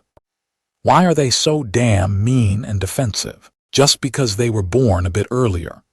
The rumors of Ed's strong, authoritarian temperament have already spread throughout the academy. Mug is doing everything he can just to appease his terrifying master. Ed walks away with cool indifference, permitting the fire spirit to keep his formal, fearful distance. A heavy axe bites deep, shattering timber with raw force as the grueling grind continues. No longer a weakling, Ed stands tall over the spoils of his labor, his physical stamina finally surpassing the average man. Hunger is now a ghost of the past, as the storage overflows with meat and spices. Talent is a lie. Ed crams complex theories into his mind through sheer force of will. Every single day is a grueling, forced march toward power. The path is brutal on his soul. The darkness of exhaustion creeps in. Suddenly, a voice pierces the void, calling his name through the fog. His eyes snap open, the haze of fatigue shattered. The world rushes back into focus. Snap out of it. What's wrong? 𝒩𝒂ℎ cries out, her face a mask of worry as she pulls him back to reality. By the warmth of the campfire, 𝒩𝒂ℎ warns him not to sacrifice his health to the grind. A sharp, calculating gaze. 3 letters arrive, each carrying the weight of a different destiny as Ed senses a danger yet to be unsealed. The 3rd letter glows with an ominous light, the smoking gun of a shattered timeline and consequences arriving early. Act 2. Main event begins. A ruthless tug of war between the Academy and the merchantry for the sage's sealed grimoire. The board is flipped as Patriarch 𝒟𝐿. 𝒟𝐿 invades the negotiation, turning it into a lethal 3-way conflict. 𝒟𝐿 is a monster of absolute power, a catastrophic boss who has descended upon the story far ahead of schedule. The secret mission is officially accomplished. The critical letter has been delivered from the northern woods. Princess Phonia acknowledges the success with chilling calm, setting the first stage of her hidden master plan in motion. The merchant queen 𝒟𝐿 makes her entrance, masking her lethal ambition with a mocking display of humility. Tension spikes as the 2 powerhouses lock eyes. Phonia didn't expect the merchant to show her face so soon. Psychological warfare begins, as 𝒟𝐿 plays her hand with a smirk, offering sincere advice to the princess.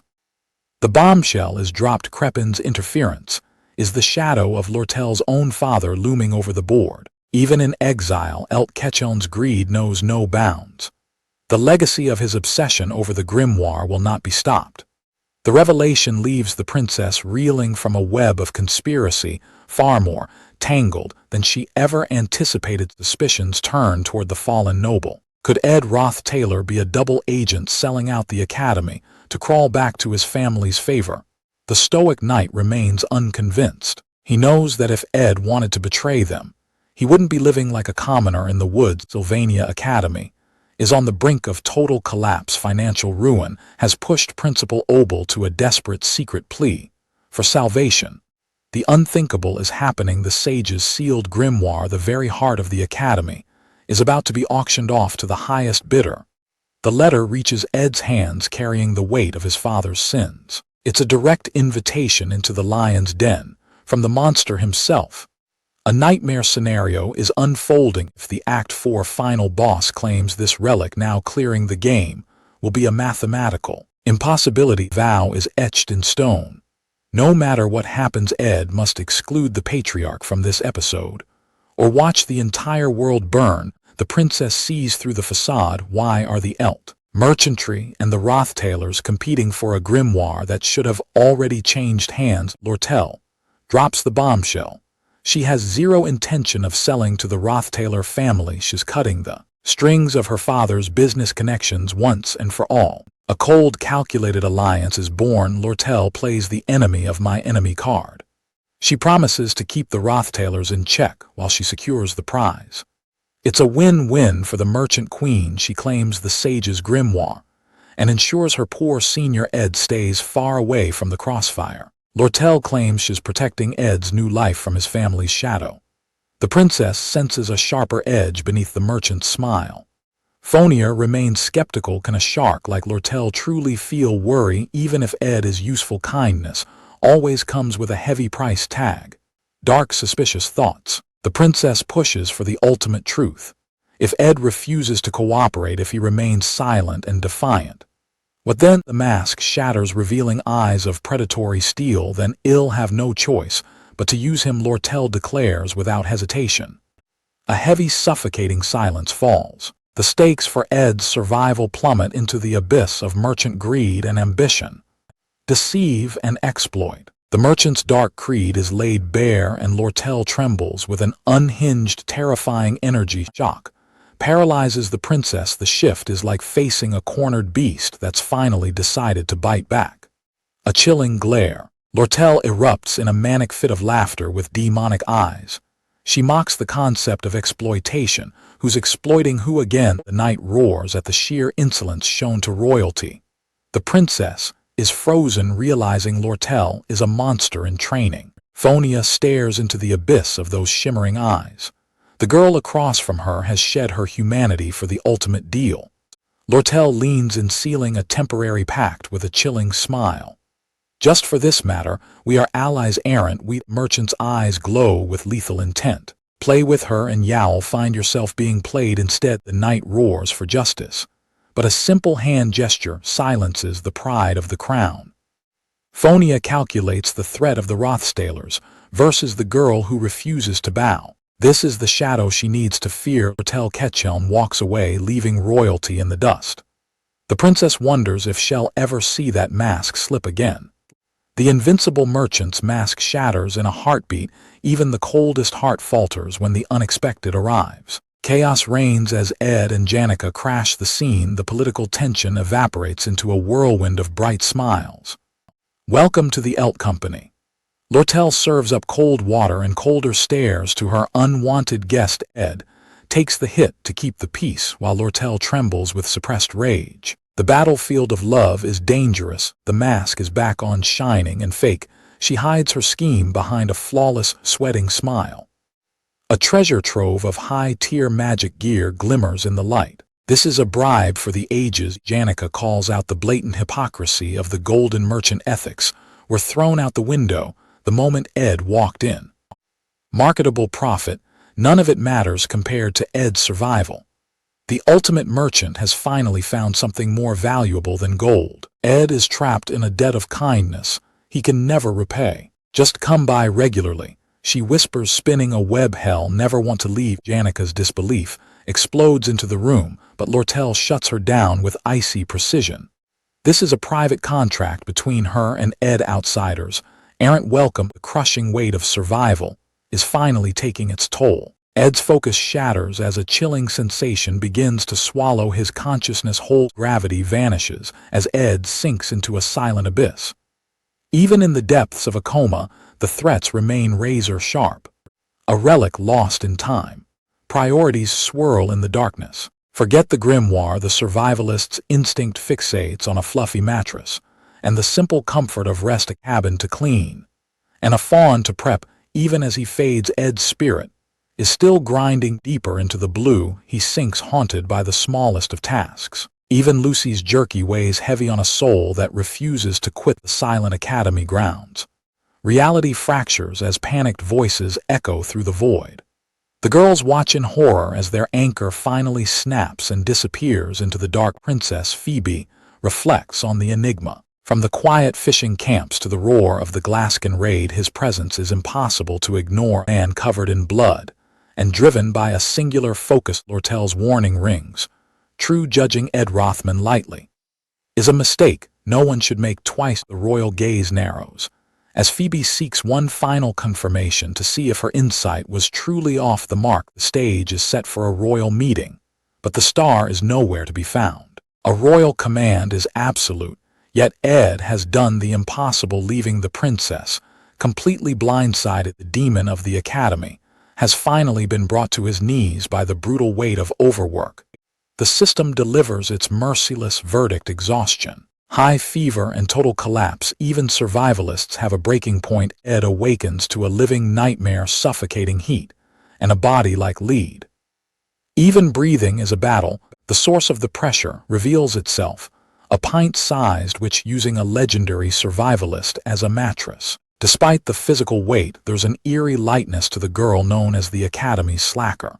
She's lighter than air, yet Ed feels anchored to the bed by a force he can't fight. Even in the depths of REM's sleep, the gluttonous mage's mind is on one thing: seasoning. Too salty. Ed stares at the ceiling, trapped by a sleeping brat who dreams of gourmet meals while he rots. Total physical breakdown. The system's verdict is absolute.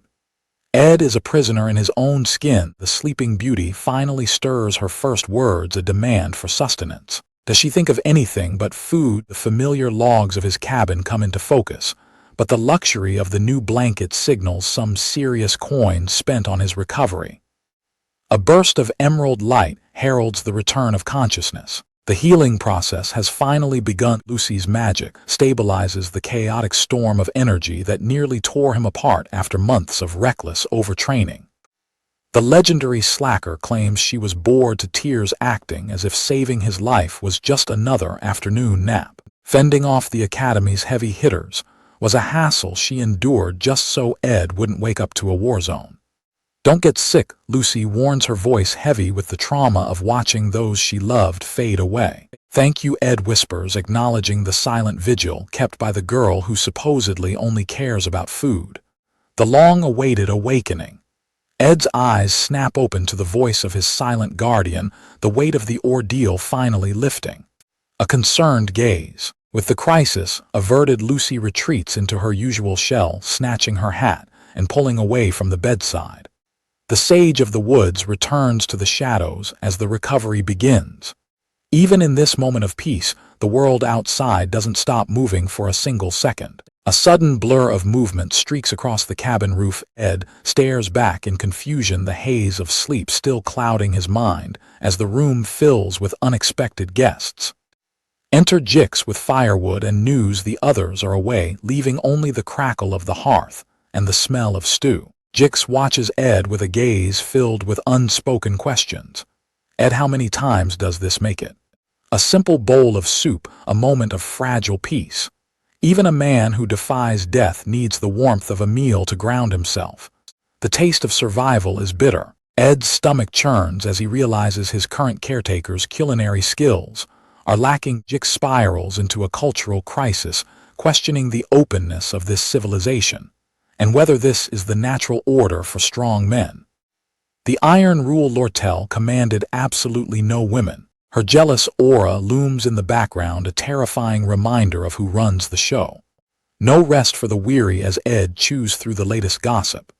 The alchemy faculty's Mandragora disaster was just another accident in his script.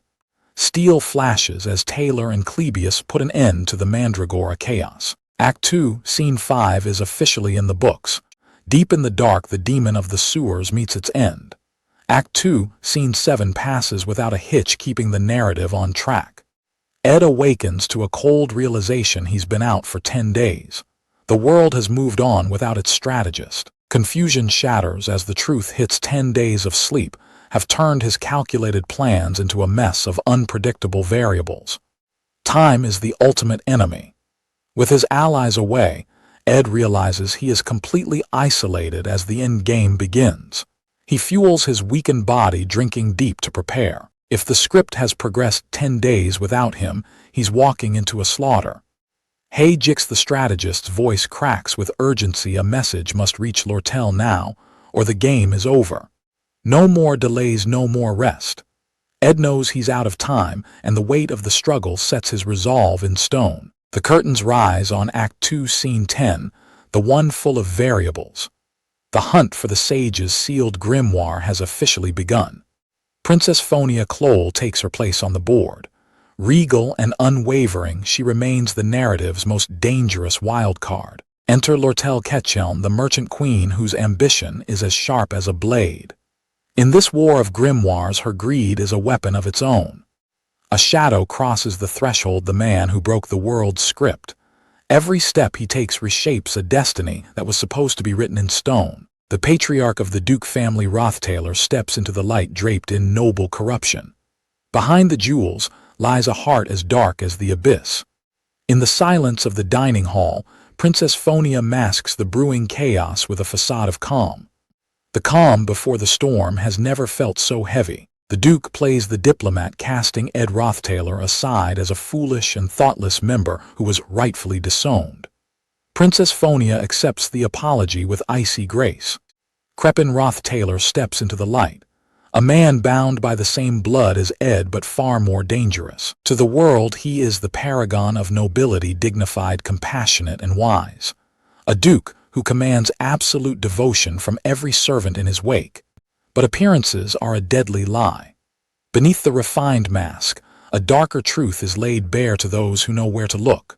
The aura of a monster revealed. This man isn't just a noble, he is pure, unadulterated evil. The scene shifts to a high-stakes meeting of power and profit. The proxy of the legendary 𝒟𝐿 trading company has finally arrived. Enter 𝒟𝐿.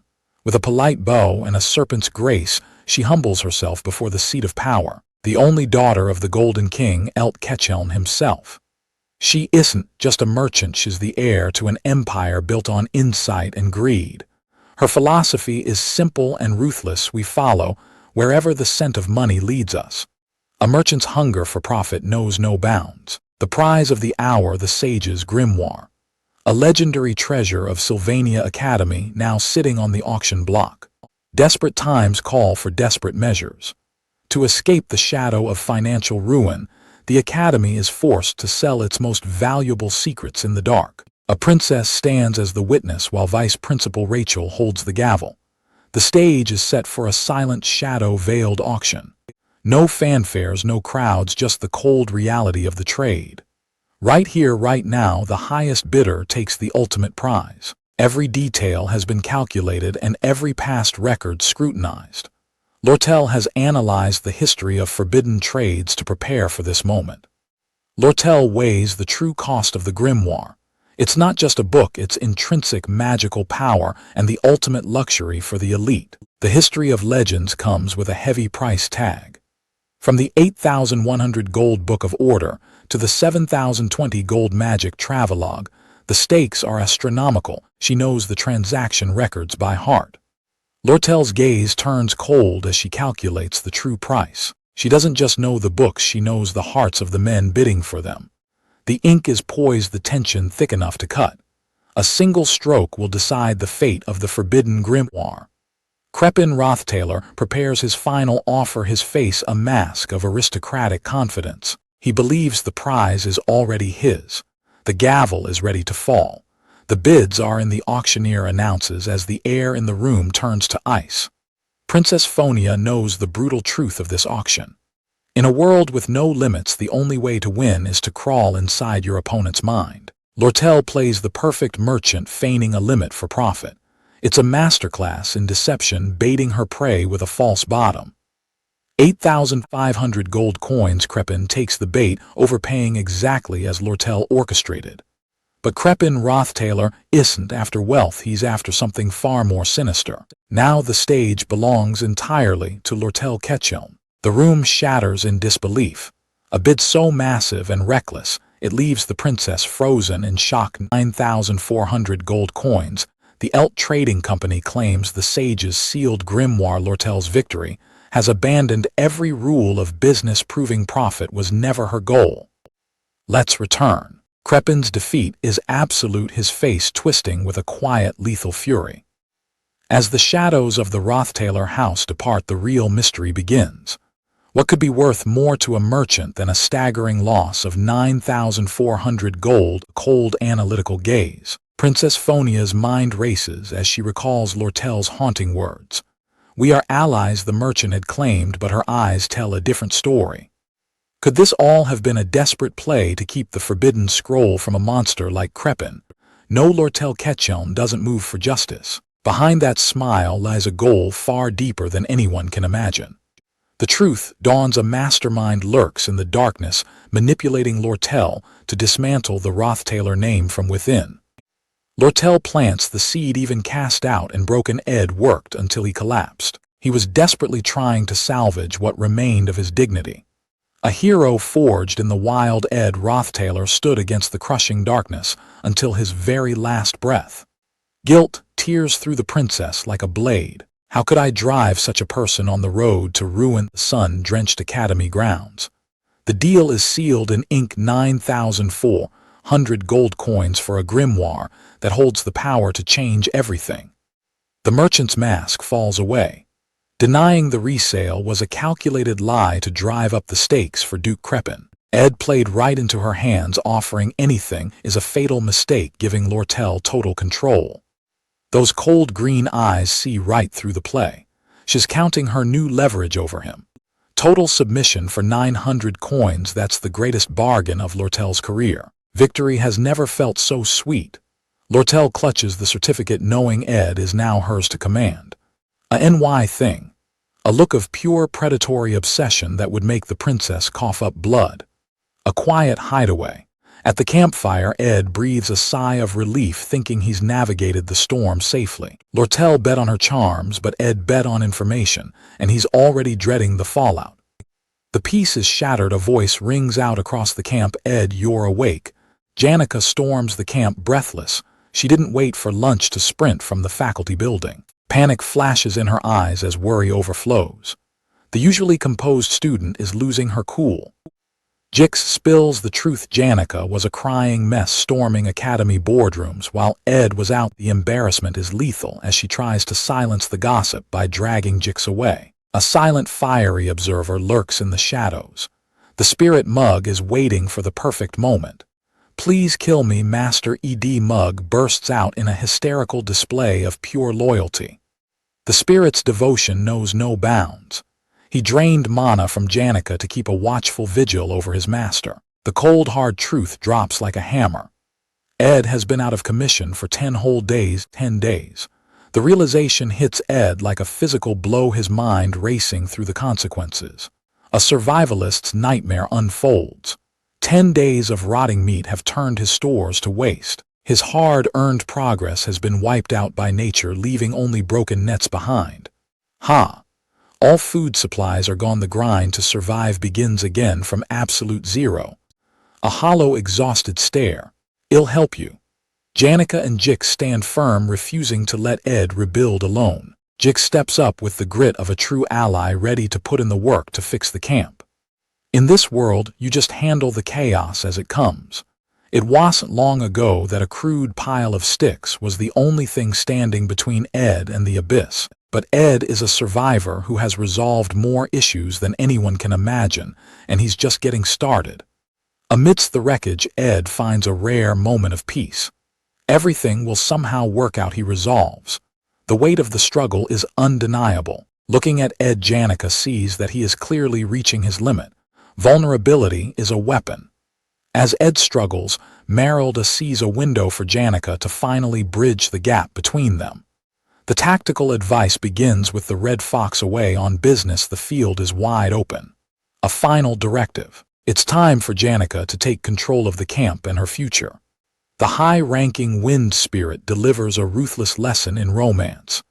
To win, a man like Ed, 𝒩𝒑 must learn the cunning of a fox. Step 1: a complete aesthetic overhaul. No more looking like a country housewife. It's time to sharpen her image. It's all about the hardship vibe. Sell the look of the partner who has survived hell. Right alongside him, a mournful howl pierces the forest. 𝒟𝐻's lament for missed opportunities echoes with bone-chilling intensity. Desperation takes hold as the spirit screams for action. This is a once-in-a-lifetime chance. The spirit erupts into a towering shadow of tactical fury. Being calculated is the only winning strategy. A secret counterplay is set in motion. 𝒩𝒑 whispers a plan of her own that catches the ancient spirit off guard. The massive beast is left speechless. 𝒩𝒑's sudden boldness leaves the spirit completely stunned. Respect is earned in the silence of the woods. The spirit admits 𝒩𝒑 has a surprising hidden depth. Determination sparkles as the momentum shifts. But when progress comes up, the master strategist loses her cool. The ultimate irony is finally laid bare. 𝒟𝐻, a dating expert with absolutely zero actual dating experience to her name, night, descends on the isolated cabin. The mountain chill bites, but the fire still burns, a lonely beacon in the dark. 𝒩𝒑's stew is a taste of heaven in a hellish world, offering a different level of mastery. Survival isn't just about fighting. Ed forces himself toward rest, his body screaming for peace. The fever returns with a vengeance, pushing Ed to the very edge of his endurance. A creak breaks the silence. An unexpected presence pulls Ed back from the brink of sleep. She never left. 𝒩𝒑 stands at the threshold with a playful smile, refusing to leave him alone. That mischievous he says everything and nothing at once. 𝒩𝒑 closes the gap, her intentions a complete mystery to the weary survivor. She settles onto the bedside. Ed's guard is high, but 𝒩𝒑 is playing a game he isn't prepared for. The greatest support isn't a speech, it's simply being there. One heavy sigh marks the moment Ed stops fighting the inevitable fatigue and lets go. 𝒩𝒂ℍ knows the crushing price of his burden. She won't let him hide behind his pride any longer. Admit it, you've had a hard time, Ed. Yeah, I had a hard time. He finally confesses, the weight of his struggle pouring out into the silence. A final surrender to sleep. The truth finally breaks through the surface, a heavy confession that no pride could hide. Burdens D in silence. Awakening to the quiet morning, the weight of the new day settles in. Ed sits up as the first rays of sun pierce the room, a gaze softened by rest. 𝒩𝒂ℍ's exhaustion finally claimed her. She remains slumped over in deep sleep. A genuine laugh escapes his lips. In this brutal world, the warmth of a friend is the only thing keeping him human. Magic engineering isn't just a hobby, it's a game changer that bolsters core stats. High-tier recipes are locked behind main scenario quests, creating a massive hurdle for someone determined to stay off the path of fate. The main protagonist, Taylor, shows zero interest in the complexities of magic engineering, a strategic opening Ed is ready to exploit. Ed doesn't need a system-assigned quest when he has his own methods to get what he needs. The ultimate supplier has arrived, ready to procure materials from across the globe to take Ed's craft to the next level.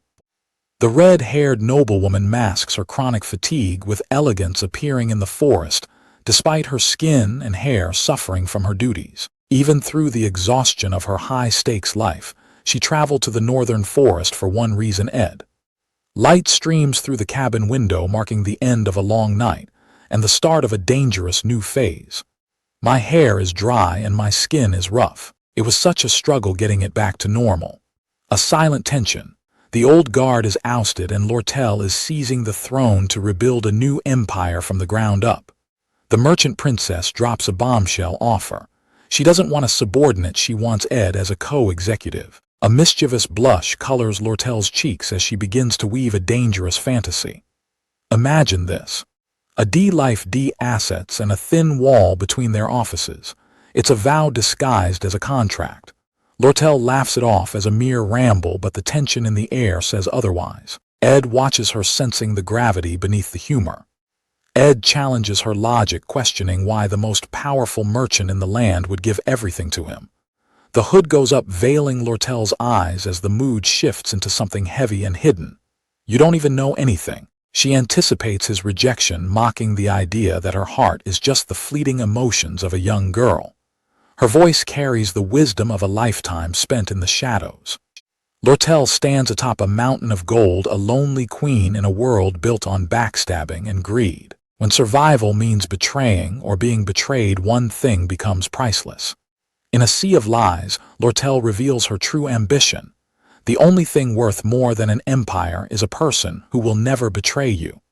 Family, lovers, friends, for decades the world looks for trust in many places. Ed's gaze sharpens as the true depth of her loneliness is finally laid bare. Having watched the greatest merchants rise and fall like waves, a cold realization haunts her.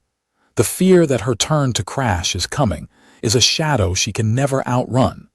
A lethal smirk. Under the cover of her hood, the merchant princess lets the mask slip. A soft, desperate plea escapes her lips. Can't you just stay by my side? Ed is left breathless, the weight of her confession hanging between them.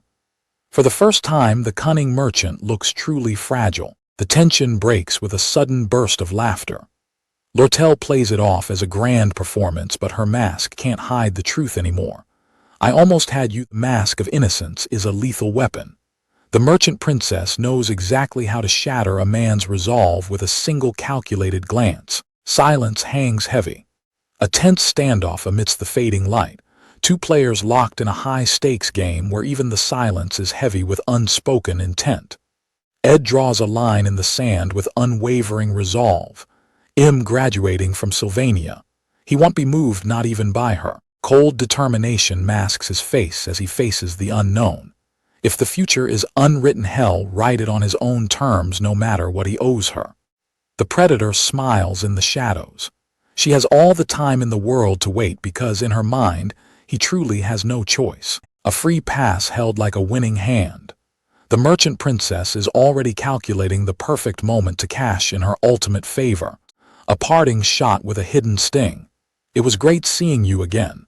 The game isn't over, it's just moving to the next phase. The pressure finally breaks, leaving Ed reeling. He's drowning in the crushing weight of a future he can no longer control. The mastermind wavers even for the golden merchant. Playing with hearts is a high-stakes gamble that almost cost her everything. 1 second more, and the mask would have shattered completely. Seeing his raw reaction nearly forced her to expose her true face. A rare moment of tactical hesitation. Returning the change is a nightmare when your heart is still pounding from the thrill of the hunt. Back to the survivors' camp. A silent drop-off at the hut is the only way to escape the suffocating tension of their encounter. A fleeting shadow of shame crosses her face as she watches the water. But for a merchant of her caliber, pity is a luxury she can't afford. The trap is finally sprung. With a chilling, possessive smile, the merchant princess claims her prize. "You belong to me now." Janica clutches her pillow tight, her mind drifting to the river where Ed has gone. Even in the quiet of the camp, she can't stop thinking about him. The silence is shattered by a sharp gasp. A red-hooded figure stands in her path, suspicion written all over her face. The interrogation begins as the air turns freezing. "Why did you come out of there, Janica?" Sparks fly. 2 lethal glares lock in a silent war as a new disaster begins to brew. Back at the camp, Ed swings his axe with relentless force. His familiar screams in terror. "Please live healthily." The little familiar mug trembles. Even in the wilderness, the weight of the contract is a heavy burden. Survival is a team effort. Food and firewood are stocked, and 𝒟𝐿's influence finally brings some comfort. A chilling warning arrives. 3 letters were delivered before Ed's body finally gave out. The plot thickens with every seal broken. The final envelope from the academy is the most unexpected. The mastermind steps into the light, Professor Glassed. A private summons that could change everything. A brutal reality check. Ed was trapped in a dreamless, unconscious sleep. The end game is here. Professor Glassed, the final boss of Act 2, stands ready in a swirl of forbidden mana. To revive Sylvania, he has delved into a spectral magic, a power designed to distort the laws of the world. The Academy fell for 𝒟𝐿's plot. They unwittingly handed the key to a madman's ambition. Glassed prepares the ritual. He will inject Sylvania's spirit into Ayala's body to usher in a new era. Cold, calculating eyes. This isn't just a plan, it's a madman's narrative. The stage is set for the blood-soaked finale of Act 2. It all begins with a single forbidden tome. The connection formula. Terror strikes as Ayala Triss wakes up in a cage of shadows, cornered by Professor Glassed's dark ambition. Taylor explodes into action, shattering every trap. He's a one-man wrecking ball on a desperate mission. Ruin falls upon the mastermind as his grand scheme crumbles. Professor Glassed stands ready for his final exit. A life of academic greed ends in a plummet through the night sky. His last dreams vanish into the clouds. Silence hangs heavy. What were the final words of a man who sacrificed everything for forbidden talent? The ultimate climax begins here. Act 2 reaches its peak. The failed swordsman of Sylvania Glassed conquest war, Ed Rothstaler, exhales, muttering as the world spins out of control.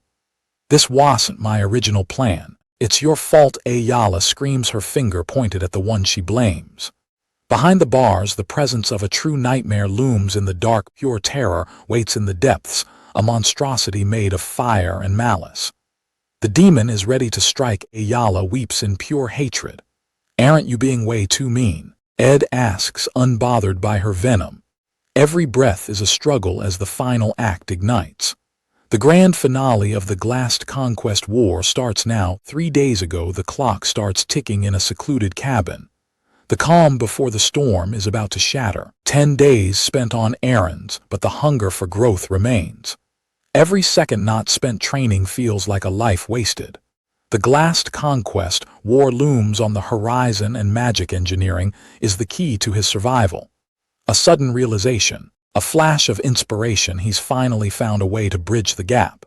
One goal remains: to skyrocket his magic engineering stats through the roof. The gears of destiny are finally turning. Act 2 reaches its bloody climax in 4 brutal stages. From the winding stairs to the high tower, each phase is a death trap. The true nightmare lies deep within Phase 3. The secret laboratory is a graveyard for the unprepared, a place where gravity itself is a weapon. Librarian Reincarnated, the spirit boss, is a wall of pure magical force. Without the sword saint's form, clearing this stage is a suicide mission. Let Taylor handle the boss. Ed's focus is on the forbidden secrets buried within the spirit library. A treasure trove of blueprints hangs in the air waiting to be claimed. Over a dozen high-level designs are within his reach. The ultimate jackpot awaits 2 blueprints of legendary grade. Items of myth are yours for the taking. Determined eyes. Danger is a constant companion, but he must seize this chance or the library becomes his tomb.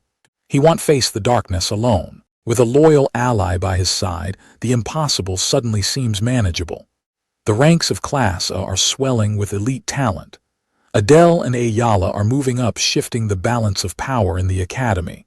Professor Glast remains unfazed by the mid-semester shake-up. The curriculum of the elite demands perfection regardless of who joins the fray. 5 students, 1 goal. With Ayala's incredible affinity for aspectual magic, the elite class is becoming a force to be reckoned with. 𝒩𝒜ℳℰ dares to challenge the master's judgment. Can the criteria for class be strictly determined by talent? Professor Glast shuts the room down with cold, hard logic. He believes the surest way to ruin a life is to give a student premature confidence in vague talent. From the back of the room, the sharp-eyed 𝒟𝐿 watches in silence. She's already dug deep into the faculty's dark history before ever setting foot in Sylvania.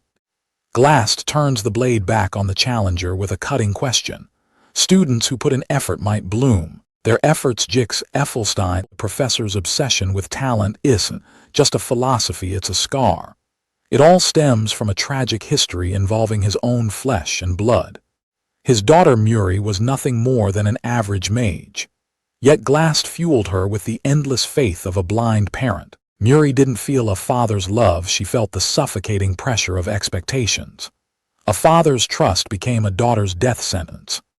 Driven by that misplaced faith, the young girl rushed into a nightmare.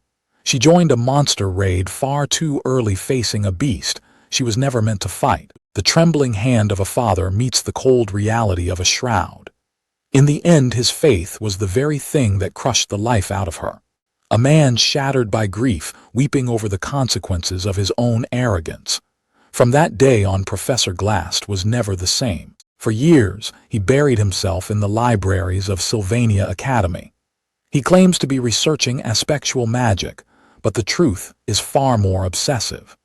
The research is a facade, a mask for a desperate pursuit. If you know his past, you know Glast isn't searching for knowledge, he's searching for a miracle. He is chasing the legacy of Sylvania, the greatest sage and the most talented being in history. Her power is the ultimate prize for a man who lost everything to mediocrity. Ayala is nothing but a tool in his grand design. Glast is bringing her into Class A to fuel his forbidden research into the sage's secrets. The lesson ends, but the hunt begins in the shadows. Glast's eyes are fixed on the ultimate goal, the sage's sealed grimoire. A predator's twisted grin. The connection ceremony is imminent, and the trap is already sealed. The final lesson ends, signaling the countdown to the sage's sealed grimoire connection ceremony. Ed finalizes the blueprint for victory. Stay in the shadows and follow right behind the chaos, while Taylor carves a path through every phase to save Ayala. Ed will be the ghost trailing in his wake. No scrap left behind. Ed's eyes are locked on the Spirit Library's high-tier magic engineering loot. The ultimate spoils, Glock's eye for massive power, and Delheim's hourglass to rewrite time itself. Too difficult for the hero, but perfect for the man who knows every secret. I'll take them. Observe the hero scavenge the legendary spoils and vanish back to camp. The perfect tactical sweep. The Glast conquest war is looming, and Ed pulls Janica into his underground search mission. Janica's eyes sparkle with misplaced enthusiasm, ready to dive into the dark for her friend's sake. The perfect team-up is set, but a sudden voice breaks the silence. Excuse me. Ed, Assistant Professor Claire arrives with an ominous summons. Professor Glast is demanding an audience. Timing this close to the ceremony, Ed's composure slips as the mastermind calls for him. Ignoring the last call was due to exhaustion, but this time the stakes are too high to refuse. He stands before the office door, but a shock awaits within. Why are you here? 𝒩𝒮𝒄𝐼𝒮𝒞 stands before him trembling in a defensive stance. Ed can't believe the overkill. Does she really need to look at him like he's a monster? Memories hit like a freight train. 10 months of bad blood and a barrage of arrows fired in cold blood. Maybe her terror isn't so unreasonable after all. Panic sets in as the timeline fractures. 𝒩𝒮𝒄𝐼𝒮𝒞 should be long gone, kidnapped before the glassed conquest war even begins. Desperate gaze. Ed slams the desk, desperation fueling his search for answers as the future slips away. Papers fly as he digs through a mountain of research logs and forbidden grimoires. Cold sweat beads on his brow, the prophecy remaining unchanged despite the chaos. Then he finds a dossier on Ed Rothstaler himself, carrying deadly implications. The realization chills him to the bone. Ed is a dead man walking. Narrowed focus. Ed draws his steel, his face a mask of cold intent, as 𝒩𝒮𝒄𝐼𝒮𝒞 recoils in terror. The heavy doors burst open, and the atmosphere in the room turns frigid. Professor Glast has arrived, the silent architect of this trap. 𝒩𝒮𝒄𝐼𝒮𝒞 bolts for him as Glast's eyes gleam with a predatory light. The room explodes in a violent, crushing surge of purple mana, a lethal glare. As spectral magic is unleashed, mana surges from his fingertips, weaving a lethal web of power.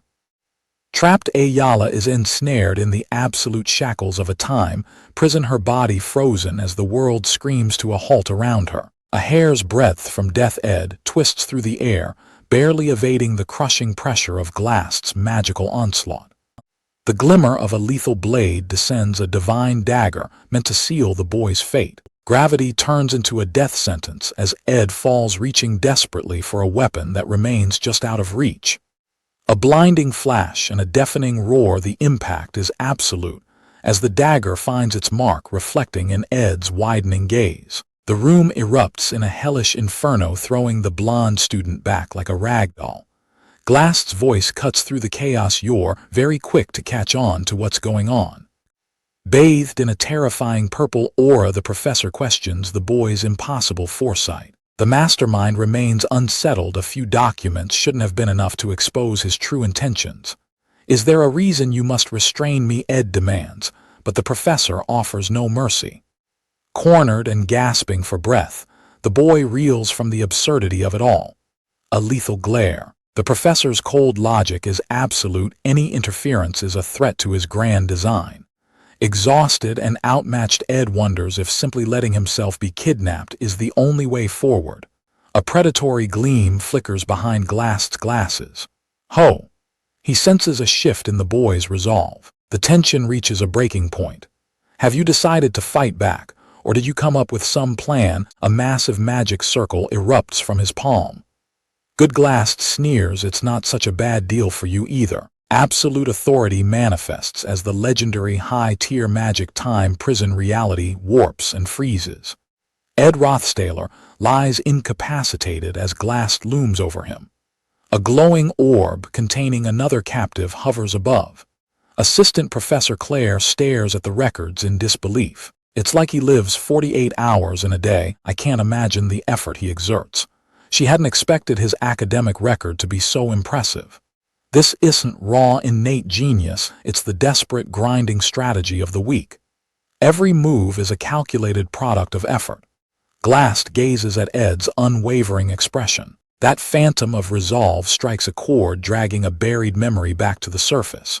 A warm glow from the past, a daughter's bright smile, and a solemn promise to bring honor to her father's name. The professor's face contorts with hidden grief as the vision fades. It reminds me of that memory again. In the heavy silence, a small fire familiar seizes its chance and bolts. A tiny flicker of orange wings escapes. A streak of magical light pierces the twilight sky, screaming across the academy grounds like a fallen star. The messenger of mana leaves a trail of sparks in its wake, carrying the urgent news of Ed's capture. The beacon dives through the forest canopy, homing in on the small, isolated cabin in the wilderness. Inside the quiet home, the sound of bubbling stew is the only thing that breaks the peace. 𝒩𝒂ℎ stirs the pot with a gentle smile, completely unaware of the looming disaster. Ed is running a bit late. 𝒩𝒂ℎ's legendary journey reaches its final page. Even as an archmage, he remains humbled by truths still hidden in the shadows. The memory of Master Sylvania remains etched in his soul. A woman of peerless beauty, her light was extinguished far too soon. Time has turned raw agony into a fading reflection. Now an old man longing is the only force pushing him through his final days. The weight of the past is a heavy burden. Regret is a poison that can paralyze even the strongest of minds. He would shatter the laws of the world just to see her face one last time. But the dead belong to the past, so be strong. With a final fatherly gesture, the legend passes his legacy to the next generation. Tears of pure grief fall upon the sage's grimoire. Young Lucy is left to face the cold reality of loss alone. Archmage 𝒩𝒂ℎ met his end with serene acceptance. Acceptance of the inevitable. She had no choice but to let him go. Now she lies under the open sky, wondering if the pain of loss will ever truly leave. In a life filled with heavy memories, only beef jerky offers escape. For a brief second, the longing fades into the background. The pouch is empty, leaving nothing but crumbs. Even her smallest comforts are fleeting in this lonely world. Lucy watches as 𝒩𝒂ℎ prepares her meal below. A sudden flare of golden light signals a shift in the quiet camp. Dark omens stir in the air. A bat-like spirit whispers a chilling secret that shouldn't have reached Lucy's ears. Total paralyzing shock. Whatever the messenger revealed, it's enough to shatter Lucy's calm and leave her speechless. The scene shifts to the high-stakes atmosphere of Trix Hall. A clandestine ceremony is about to begin behind closed doors. The air is thick with greed and ambition as the world's finest scholars and wealthiest merchants assemble. 𝒟𝐜𝒂ℎ, the sharp-tongued acting head of the 𝒟𝐿 company, stands ready to claim her prize. Headmaster 𝒟𝐿 commands absolute authority in the Hall of Knowledge, watching the proceedings. 𝒟𝐿's gaze sharpens as she senses a darkness. 𝒟𝐿 has arrived, carrying a shadow that chills the bone. Negotiations end, and the real hunt begins when 𝒟𝐿 corners 𝒟𝐿 in private, demanding the forbidden scroll. A lethal glare. 12,000 coins, a staggering, exorbitant fortune that would make a king tremble. 𝒟𝐿 watches as the sum is agreed upon. Fine. I'll buy it right away. The merchant's heart is cold as ice. Profit justifies every lie. 𝒟𝐿 has hired a mercenary group. 𝒟𝐿's revelation drips with malice, signaling a violent storm over the academy. Make sure things don't go wrong this time. One cold reptilian eye stares down 𝒟𝐿 with a lethal threat. The man is a repulsive monster, but his information is gold. The stage is set, the buyers are ready, and 𝒟𝐿's final preparations are complete. The ritual begins as Headmaster 𝒟𝐿 officially relinquishes his right to the scroll. The power of the sage is finally being handed over. 𝒟𝐿 has her eyes on the true jackpot, and all access pass to Ed finally within her grasp. The silence of the hall is shattered as a violent, unnatural miasma erupts from the depths of the void.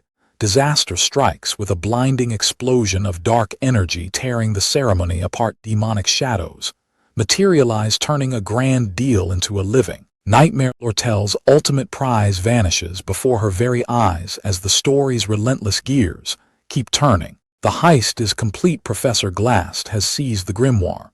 Total chaos erupts as the Academy's foundation begins to crumble under a mountain of dark magic.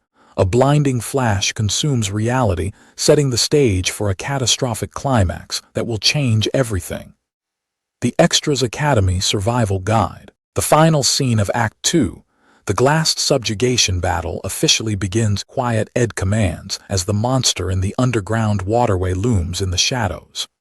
One wrong move and they'll be waking up a nightmare they can't handle. 𝒟𝐿, a researcher of aspectual studies, delivers a chilling warning that they are important people.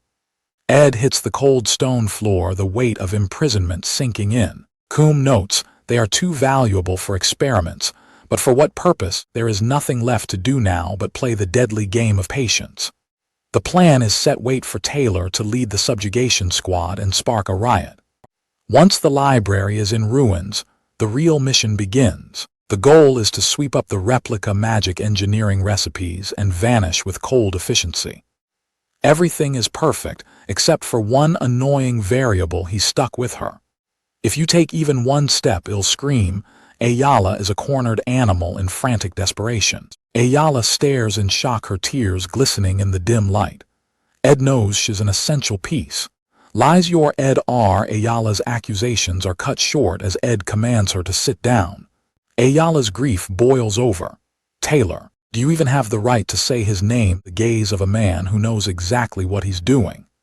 Ed's retort is a freezing chill. Why wouldn't I? Shock to the system. Ed offers a rare weighted apology, swearing that Taylor is coming to finish what started. Reality fractures for 𝒩𝒑𝒓. The monster of the entrance exam just showed a hint of humanity, and her confusion is deafening. A heavy sigh breaks the tension as a frantic voice echoes through the dark. The young master isn't alone anymore. The spirit mug descends like a golden bolt of lightning. Panic-stricken, it bombards Ed with a checklist of every possible injury. I apologize, I'm sorry, I couldn't show up sooner. The powerful spirit is reduced to a blubbering mess of pure loyalty. The spirit's regret fills the dungeon as Ed calms the creature, much to the shock of his cellmate. 𝒩𝒑𝒓 gapes in absolute awe.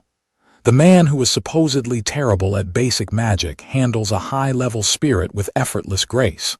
Cold, calculating eyes. A vision of true terror. Miss Janica's angry face was truly beautiful, and her cold fury was real. With a legendary merchant and a powerful witch in his corner, his influence is growing. The pieces are moving. Ed holds the equivalent of a 1,000,000-man army ready to turn the tide of this nightmare. Whisper in the dark. Mug's misplaced laughter meets a wall of pure irritation.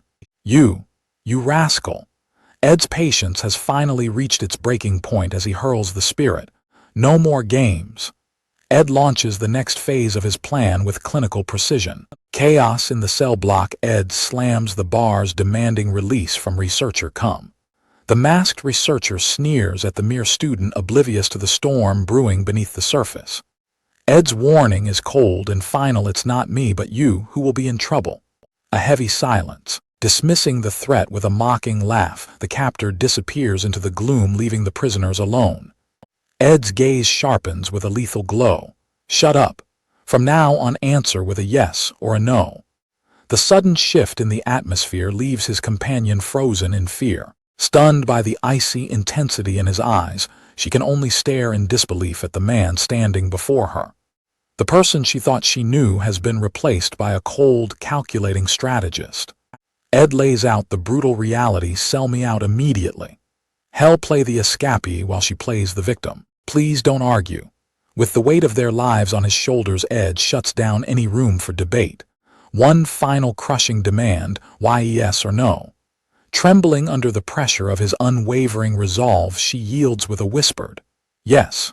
The trap is officially set. Ed takes his first step toward the exit with a final commanding instruction: keep quiet and stay still. Go now. The signal is given, and Mug seizes the keys, initiating the daring breakout the second the iron clicks. Mug's impulsive loyalty grates on Ed's nerves. The idiot spirit has forced his hand into action. The spirit marvels at Ed's god-like intuition. He knew exactly where the prize was hidden.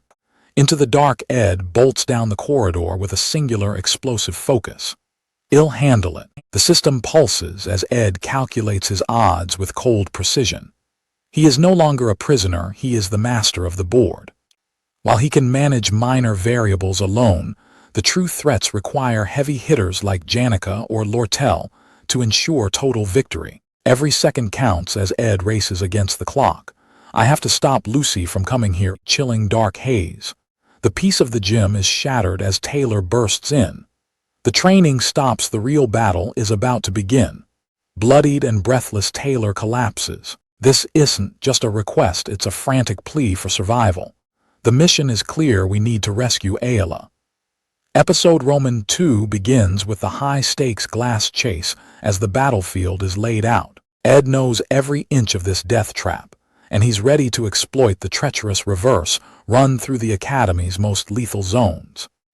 In the Monster Research Center, an informational advantage turns a suicide mission into a calculated infiltration, while the beasts remain locked away, a silent observer at the threshold. Ed spots the one variable he can't simply bypass without consequences. The spirit library awakens a swirling vortex of spectral energy. The air grows heavy with the presence of a powerful guardian. Enter Reincarnated, the Banshee librarian. She is the haunting sentinel of the archives, and her spectral gaze misses nothing. Hidden in the shadows, Ed tracks the Banshee's patrol with surgical precision. Fighting her isn't the issue, it's the ripple effect on the timeline. Reincarnated is more than an obstacle, she is a catalyst for Taylor's growth. If Ed interferes now, he risks shattering the protagonist's evolution. A catastrophic force of nature erupts in a storm of violet mana. Against the completely unbeatable enemy, even the best-laid plans feel like glass. The system flashes a grim prophecy, bad ending 27. Lucy the Slothful stands as an insurmountable wall of pure destruction. Failure is not an option. Determination burns behind gritted teeth, no matter what the script will be rewritten. Taylor's swordsman form is the absolute key to survival. To conquer the coming storms, the hero must master the blade or perish. The system issues a mandatory warning. Phase 2 is the essential foundation. Skip this, and the future scenarios will become an insurmountable nightmare. Crucial allies and lethal foes await in the depths, from the revived demon to Reincarnated. Meeting these powerhouses is the only path to the top. Precision is everything. Take only the essential tools and ghost out of there. The thunderclap generator is secured, and the heist is officially in motion. Next is the one-way light dimmer. In this game, every magical tool is a potential lifeline. Leaving this treasure trove behind is a temporary sacrifice. He'll definitely come back, he vows, because wasting loot is not an option. 30 minutes remain until the earth shatters. The calm before the storm hangs heavy over the Academy's silent spires. The window of opportunity is open, and the exit is clear. All right, it is time to move. The desperate escape begins now. The ground screams as the library buckles under a violent, unexpected tremor. Chaos erupts as the foundations begin to disintegrate. A cold sweat breaks as the realization hits. This wasn't in the script. I don't recall an event like this, he mutters. The world shuddered violently. The world is collapsing in a storm of blue mana. The path forward is vanishing beneath the weight of an unforeseen disaster. Terror grips his heart as he stares into the abyss of a changing destiny. The future he calculated has just been rewritten. Shadows of pure malice strike without warning. The spirit is caught in a maelstrom of dark mana as the light of hope flickers. Plunged into the dark depths, the true weight of the situation finally sinks in. The darkness is rising, and there is no solid ground left. A piercing, monstrous shriek tears through the library as the beast wakes. Damn it! The heist has turned into a race for survival. The shadows strike without mercy. A strangled cry of "Urk" is all that remains as dark mana claws at its prey. The dragging darkness pulls them into a lightless abyss as the environment begins to shatter. Pure sub-zero destruction. A blinding chill cuts through the air. A blinding explosion of ice tears through the gloom, freezing the runaway mana in a jagged, crystalline cage. A silhouette stands tall amidst the frozen carnage. The secret shame of Sylvania Academy is one slip away from total exposure. Lortel grits her teeth as the nightmare becomes reality. Professor Glast has just declared war on order itself. Principal Obel vows to hunt down the stolen relic, no matter the cost or the distance. The principal delivers a grim prophecy. Whatever Glast is brewing in the dark, it's going to end in absolute disaster. For everyone, the air grows heavy with the weight of forbidden knowledge. Do you know of the 3 major taboos to defy God and nature itself?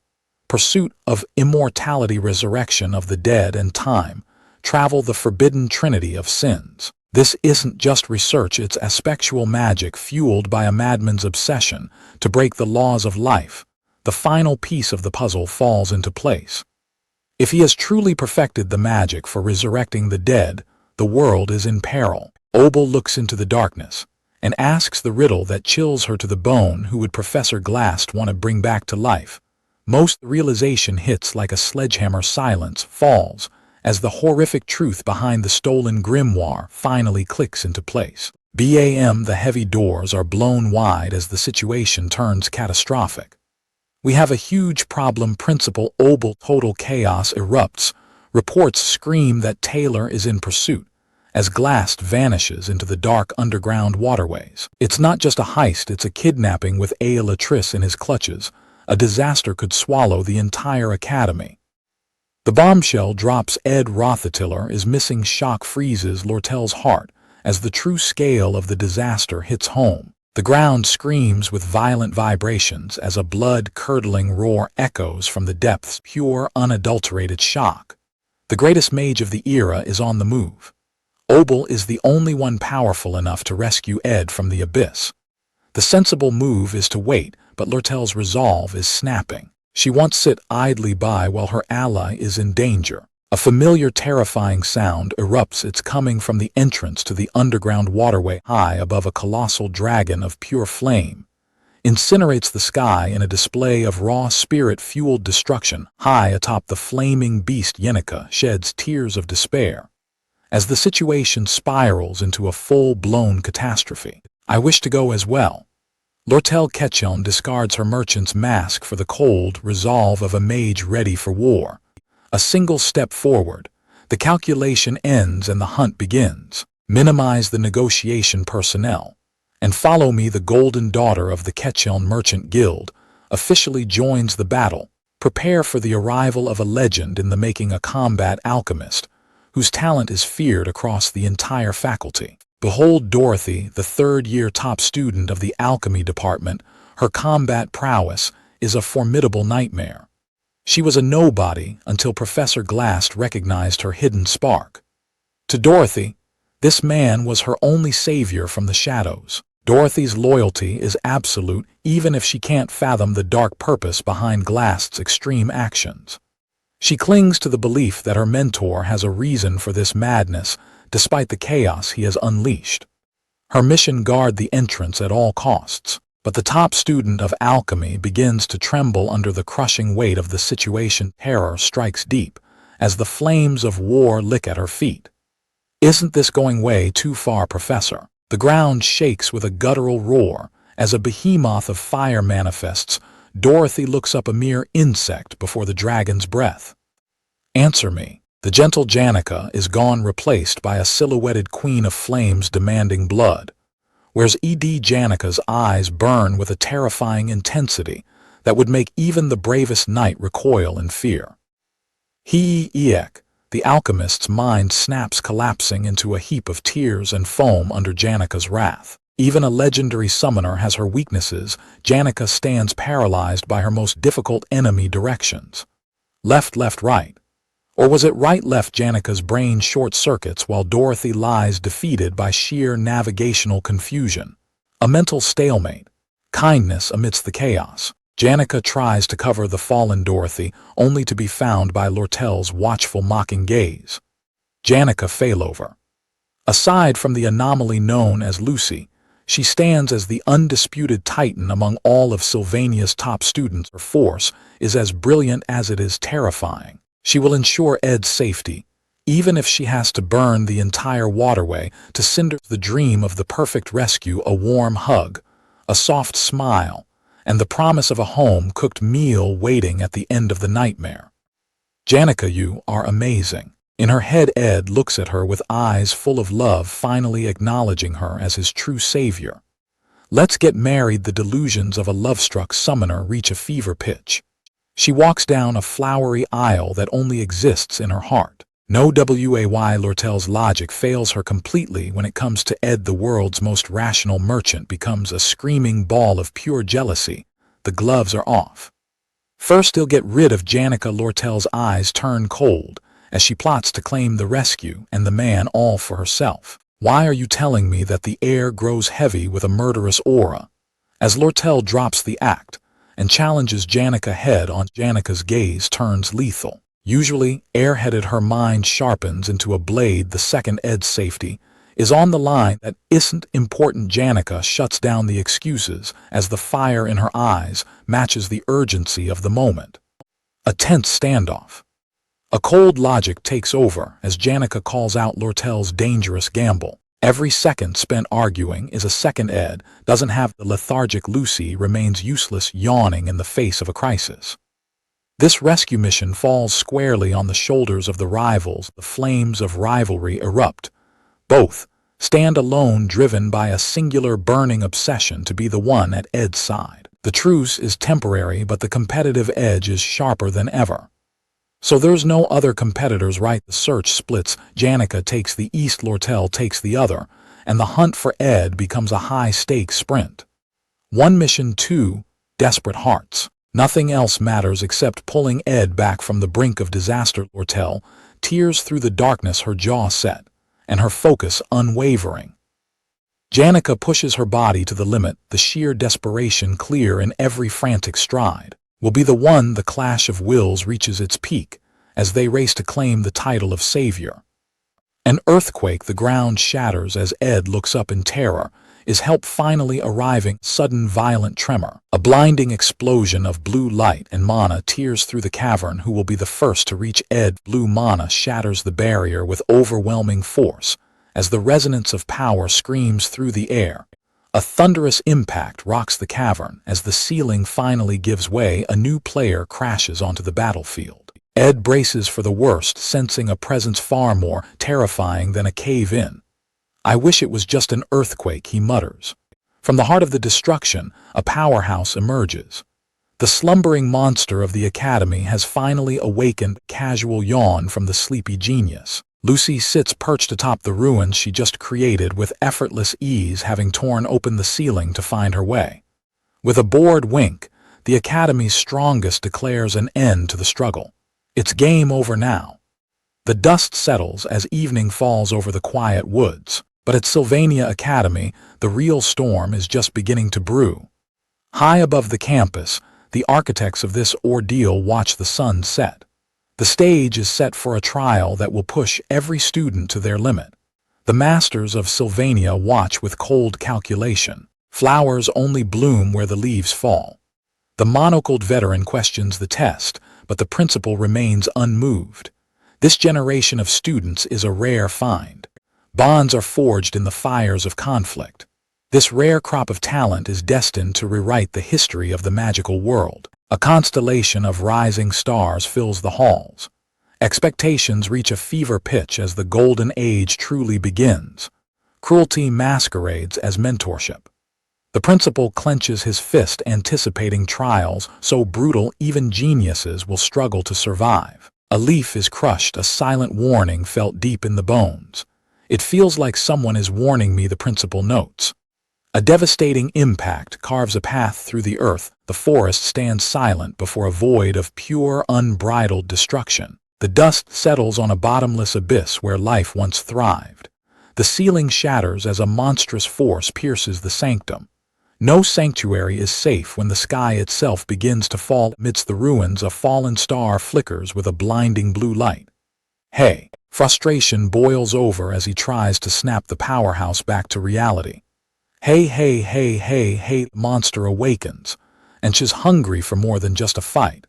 Do you have any jerkies left? Mood shifts instantly as a firm hand stops her cold. No. The scenario is spiraling into absolute chaos. The clock is ticking toward disaster. The stakes couldn't be higher. If Lucy crosses paths with Glast, it's game over for everyone. To avert a total collapse of the timeline, he bets everything on Taylor's growth, skipping a boss to save the scenario. He makes his move. You're gonna have to stick with me for a bit. She's only sniffing for snacks. Do you really have no jerkies left? Patience snaps under the weight of her endless hunger. Enough with the jerkies, just stay with me. Until we get out of here. Motivation plummets to zero when the meat runs out. Then, I want to go. I gotta find a place nearby to take a nap. Memories of a warmer guidance resurface as the pressure mounts. Somebody once told me that when the going gets tough, the blonde survivor strikes a deal in the dark. Hell lead her out, but only after clearing his own agenda.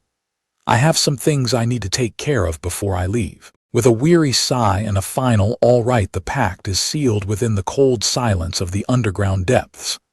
Escape begins now. Sprinting through the shadows with his companion on his back, the survivor tears through the halls. Now, he'll get out of here by going in reverse. The mission is clear: raid the library, rescue Janica and 𝒟𝐿, and abandon this god-forsaken pit once and for all. Predators watch from the void. Countless crimson eyes pierce the gloom of the ancient library, hungry for a kill. A swarm of monstrous bats descends with a deafening screech, turning the library into a frantic hunting ground. Fire answers the call of the desperate. A magic circle flares into existence as he commands the element's ignition. Infernal heat consumes the swarm, incinerating every beast in its path as his magic proficiency increases. He shamelessly drains the area's mana to fuel his rampage, apologizing to Taylor as he maintains the destructive blaze. A weary breath. Ignition. He burns a path through the carnage, charging headlong through a corridor of pure incinerating fire.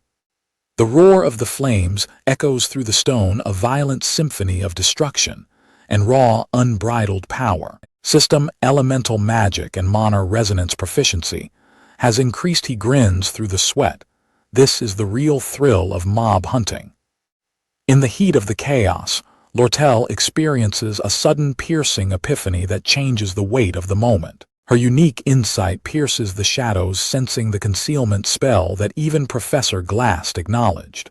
The merchant princess discards her masks. She genuinely wants to help with purely honest intentions.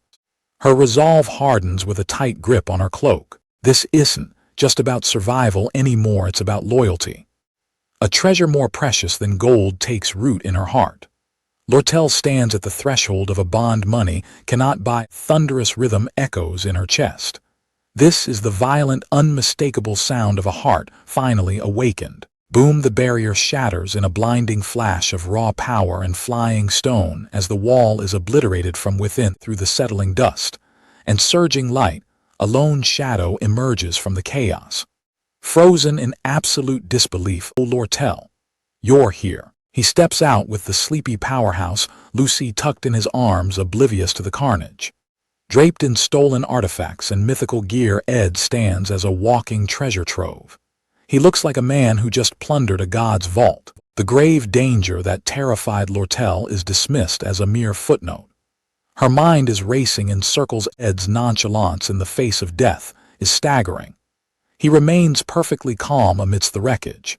He dumps a fortune in advanced crafting scrolls into her hands like they're mere scrap paper. This isn't just loot, it's a legendary haul. 𝒟𝐿 trembles. His casual generosity is more overwhelming than any spell. This level of trust is dangerous and far too cruel. Her obsession flares as she realizes the rules have been rewritten. The memory of a distant campfire ignites a competitive fire that refuses to be extinguished. How can he act so nonchalantly with another girl in front of me? Her jealousy nearly sets her heart ablaze. 𝒟𝐿's composure utterly crumbles under his sudden, overwhelming proximity. Ed leans in, his gaze piercing through her defenses as he calls her name.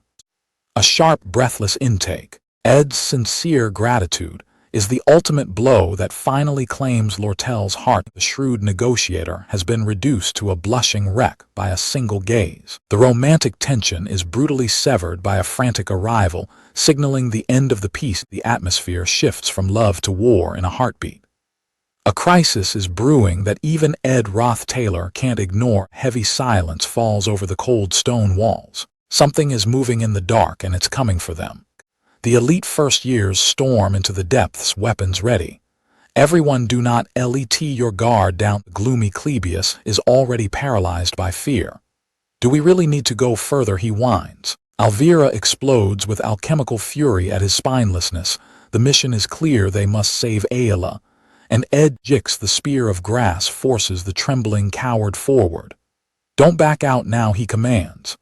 With a heavy heart, the magic faculty student begs for cooperation.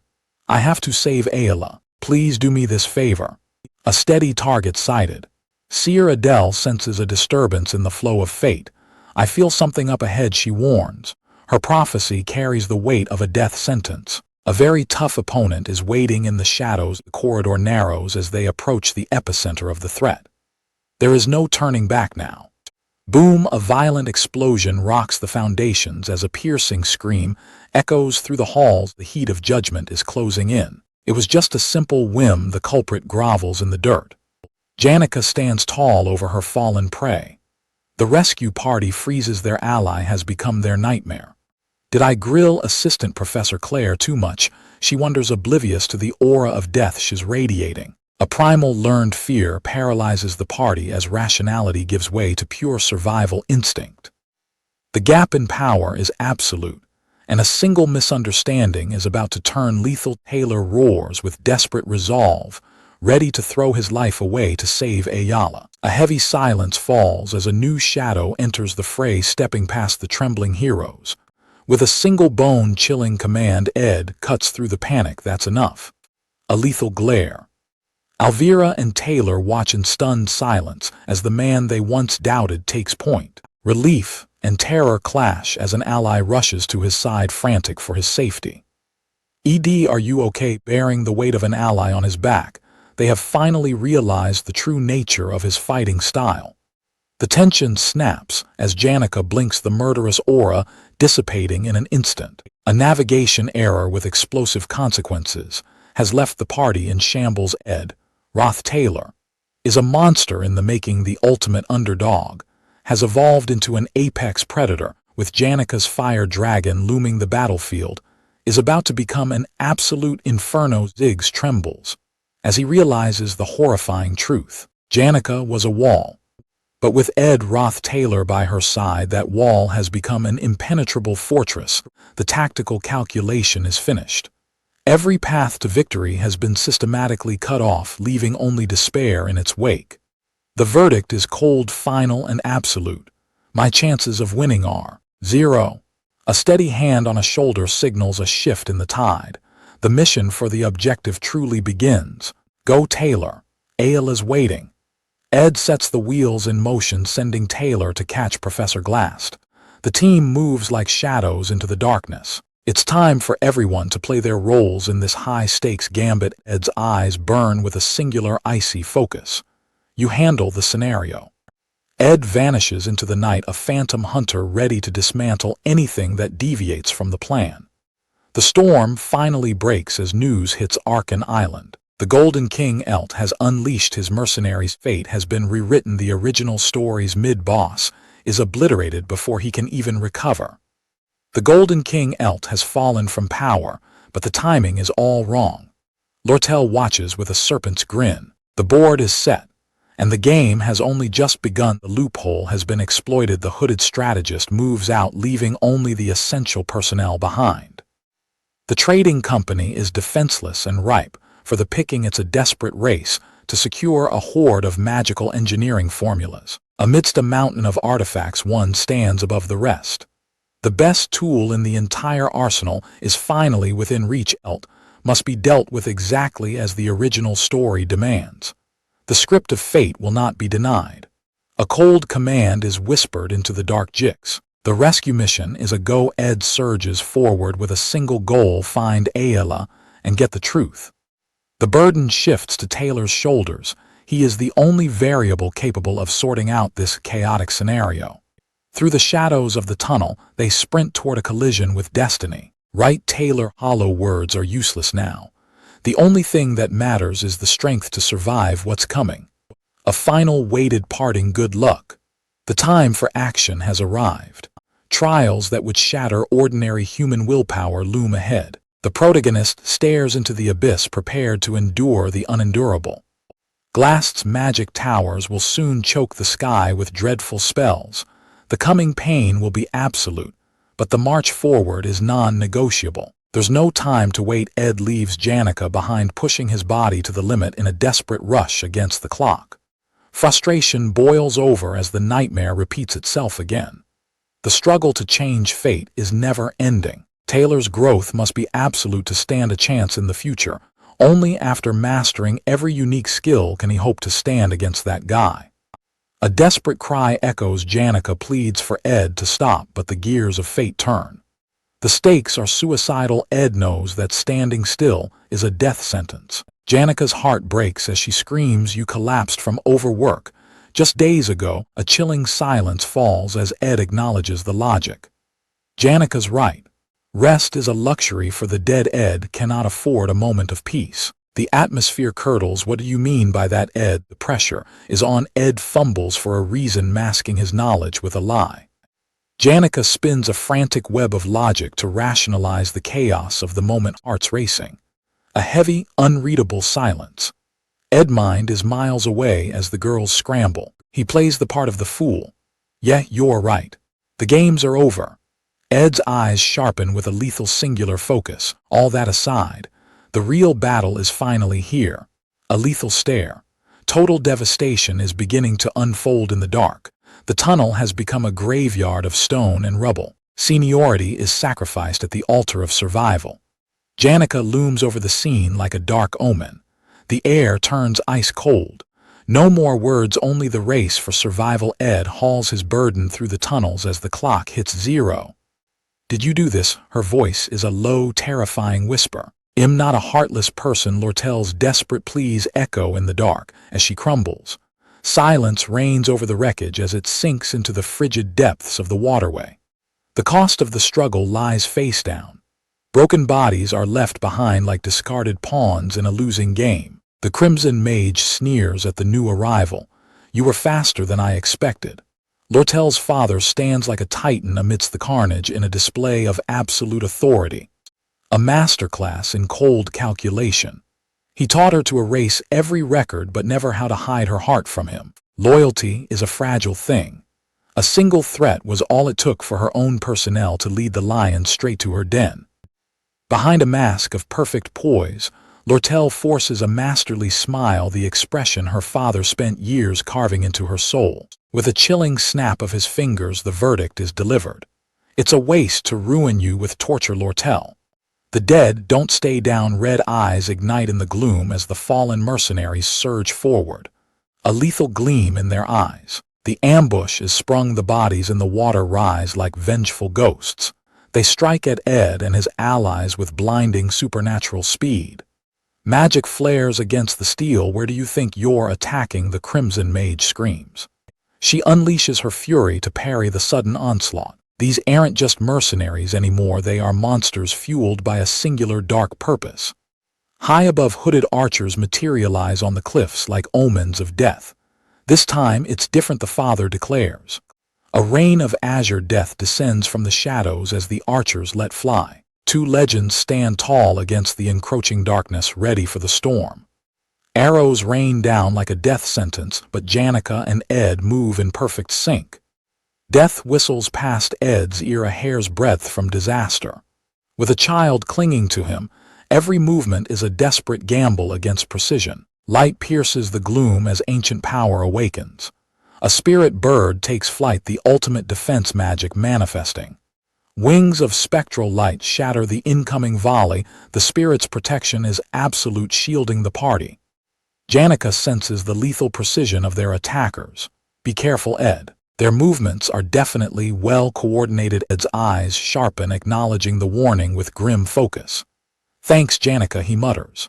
Elt sneers from the shadows, undeterred by their spirit magic. "I told you this time is different." The trump card is finally revealed from within his coat. The legendary grade magical engineering item, Belarus Prejudice. A malevolent purple glow signals the beginning of the end.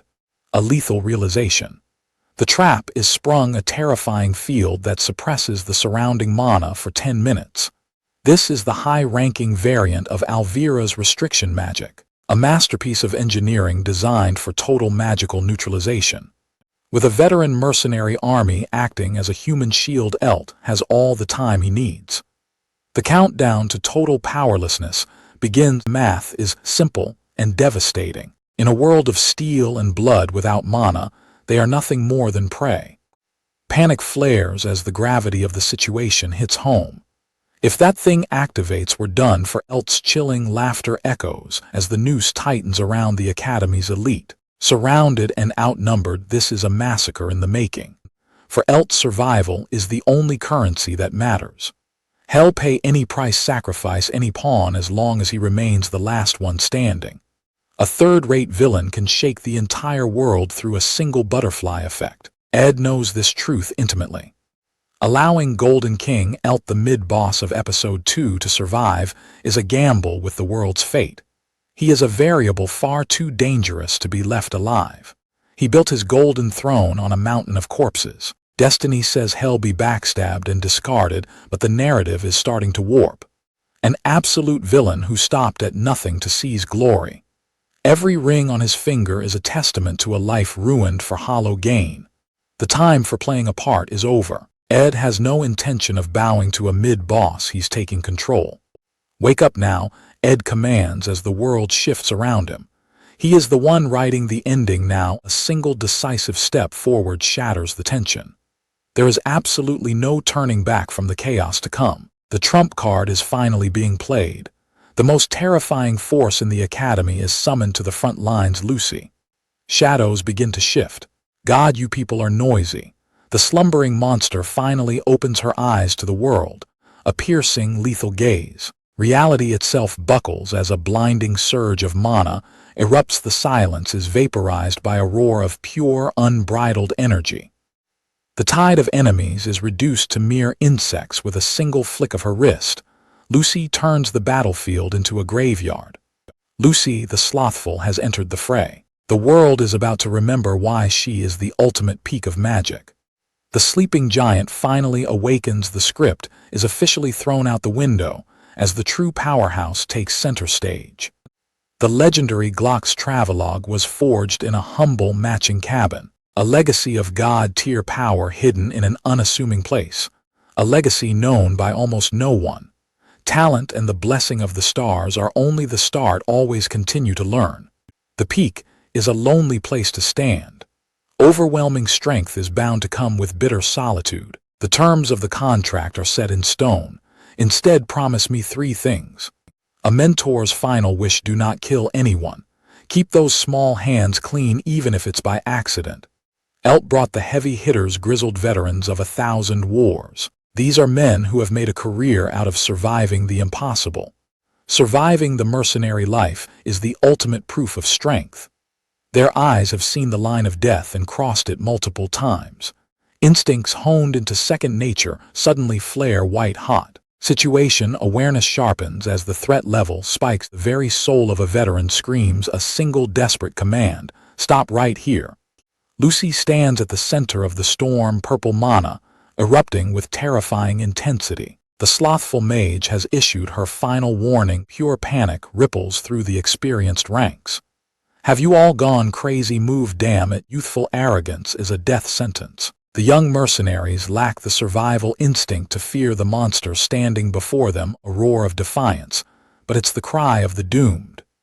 The young mercenary charges headfirst into a wall of absolute power. She doesn't need incantations or complex circles. Her gaze remains cold and detached. A cold snap of the fingers is all it takes to end the debate. No spell, just pure mana compression turned into physical force.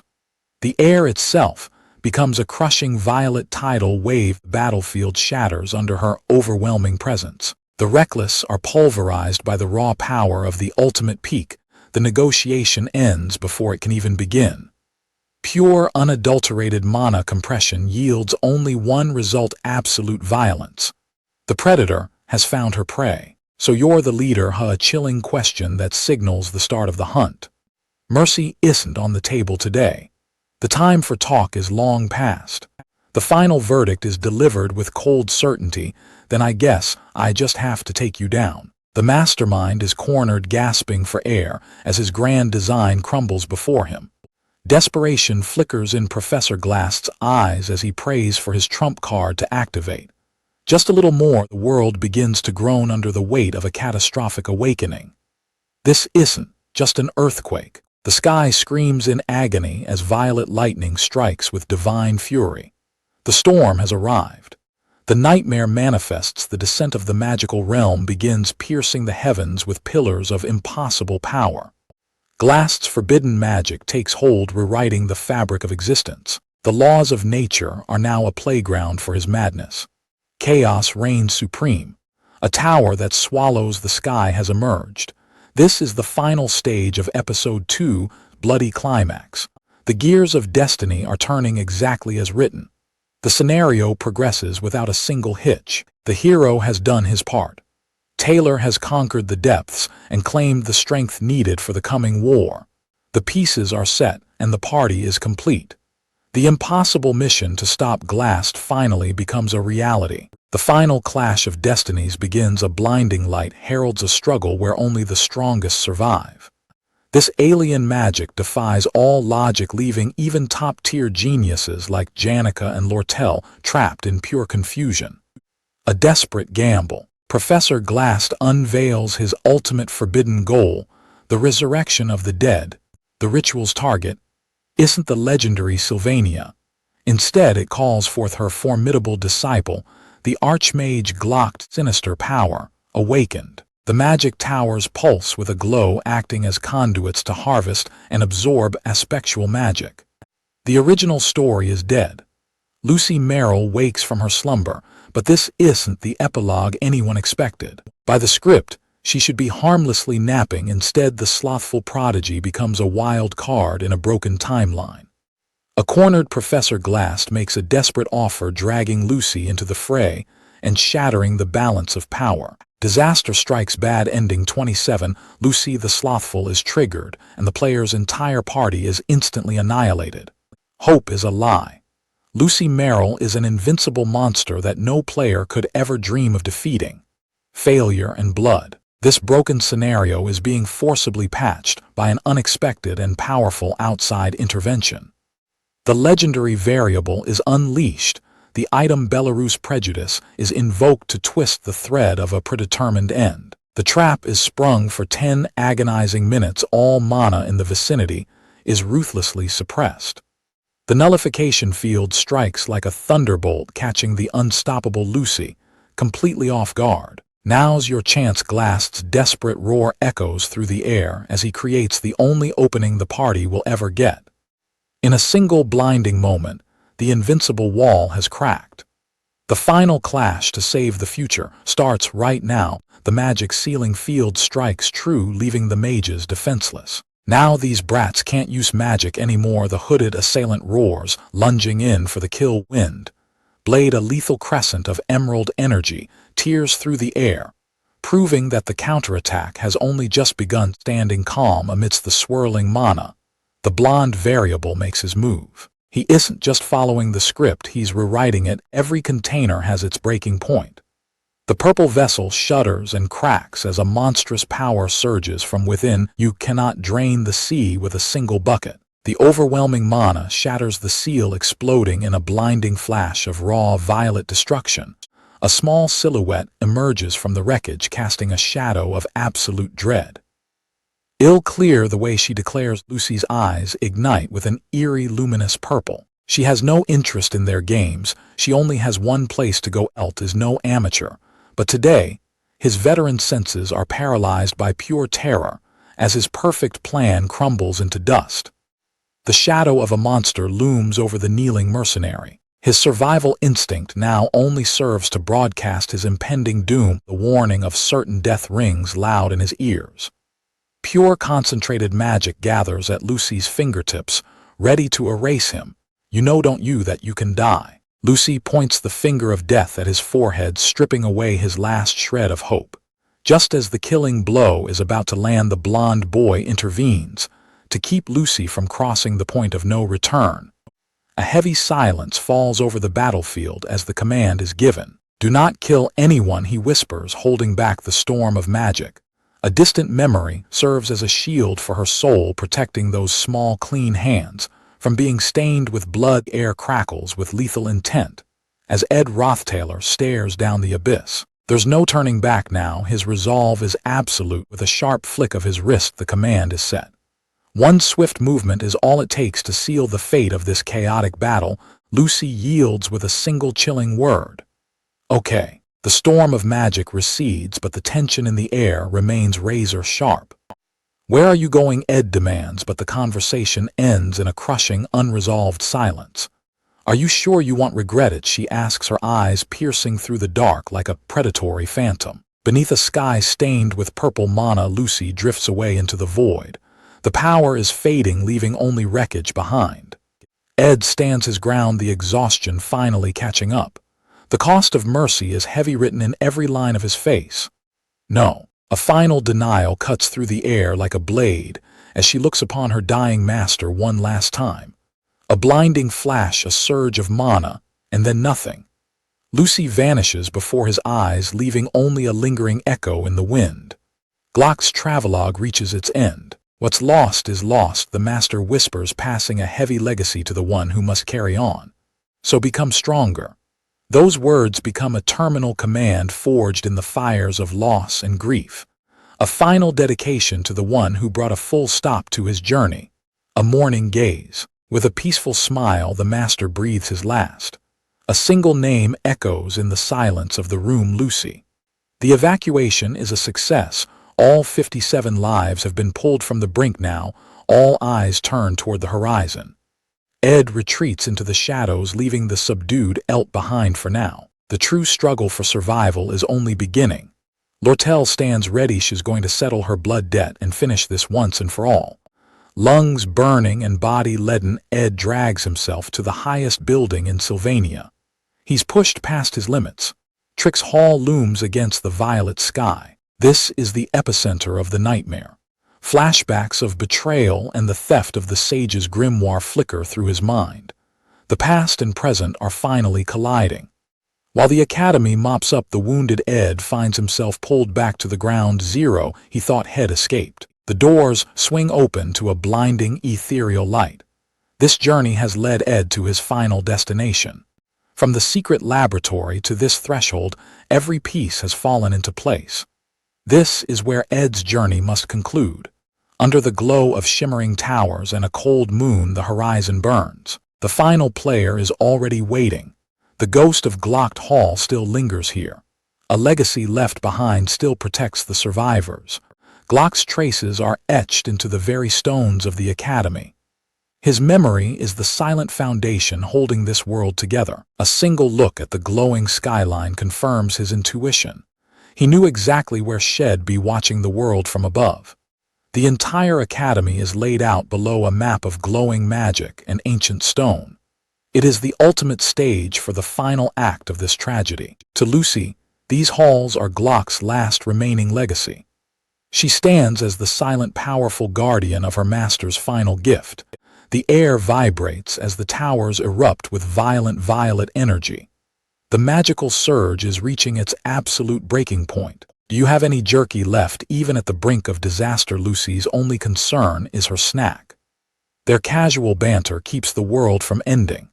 "What are you doing here?" Amidst the violet glow of the towers, the Archmage's successor stands alone, lost in the shadows of the past. A dizzying drop threatens death, but for the witch the height is nothing compared to the weight of old sorrows. The secret to overcoming the darkness isn't complicated. Lucy looks into the distance, ready to reveal the simple truth behind her change of heart. Time, the ultimate healer. Centuries have passed, turning a soul-crushing tragedy into nothing more than a distant memory. To revive the great Glock would be a hollow victory. He had already prepared himself for death. Dragging a legendary archmage back from the grave is an insult to his legacy. He'd be furious enough to die all over again. The realization hits like a physical blow. Reviving her master wasn't about honor, it was her own selfish desire to stop feeling alone. So Lucy. The moment hangs heavy between them as the weight of her final decision settles. The boy who tried to stop her now worries for her soul. He needs to know if this peace is real or just another mask. Is this true acceptance, or just another one of the witch's unpredictable whims? Edius can't shake the feeling that her heart remains a mystery. Hey. He pushes for the truth, needing to confirm the resolve in her eyes before the world burns around them. "Lend me your shoulder." The world-shattering power of the towers fades as Lucy seeks a moment of quiet comfort. It wasn't about the view or the danger, it was about finding the perfect angle to lean on her companion. The Archmage's successor finds peace in the simplest of ways. Amidst the swirling mana, she just needed a place to rest her head. Even at the edge of the world, her appetite never wavers. Œdius can only sigh knowing the next thing she'll demand is more jerky. Professor Glast's obsession reaches its peak. As his power surges, the era of resurrection, magic grinds to its inevitable end. The dead are gone, and what is lost remains lost forever. All that remains is the crushing weight of grief and the scars that must be carried. Lucy knows the bitterness of loss better than anyone. Her silent tears fall illuminated by the dying glow of magic. The storm settles. The protagonist takes his place in the heavy silence. He offers a quiet strength as the world around them settles into the aftermath. They gaze up at the magic tower piercing the heavens. The starry sky feels distant and cold, higher than it has ever been before. Amidst the ruin and the weight of the battle, the sky holds a haunting, impossible beauty. The swirling mana paints a final shimmering masterpiece across the dark expanse. The Glast subjugation battle reaches its tipping point. The professor stands cloaked in shadow, a single eye burning with a lethal madness. The final phase has arrived. The air screams with raw pressure as the protagonist prepares to face the true terror of Glast's aspectual magic. Exhausted and pushed to the absolute limit, the party huffs for air. There is no turning back now. The real monster is about to wake. To safeguard the offering, the ancient giant rises from the depths. The ground trembles as Glast's ultimate mechanical masterpiece prepares to crush all. Enter the magic engineering golem, the final boss of the Sylvania incident. A mechanical god looms, its massive hand poised to erase the tiny warriors below. A single blow from the colossus shatters the very earth. The team is caught in a whirlwind of gears and golden metal.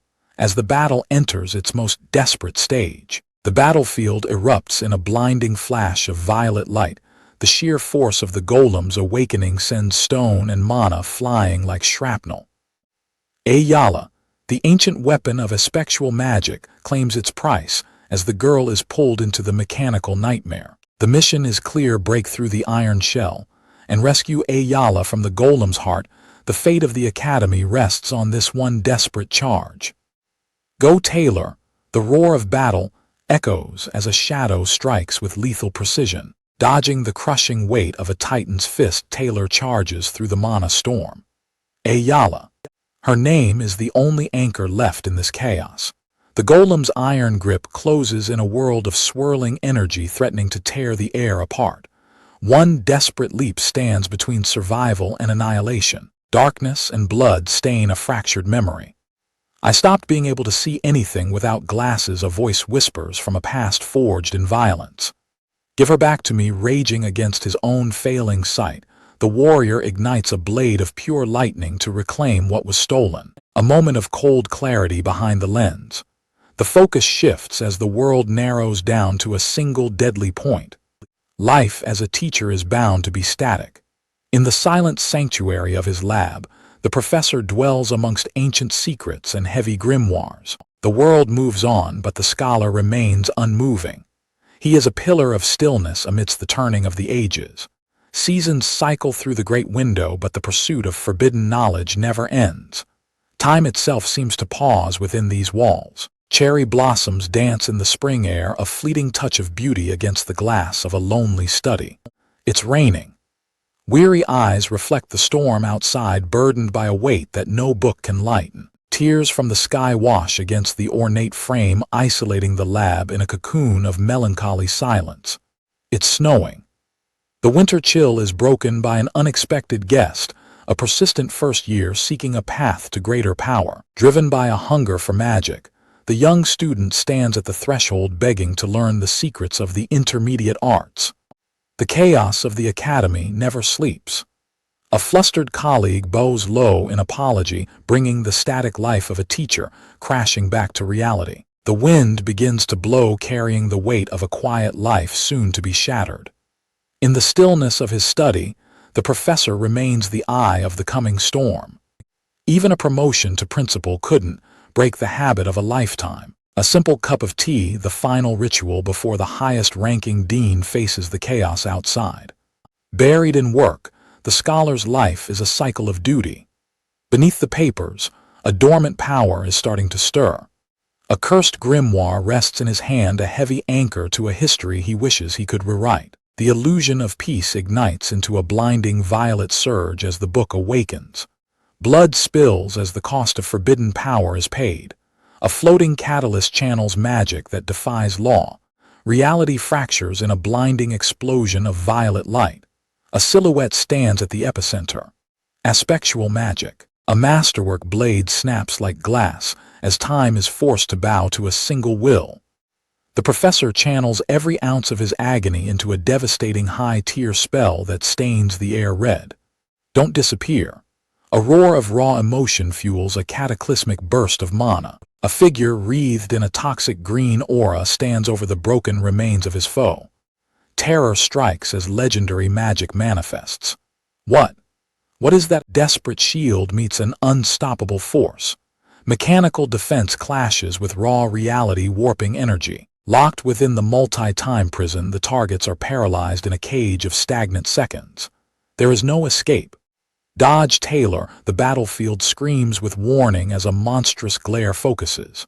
Green energy erupts, threatening to consume everything in a sudden violent flash. The young hunter lunges with lethal intent, a blur of motion against the purple haze. Battered and blood-soaked, the spectacles wearing caster falters. His world is a haze of fading energy.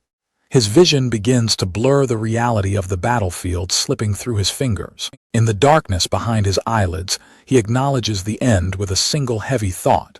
He sees the face of what he lost, the one thing he'd burned the world to regain. One final push. He stands at the precipice of a miracle or total ruin. The golden colossus roars with mechanical fury as energy gathers in its maw. Lethal light intensifies. The air itself screams under the pressure of the impending blast. The hunter reaches across the divide, pushing through the very fabric of the enemy's domain. "Give up, don't stop me," the caster screams as he channels mana to reverse reality. Gasped breaths and a steady blade, the young awakener stands firm. He hasn't reached his limit yet. He plunges his steel into the heart of the barrier. The unstoppable force meets a blade that refuses to break. The titan of gold shatters into 1,000 fragments, one strike to end the nightmare. The caster's world burns as the hunter streaks past like a vengeful comet. The tide of battle has been violently turned. A focused, lethal glare. Is that a swordsman form engulfed in a roar of golden flames? The hunter unveils a power that defies every law of the battlefield. Desire, Armin is pushed to the absolute brink, blood staining his lips as he prepares to sacrifice his very soul. With the world collapsing around him, the mage gazes into the abyss one final time. Is this the end? A fading eye meets a heavy mechanical hand as the last threads of reality begin to unravel. Chaos erupts in a deafening roar of fire, and shrapnel, cataclysmic explosion consuming everything in its wake, even if it costs me the rest of my life. The remnants of a failed world rain down like burning ash, drifting aimlessly through the void. Amidst the devastation, the hunter stands defiant, clutching his fallen comrade, while the golden titan crumbles into dust. The godlike machine is reduced to scrap, its reign of terror, ending in a glorious fiery execution. An eerie silence falls over the battlefield, choked by a thick veil of dust and the lingering scent of ozone. Through the settling haze, a survivor finally draws breath. The crushing weight of survival is heavy in their lungs. Desire, Armin strikes back with cold precision, unleashing ice magic to pierce the darkness. The tide of mana surges. With a desperate roar of now, the final gambit is launched. The vanguard rallies behind their leader for one last impossible charge. Mana exhaustion takes its brutal toll as the mage collapses, his body broken. Memories of the fallen haunt the air, ghosts waiting for a miracle. Aspectual magic, time reversal, the gears of fate grind backward as time itself rewinds.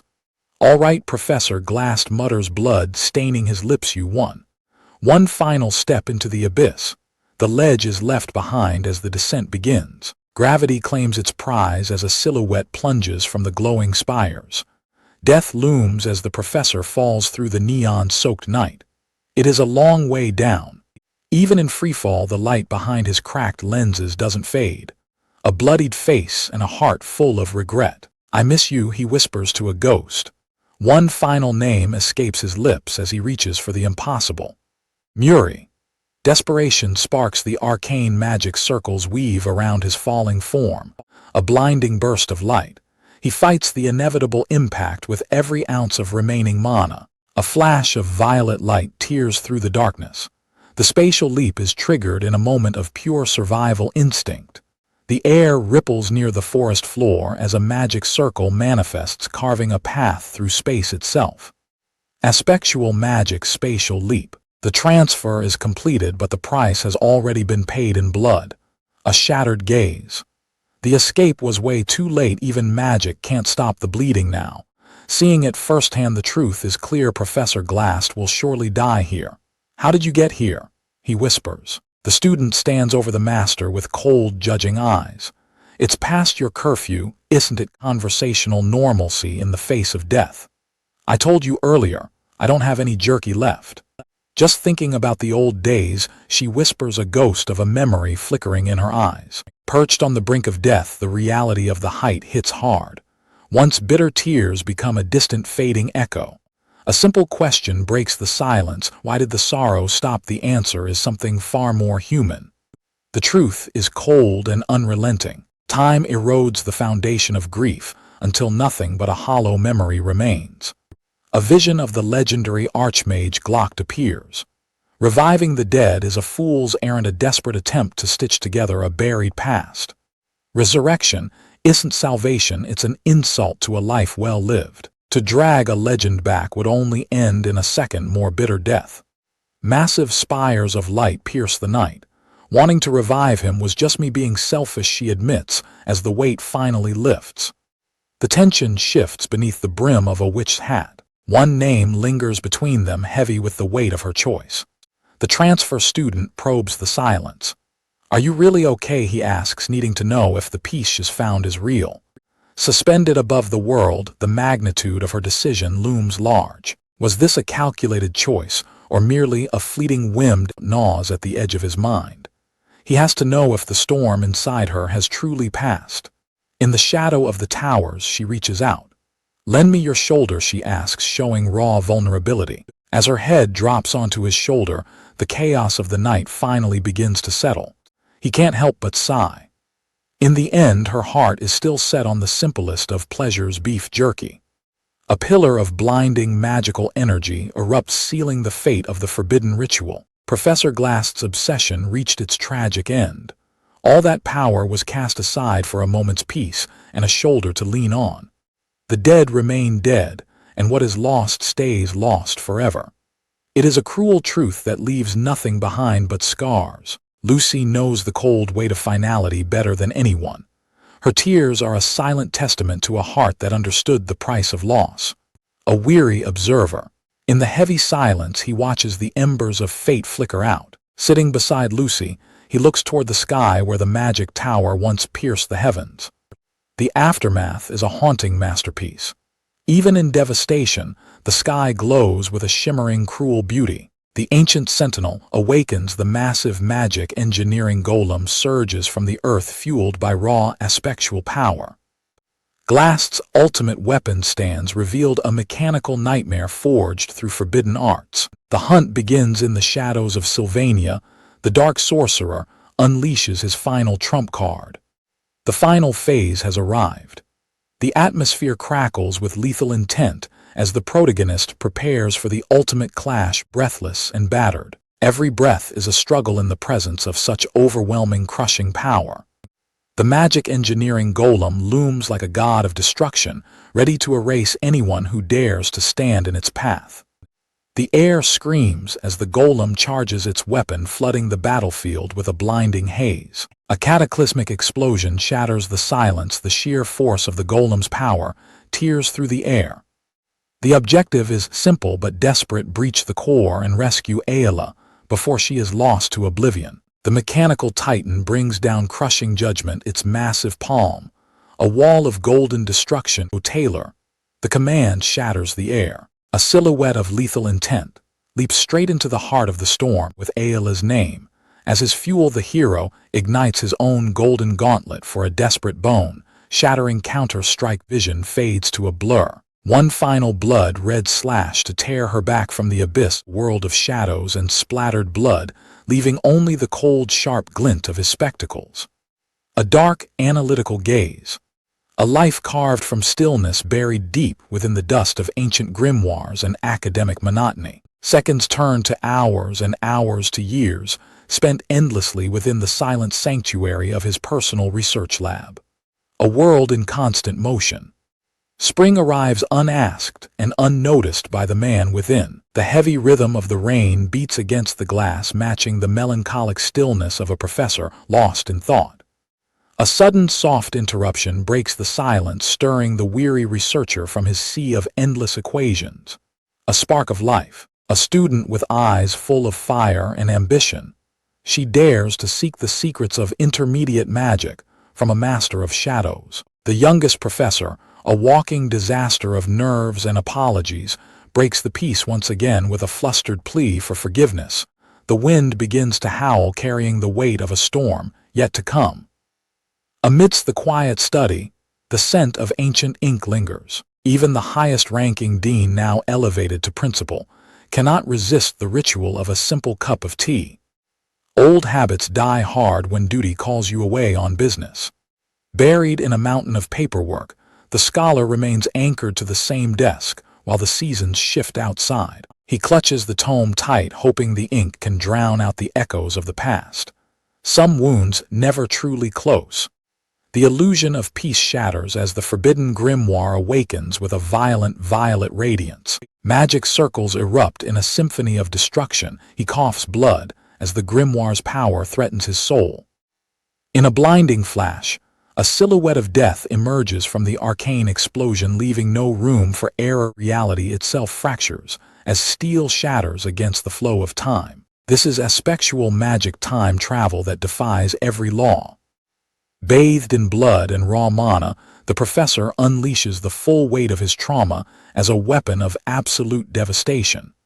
Don't disappear. An eye crazed with desperation triggers a cataclysmic pillar of light that pierces the heavens. The green-haired titan descends with a fist like a falling star, pulverizing his foe in a display of raw, unrestrained power. Panic grips the onlookers as the sky turns magenta. Aspectual magic begins to bend the very fabric of their world. A colossal clockwork sigil locks onto its target from the heavens. Arcane judgment is about to fall with a thunderous roar. The world turns to monochrome as time itself grinds to a sudden screeching halt. A desperate glare. Dodge Taylor, the Emerald Warrior, prepares to unleash a strike that will leave nothing but cinders behind. Desperate lunge. The Emerald Warrior strikes with lethal intent, shattering the purple-haired fighter's defenses. Reality tears as the warrior drives the dagger upward, piercing through the shimmering barrier with raw power. Blood drips from the spectacle-wearing mage's lips as he stares into the abyss of his own exhaustion. Sometimes, my vision blurs, he whispers, the world fading into a haze of violet and shadow. Through the suffocating darkness, the memory of a lost smile flickers, a haunting reminder of everything he's fighting to reclaim. The mage's eyes sharpen one last time, fueled by a grief that refuses to die. Right. The resolve in his heart is absolute. I'm almost there. Fingers claw at the edge of existence itself. So he begins preparing for the final gamble. Gasping for air, the dark-haired warrior stands his ground amidst a grid of crackling energy. Reality begins warping. Give up. Don't stop me, the mage screams as the massive clockwork engine roars to life. The core of the golden behemoth pulses with blinding, unstable light as the gears of fate reach the point of no return. Arcane energy erupts in a chaotic web of destruction. The time-reversing mechanism reaches critical mass, tearing at the fabric of space. A flash of absolute white, the unstoppable engine of time, is cleaved apart in a single devastating strike. The shockwave sends the mage reeling, his vision filled with the debris of his shattered ambition. A sweat-soaked gaze. Is that a swordsman form flames and lightning dance around the white-haired warrior as he ascends like a god of wrath. The ultimate gamble begins as spectral magic time reversal is unleashed to defy the inevitable collapse. The gears of fate grind backward as the forbidden chronal spell takes hold. Time itself begins to rewind. Even those locked in the cold stasis of death are caught in the tide, their bloodied forms suspended as history unspools. It's pointless. The mage screams, coughing blood as he initiates his final desperate gambit. He burns his very life force to sustain the impossible ritual, sacrificing his remaining years for power. With a desperate final roar, he manifests intermediate ice magic ice spear to pierce through the chaos. Now, the command rings out like a thunderclap, signaling the moment for the counterattack. A symphony of destruction erupts as the party unleashes a coordinated world-shaking volley of magic and steel. Is this the end? The bloodied mage looks on, his strength spent as the world blurs into a blinding light. A final desperate gaze. At the edge of oblivion, a gauntleted hand reaches out, a desperate grasp for salvation in the face of total ruin. A cataclysmic explosion of raw power consumes the battlefield, erasing everything in a pillar of fire. The shockwave clears, leaving behind only the falling debris of a shattered reality. Amidst the burning wreckage, the white-haired warrior stands tall, a god of wrath emerging from the inferno of the broken engine. The magical circuit flares one last time, before flickering out, the cost of the miracle finally paid in full. The blinding vapor of the spell clears, revealing a horizon changed by the intervention of heroes. The light faded. Key few. The dust settles. The survivors draw their first breath in a timeline reborn from the ashes. The struggle reaches its bitter end. All right, you won, Professor Glass admits, accepting his crushing defeat with a final bloodied breath. A single definitive step into the abyss. The professor chooses his own end, stepping off the precipice with no intention of looking back. Plunging into the neon-lit void, he falls from the heights of his own creation, as the world below glows with a cold spectral light. A fallen master descending from the heavens. The colossal glowing spire remains the only witness to his final desperate descent. Even in death's embrace, his eyes burn with an otherworldly intensity. The light of his ambition flickers one last time against the encroaching dark, a confession carved in blood and regret. "I miss you," he whispers to a ghost only he can see as the end nears. One name escapes his lips as the ground rushes to meet him. Muri. A final heart-wrenching plea to the past. The dying embers of his mana spark a final miracle. A magic circle erupts in mid-air, defying gravity at the absolute edge of existence. A desperate spark. Reality tears open in a blinding flash of pink mana.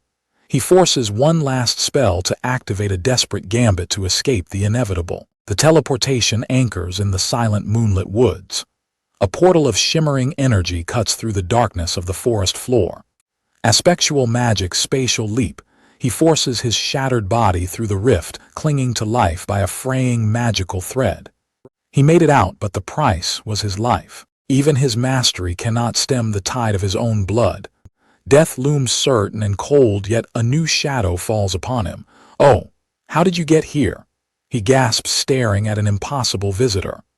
The student confronts the master at the end of the line. "It's past your curfew, isn't it?" he asks with a piercing, unrelenting gaze. This is no longer Arkan Island. They've crossed into the treacherous northern Ramelin mountain range. The silver-haired girl stands alone in the mist. "Why am I dreaming of my childhood?" Right now, the silver-haired mage drifts into the depths of a subconscious haunted by the past. Reliving a history she can't escape, her younger self walks toward the lonely cottage where it all began. "Let's go see the old man's face, shall we?" The shadow of her mentor waits in the warm, deceptive glow of a fading memory. A young Lucy steps into the light, her eyes wide with the innocence of a time long since buried. The warmth rots away in an instant, replaced by cobwebs, and a chilling realization: this is no ordinary dream. "Why didn't you save me?" the skeletal phantom shrieks with glowing red eyes, a nightmare born of deep-seated guilt. The dream shatters, leaving behind the cold weight of reality and eyes heavy with the burden of lingering trauma. "Miss Lucy, are you up?" The mundane call of a maid's signal the end of sleep, and the return to her role at the academy. High-level spatial magic flares a massive arcane signature that disrupts the morning and demands an immediate response. A pillar of light pierces the heavens, an undeniable summons she cannot ignore. Light on her feet, and swift as a shadow, the mage leaps across the rooftops toward the source of the magical eruption. From her high vantage point, she watches the approaching figure, her gaze tracking the man in the red-lined uniform. A rare, soft smile touches her lips as an inexplicable wave of relief washes over her tired soul. I wonder if it's going to rain. She looks to the sky with a bittersweet expression, sensing the calm before a coming storm. The quiet days of isolation are finished. The real journey starts now. A violent tremor shakes the earth as a sudden impact sends debris flying into the air. The peace is shattered in an instant with a thunderous roar. The girl lies stunned, pinned to the ground by a force as unpredictable as a feline. Cold eyes and calculated indifference are the only tools to tame a wild spirit. The cold-hearted strategy is absolute as Ed turns his back and walks away. To command a cat-type familiar, you must stop giving them attention and act completely indifferent. From the bottom of the ranks to a top-tier scholar, Ed clawed his way up through sheer preparation. While others laughed, he was busy mastering every detail of the monster ecology curriculum. Nobody's notes can rival the perfection Ed has achieved through his relentless silent grind. The book slams shut with finality, signaling the end of another grueling session. A golden opportunity arrives in the form of the Academy's scholarship program. Hallowed academic halls. Under the watchful gaze of the professor and his serpent familiar, the terms of the deal are laid bare. The mission: save Assistant Professor Claire from a drowning sea of paperwork. Annie's is capable, but even she needs a powerhouse like Ed to manage the crushing weight of the administration. The cycle begins anew with the freshman class assignment test looming on the horizon. The quiet days are over. The next generation of students is about to meet their match. Don't be too strict, the professor warns, but Ed's gaze is already fixed on the coming storm. He isn't just an assistant, he's the new wall. A chilling realization settles in as Ed's eyes glow with a cold blue fire. That guy is finally within reach. Grimoire of immense power pulses with electric energy. The magic resonance is staggering, a force that could tear the very air apart. The red-haired merchant holds the relic, its blue light bathing her in an eerie glow. She knows this is no ordinary book. Hesitation flickers in her eyes as the stakes rise. Is selling this artifact a path to fortune, or a deal with the devil? Ed's desperate warning rings through her mind like a death knell. She's torn between his plea and the mountain of gold.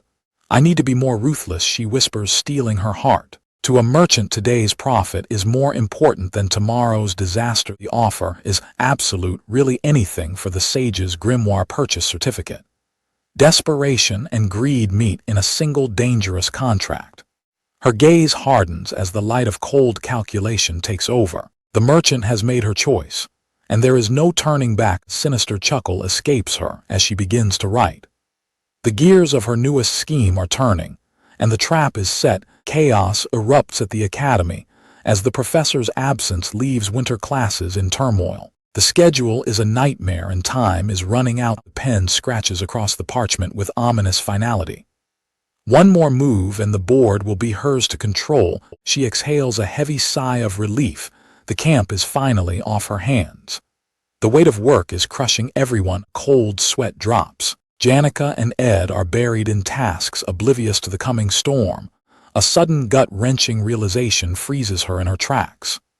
A hidden variable has entered the equation. Smoke rises in the cold. An inexplicable unease settles over her. Why does victory feel like a disaster? Reality bites hard at the cabin. The firewood is gone, and the brutal winter is finally knocking at the door. The lazy genius speaks. Lucy drops a bombshell. Is she actually being productive for once the sharp edge rests? The campfire life is fading. It's time for Ed to face the move to Dex Hall. Peace is a rare commodity. Janica bursts onto the scene with a shout that shatters the silence. Classes are out, and the top student is on the move. Janica arrives like a ray of sunshine. The clock is ticking toward winter break. 𝒩𝒂ℍ cherishes every remaining second at the campsite.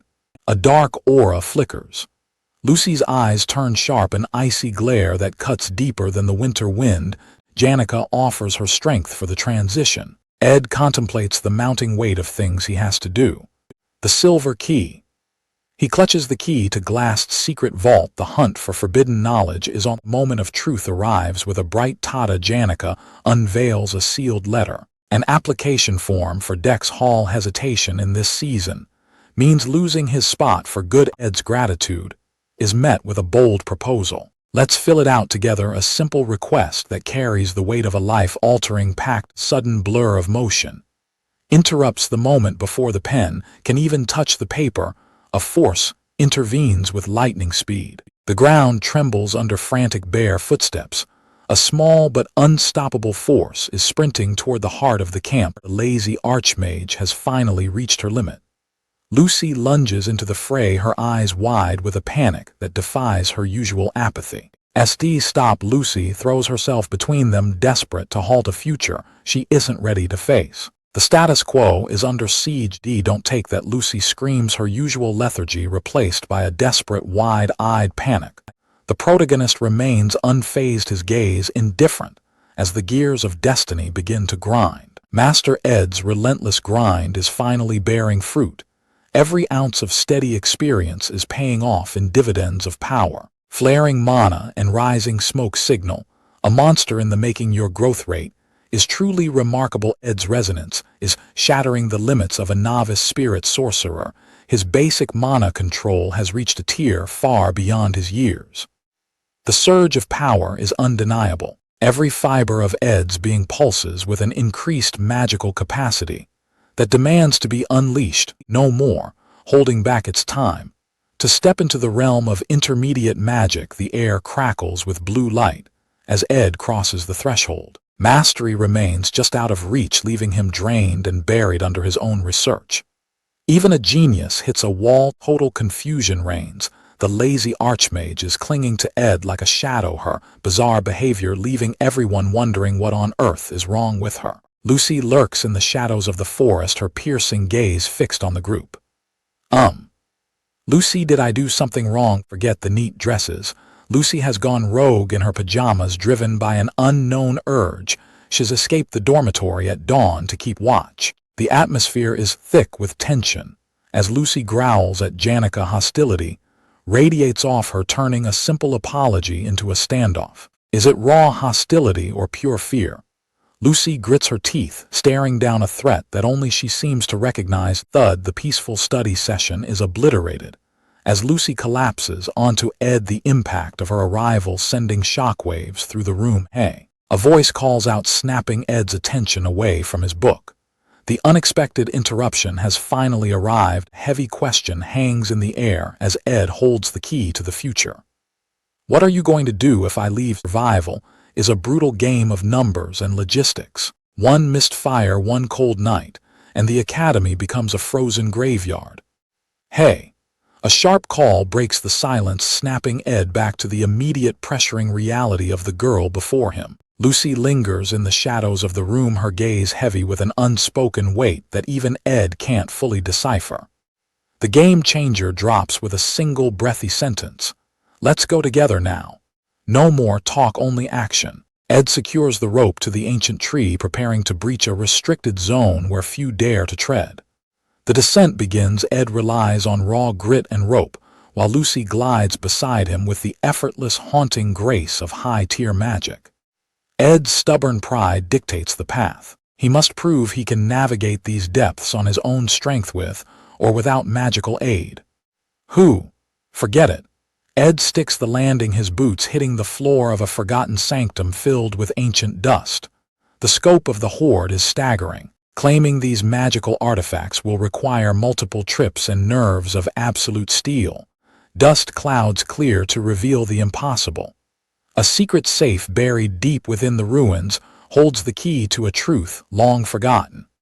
The click of the lock echoes like a gunshot in the silence. Why did he hold onto this key? Until the very end, a blinding surge of mana erupts from the darkness. The scale of the hidden treasure is enough to make any survivor's heart stop.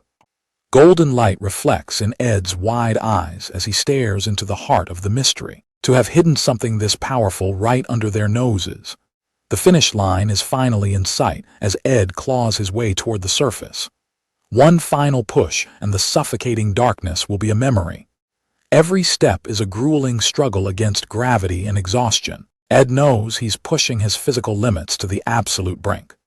Pushed to his breaking point, Ed clings to the rope. Only his relentless stamina training keeps him from plummeting back into the abyss.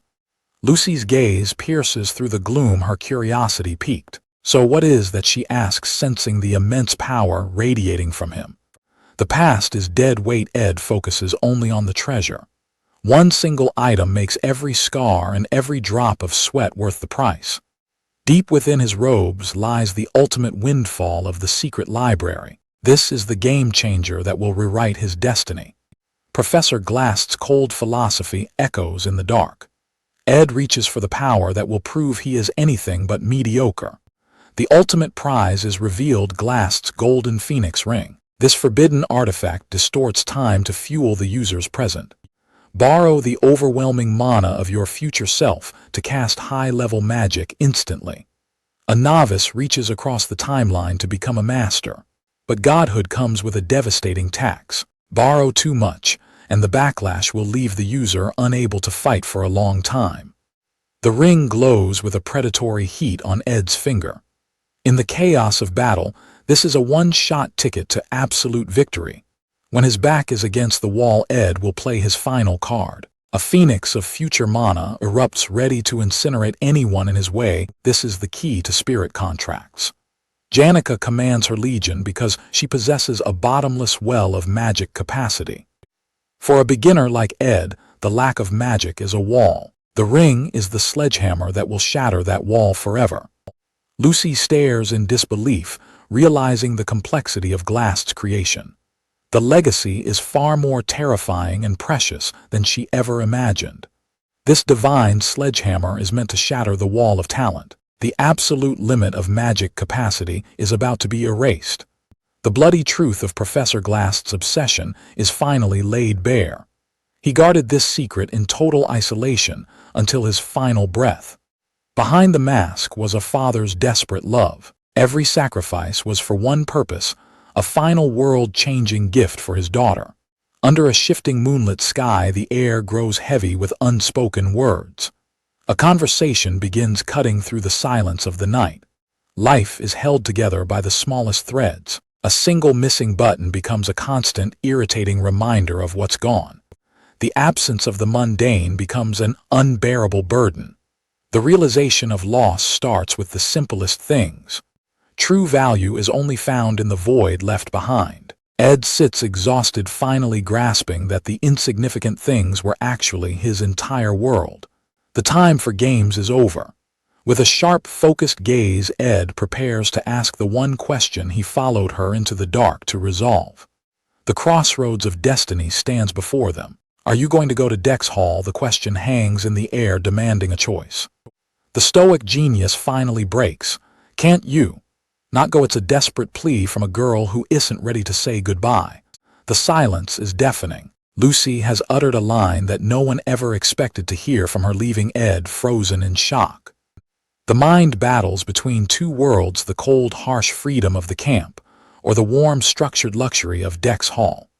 Winter is coming, and living in the wild is a death sentence for the unprepared. The lure of normal life is a siren song for a weary body. The scent of moisture hits the air as the clouds thicken. Lucy senses the coming storm, a physical reflection of the turbulence in her heart.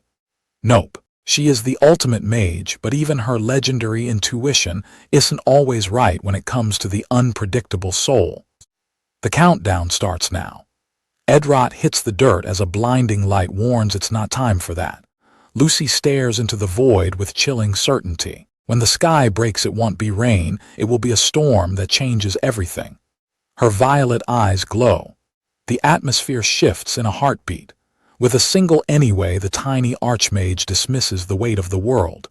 Even a survivor has mundane burdens. Winter is coming, and Edrot is desperate for a hand with the firewood before the frost bites. He smirked knowingly. Sudden impact. Lucy doesn't just respond, she crashes into him with a force that catches the survivor completely off guard. Crash. A heavy impact sends them reeling into the snow as the silence of the night is shattered by a frantic collision. Pinned under the erratic mage, 𝒟𝐿 realizes he's finally finding his rhythm in this harsh new life. I've already adjusted to camp life. A sharp, icy gaze. Under a canopy of falling snow, a moment of unexpected warmth blooms. He's putting his worries aside, determined to survive the next episode. Silence hangs heavy between them. 𝒟𝐿 looks into the distance, knowing the peace he's found is a fragile, fleeting illusion. The curtain falls on a grueling chapter. Act 2 is Dead Long Live, the third act, where the trials will grow beyond calculation. The chessboard is reset. Princess Phonia and the merchant Queen 𝒟𝐿 prepare for a political clash that will shake the school's foundations. A mysterious figure steps into the light. Only one can be the last person standing on this stage of trials. Behold the true terror of the third act. The playful companion is gone, replaced by the final boss crackling with apocalyptic lightning. Lucy 𝒟𝐿. For the first time, the script is broken. Lucy smiles through tears, showing a human heart behind the power of a monster. A shovel bites into the frozen earth. No matter how dark the coming episodes, a promise is carved into the snow: we will both be living well. Snow is a comfort until it becomes a chore. Midday arrives and the frozen earth still demands its due. Winter is a relentless master. Firewood must be stacked and provisions secured before the frost takes everything. The freezing cold is a blessing in disguise, a natural vault for his supplies. Provisions are ready. The scholarship student swings his axe with renewed vigor. No more counting coins by the hour today, he works for himself. Tuition is paid, but the dormitory is gone. A fair trade for a man who prefers the solitude of the woods. The apocalyptic boss snores like a child. Lucy 𝒟𝐿 is dead to the world, claiming the bed as her own. Let the monster sleep. Even with her layers of protection magic, he can't bring himself to cast her out into the snow. A heavy sigh escapes into the frigid air. Mercy is a choice even when it's inconvenient. Peace is a rare guest in this broken script. If there's a risk worth taking, the time is now. The ring pulses with an ancient burning light. Shall I get started? Fire erupts from his clenched fist. The calm of the morning is shattered by the heat of awakening power. Primordial flames dance in a violent, beautiful spiral. The atmosphere itself begins to crack under the pressure. Hair ablaze and eyes glowing like sapphire stars. The transformation is complete and the aura is suffocating. The 𝒟𝐿 Academy stands cold and imposing, a fortress of knowledge buried under a blanket of winter snow. Laplace Bakery, where the scent of royal pastries lingers in the air, and the terrace blooms despite the chill. A dessert set so rare it's a legend in itself, the ultimate bait for an unsuspecting target. How else could I lure you out? The trap is set, and the bait is far too sweet to resist. The truth hits like a lightning bolt. Jenica, you've fallen head over heels for 𝒟𝐿. Panic erupts as the secret is laid bare. How did you know? 𝒟𝐿's reputation is rising from the ashes of his former life. The tide of public opinion has finally turned. The Academy's elite have begun to trust the man once scorned, all thanks to the words of the girl who loves him. The interrogation intensifies. Does your heart pound? Are you too nervous to even look at him? The confession is worse than expected. Instead of feeling nervous, I feel comfortable and warm. That's just a follower relationship. The hard truth burns brighter than the spirits watching from the sidelines. Spirits signal their agreement. System alert, you are heading toward bad ending. 13. The comfortable female friend. Winter break is looming, and the pressure is on. You need a solution, and you need it now. The self-proclaimed romance expert strikes with a final decree. Trigger his protective instincts, cold gaze, and a sharp mind. This student sees the truth others miss. My opinion is a bit different, though. Professor Claire is a walking disaster, a whirlwind of chaos and scattered papers.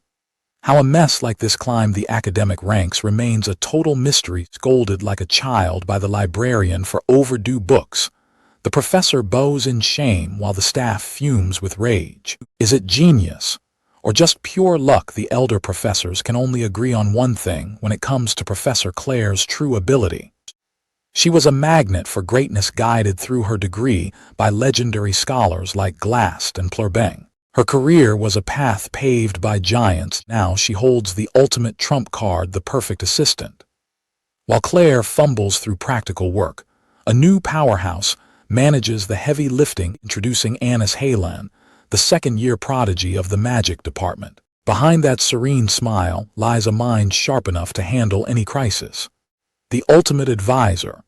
Even seasoned academic staff can't help but nod in respect as she hauls mountains of paperwork with effortless grace. A sanctuary carved out of chaos. Professor Claire's private lab is a masterpiece of order, all thanks to Anis's god-tier organizational skills. The perfect spy hiding in plain sight. She gathers intel like a professional stalker, shielding her secrets behind a calm, untouchable mask. Nobody knows the real 𝒟𝐿. To her, human relationships are nothing more than a game of swapping masks. Survival was never an option, it was a necessity. Forced into independence, she forged herself into a survivor through sheer academic grit. A survival instinct sharpened to a razor's edge. Modeling her life after the ruthless Lordal, Anis has developed her own lethal methods for navigating the world. The clock is ticking, only 20 minutes until the professor returns. It's time to dig deep and analyze every shred of information on Ed Rothstaler. The powerful Rothstaler lineage is a formidable front, but Anis goes for the throat, hunting for the true history buried beneath the name. The hunt begins. Anis tears into the classified archives of the 𝒟𝐿 Empire's most powerful bloodline to expose the truth of the Rothstaler heir. A mediocre student with zero talent, is this the real Ed Rothstaler? Anis maps out his psyche, searching for his hidden weaknesses. Forged in an oppressive environment of authoritarian ideals, this young master knows nothing of struggle. A cold observation. A complex web of arrogance and insecurity defines him. He craves praise and favors expensive gifts while hiding behind a mask of competence. Calculating profit and loss. The trap is set. With a chilling smile, the strategist realizes the game is simpler than she thought and prepares to perfect her role. Precision personified.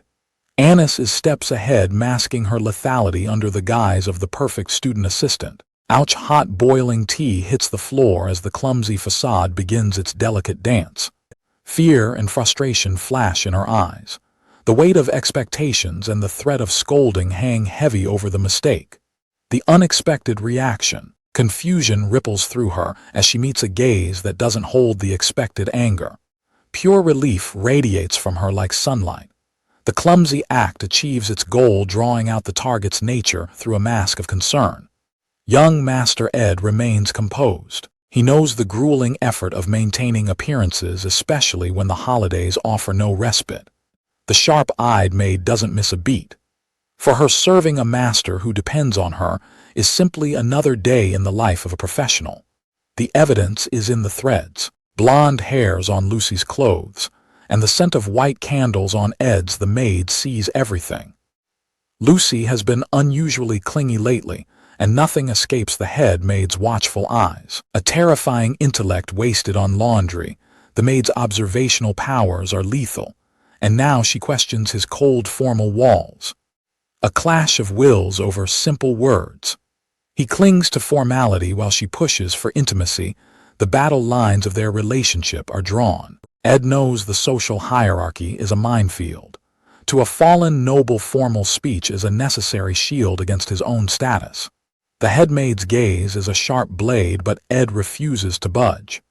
He'll stick to formal speech, he declares, clinging to etiquette. She drops a truth bomb. His personal circle is a bigger headache than her entire staff. Just speak comfortably, she urges. Excessive worry would become a burden. The maid cuts through the tension, leaving the ladies to their own unpredictable choices. Ophelie's hall rises from the ashes, a testament to the Academy's sheer will. The restoration is finished, and stability returns. Ed stares at the grand architecture, stunned by the rebuild. A single semester to erase the scars. The Academy's resources are limitless. 7 new residents are looming on the horizon, ready to change the status quo. The first application is already in. Ed's heart sinks as the true threat emerges. My little sister is coming soon, he sighs, realizing his vacation is officially doomed. The campfire crackles as plans for the break are finalized. Jix is heading back to his hometown, leaving the solitude behind. A casual inquiry strikes a nerve. Is that librarian? Elka going home too? Ed's sharp intuition catches Jix completely off guard. Training never stops, even for the heart. Jix admits his singular goal for the vacation, spending every possible second with Elka. The grind is relentless for the fallen noble. To save face as an upcoming 3rd year, Ed pushes himself to master intermediate magic by the cold light of the moon. The mana is gone, burned to the absolute limit. Jix senses the void. Ed has pushed his magical core past the breaking point again. Ed is drained and feverish, forced to admit he's sidelined from magic for the foreseeable future. Jix walks away with effortless coolness. In a world of secrets, a friend who doesn't pry is the ultimate convenience. Privacy is the ultimate armor. Ed slams the book shut, his silence a wall against prying eyes. He delivers the final word with quiet intensity. Tell her I don't need an apology. No malice, just cold, calculated apathy. Ed's heart is a fortress of total indifference that even the most sincere regret cannot penetrate. Silence is a skill. A heavy bag of reward is tossed, the weight of gold serving as the catalyst for the next phase of the grind. The prize comes with a grueling price: cleaning the chaotic mana-soaked depths of Professor Glass's underground library. Money is just a tool and labor is training. Ed catches the reward, his mind already calculating the gains hidden within the upcoming toil. Survival, mana, spirits, and now Magitech. Ed's path is a relentless pursuit of versatility. The library will become his new workshop and forge. Absolute clinical efficiency. The academy gates loom under a winter sky. For the scholars, the season of rest is over. The grind returns with a vengeance. 44 hours of sleepless labor have turned Assistant Professor Claire into a living ghost. The academic pressure consumes the strong. With the professor pushed past her breaking point, the head assistant takes command. I will relay them. The target is clear: the upcoming freshman placement test. It is a trial by fire for the newcomers and a logistical war for the scholars. The shadow of Professor Glass lingers, but a new era is dawning. Ed watches the pieces move, his foresight sharp as he anticipates the results. The battlefield is set at Oron Mountain. Mission assignments are handed out with surgical precision. Preparation for the test starts now. A suspicious gaze burns into Ed's back, branding him a player. In this den of scholars, he is the variable they can't quite solve. The scholarship duties are more than just work, they are a perfect cover for a test of character. The head assistant's eyes are locked on Ed, waiting for him to slip. She's spent all night perfectly embodying his ideal type. The trap is meticulously set to catch a man who shouldn't be caught. The survey mission is nothing but a stage. With a deceptive smile, she invites Ed Rothstaler into her carefully crafted web. A cold vow echoes through the mountain air: ill makes sure to tear you away from Yenica. The trek up Oron Mountain is a test of endurance. While she feigns fatigue, Ed moves like a man possessed by pure efficiency. I think I've had a lot of misconceptions about you. The play for sympathy begins. She admits her past coldness was just protection to build common ground. Ed doesn't care for the drama. He just wants to finish the point check and get off the mountain. A simple acknowledgement from Ed feels like a victory to her. The charm offensive intensifies. She turns on the heat in the middle of a blizzard. She goes for the kill. Trauma. 2 excommunicated nobles alone against the world, a narrative designed to bind them together. She describes a miserably long winter of solitude to snag Ed's empathy. Ed's internal radar is pinging.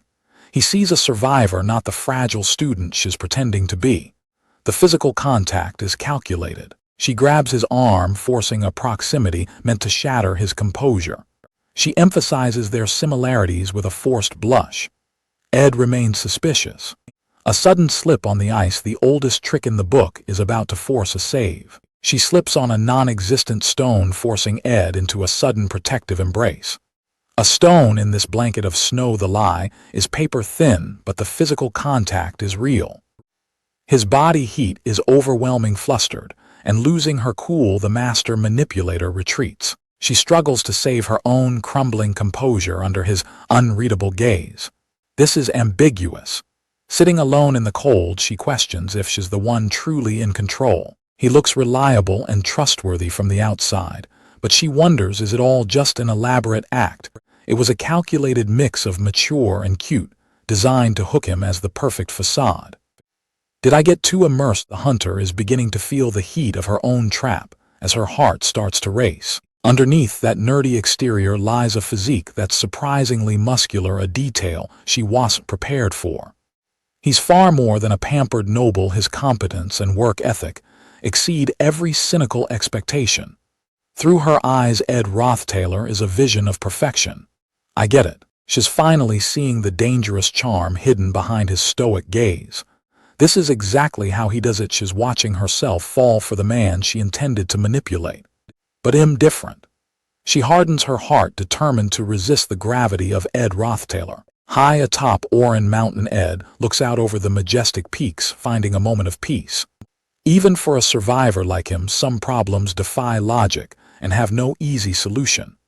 The storm is coming, and its name is Tanya Rothtaylor, the villainous young lady. She moves early, securing her position as a primary antagonist with the memories to prove it. Born into a duchy, she is a natural-born genius at politics and trickery. Her ambition is absolute: become the first student council president in Sylvania's long history. The board is filled with monsters Tanya plans to bring to heel, from legendary alchemists to terrifying sword demons. Even a mage blessed by an archmage is just another piece on her board. A pathetic original destiny. The carriage of destiny has arrived, carrying the weight of the nobility. Sylvania Academy stands tall, a battlefield where legends are forged and villains are born. I will lead a faithful academic's life within their gaps. The stage is set for a masterclass in survival. Tanya isn't following anyone's schedule. She's already deviating from the path to secure her own victory. She looms large, a variable that threatens to upend everything. Ed thought he could prepare, but a massive problem has emerged, and the old rules no longer apply. I know Tanya, but I don't know myself. Ed realized that in the original story, he was just a nameless extra. Sylvania, the legendary land of learning she has yearned for. Tanya Rothtaylor arrives with a single burning purpose. The steady, rhythmic click of heels announces a new player on the board. A cold, calculating gaze falls upon the academy grounds, judging everything in sight. Behold the Rothtaylor Duchy's second daughter, Tanya. Cold and calculated, she makes her resolve clear: I need to get rid of the trash. A letter of cold encouragement fuels the fires of ambition from across the world. Show your face as my proxy, the Duke commands with a deceptive smile to strengthen her position. Loyalty to the family is everything. Tanya pledges to satisfy her father's expectations with lethal precision. In this land of learning, hierarchy is absolute. Even royalty must treat professors as masters. Tanya plays the part of the perfect junior, expertly navigating the social minefield of her seniors.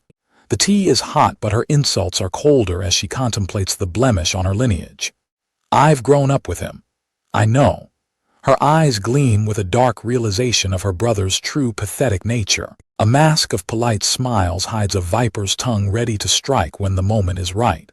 Disdain drips from every word as she mocks the heir who sat in power only because of his age. To her, Ed is a crude man who lacks even a shred of noble elegance. Look at him, a talentless hack with high pride and zero perseverance. He plays the part of an archmage while being completely incompetent. Seeing him ruin himself brought Tanya the only real satisfaction she's ever felt. Suddenly, the atmosphere shifts. The flow of the room is no longer hers to control. Tanya's composure cracks as the realization hits. A cold sweat. The warning rings in her head like a death knell: be careful when meeting people I introduce you to. The blonde merchant's advice was a final mercy: never take this person lightly.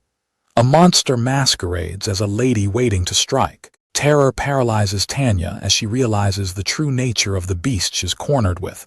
Good luck, Tanya, you're going to need every bit of it. Those glowing green eyes pierce through Tanya's soul, stripping away her arrogance in a heartbeat.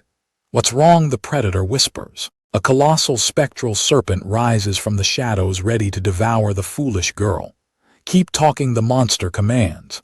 Gasping for air, Tanya finds her confidence shattered into a million pieces. Are you upset? The monster asks with mock concern. A mocking smirk spreads across the face of the one truly in control. Upset? What are you talking about? The huntress watches her prey squirm with sadistic delight. How interesting, she purrs, enjoying the total collapse of Tanya's grand scheme. While chaos reigns elsewhere, a focused survivor checks off his master plan. The winter break to-do list is almost complete. The path to power is paved with cold discipline. Plundering forbidden archives has its perks, no limits. Acquisition complete. Mid-rank, magic has been added to his growing arsenal. Magic might be out of reach for his body, but theory is a blade he can sharpen every night. He steps back into his sanctuary, ready to push his limits once more. With a single word, ignition, the campfire blazes, a testament to a man who refuses to stay weak. While others tremble, the survivor remains calm. Oh yeah, it's time to see if the grueling winter training has finally paid off. A heavy footfall. Even a master strategist can't get a moment of peace in his own cabin. A familiar intruder hides beneath the sheets. She's occupying the bed, and at this point, he's just too tired to be surprised. Carrying the world-class mage is no burden at all. She's crazy light, a tiny intruder hauled out into the night. With a single gesture, the witch turns the darkness into a roaring inferno. The silence of the night is broken by a clingy witch and a curious nose. Lucy's senses are tingling. Something is different about him tonight. Lucy sees through the facade to the exhaustion underneath. To her, a fever isn't just a sickness, it's a death sentence. She's a bloodhound for the truth. I can smell perfume, she declares, her suspicion cutting through the campfire's smoke. The hunter watches her prey squirm. She prepares to dive into his mana circuit. If his magic is spiraling out of control, she's ready to force a release. The diagnostic begins with a single focused touch. The tension rises as she probes the depth of his magical fatigue. The verdict is grim. Ed is running on pure fumes. A sharp realization. It's not twisted, it's just empty. A moment of genuine warmth amidst the freezing winter. The fire crackles as Ed grants the simple wish of his strongest ally. The powerhouse witch drops her guard. Can you pat my head is all she wants in exchange for her worry. The tranquil moment is shattered like glass. A visitor from the shadows arrives with a chilling greeting. It's been a while, Ed. The master merchant of the Elt Trading Company is reduced to a stuttering mess. The atmosphere freezes as Lortel spots the unthinkable. Lap. Pillow, she mutters, her jealousy flaring. Enter Tanya Roth-Taylor, the cold-blooded noble with a singular objective. Starstruck eyes. A shadow looms over the scene as the powerhouse Zig appears, catching the student Elka completely off guard. Tanya's eyes burn with the intensity of her lineage, radiating a natural authority that silences the surrounding garden. A piercing, lethal glare that demands acknowledgement from those who dare stand in her path. The air turns heavy as the powerhouse locks eyes with the newcomer. You're Tanya Roth-Taylor, he asks, sizing up the girl. The realization hits like a lightning bolt. You're Ed's younger sister, he asks, his face twisting with genuine shock. Zig's instincts scream in the presence of greatness, sensing a body forged for combat, and a mana flow that marks her as a high-tier asset. Zig's shock erupts into a booming laugh. Haha, did you hear, Elka? This is Ed's younger sister. Zig bestows a high-level magic engineering item upon the girl as a sign of goodwill. It'll be easier when training your magic resonance. The gravity of the situation settles between them in the garden. A dangerous alliance is beginning to take root in the silence. Jix, Ed's Jr. The introduction is a whirlwind of energy that leaves the newcomer breathless. Jix unloads a mountain of academic weaponry. In this academy, even the strongest must stay on top of their academics to survive. The girl stands frozen, buried under a literal avalanche of Ed's legacy. Her voice tremors under the weight of the impossible task ahead.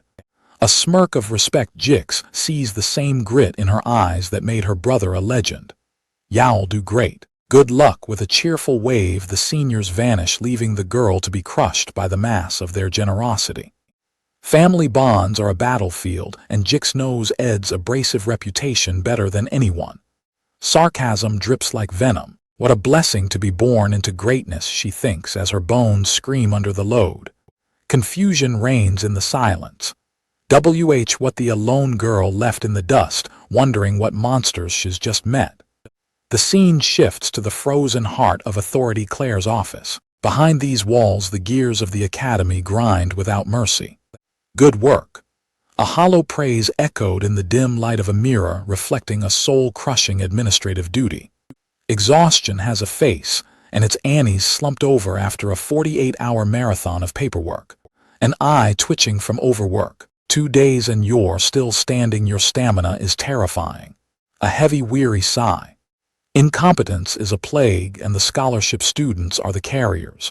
Redo everything. Their labor is nothing but a mountain of errors. I have to fix myself. A sharp stamp of approval. And yet Ed Rothstaler was different. Perfection in every stroke. Ed was a ghost in the machine who solved problems nobles wouldn't even recognize. Ed Rothstaler wasn't living revered for nothing. To say I wasn't surprised would be a total lie. Claire leans in with a smirk, fishing for the truth.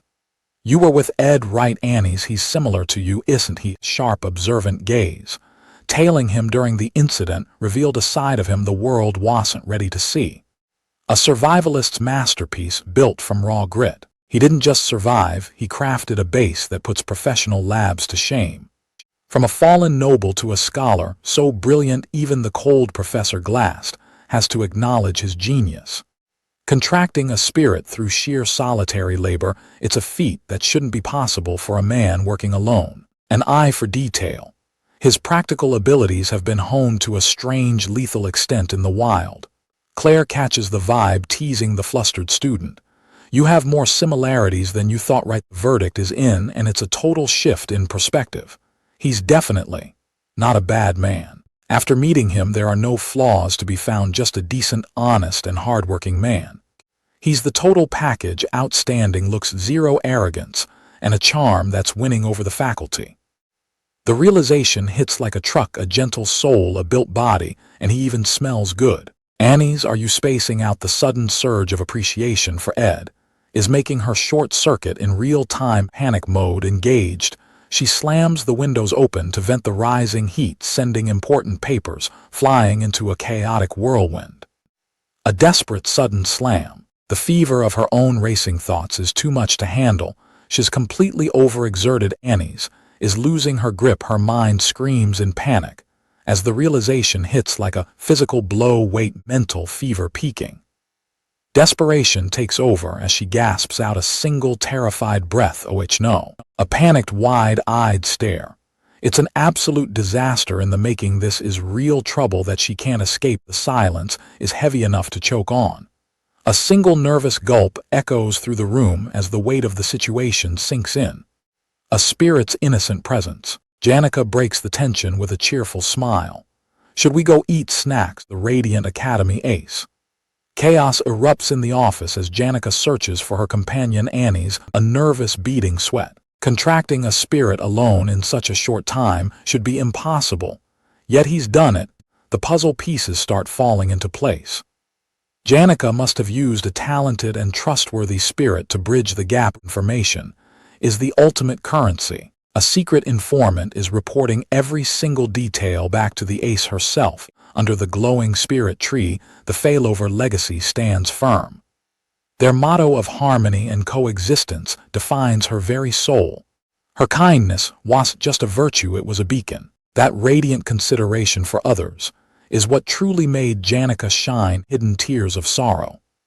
Behind the perfect facade lie shadows of grief and worries for Annie's and Ed. A fateful encounter under the moonlight.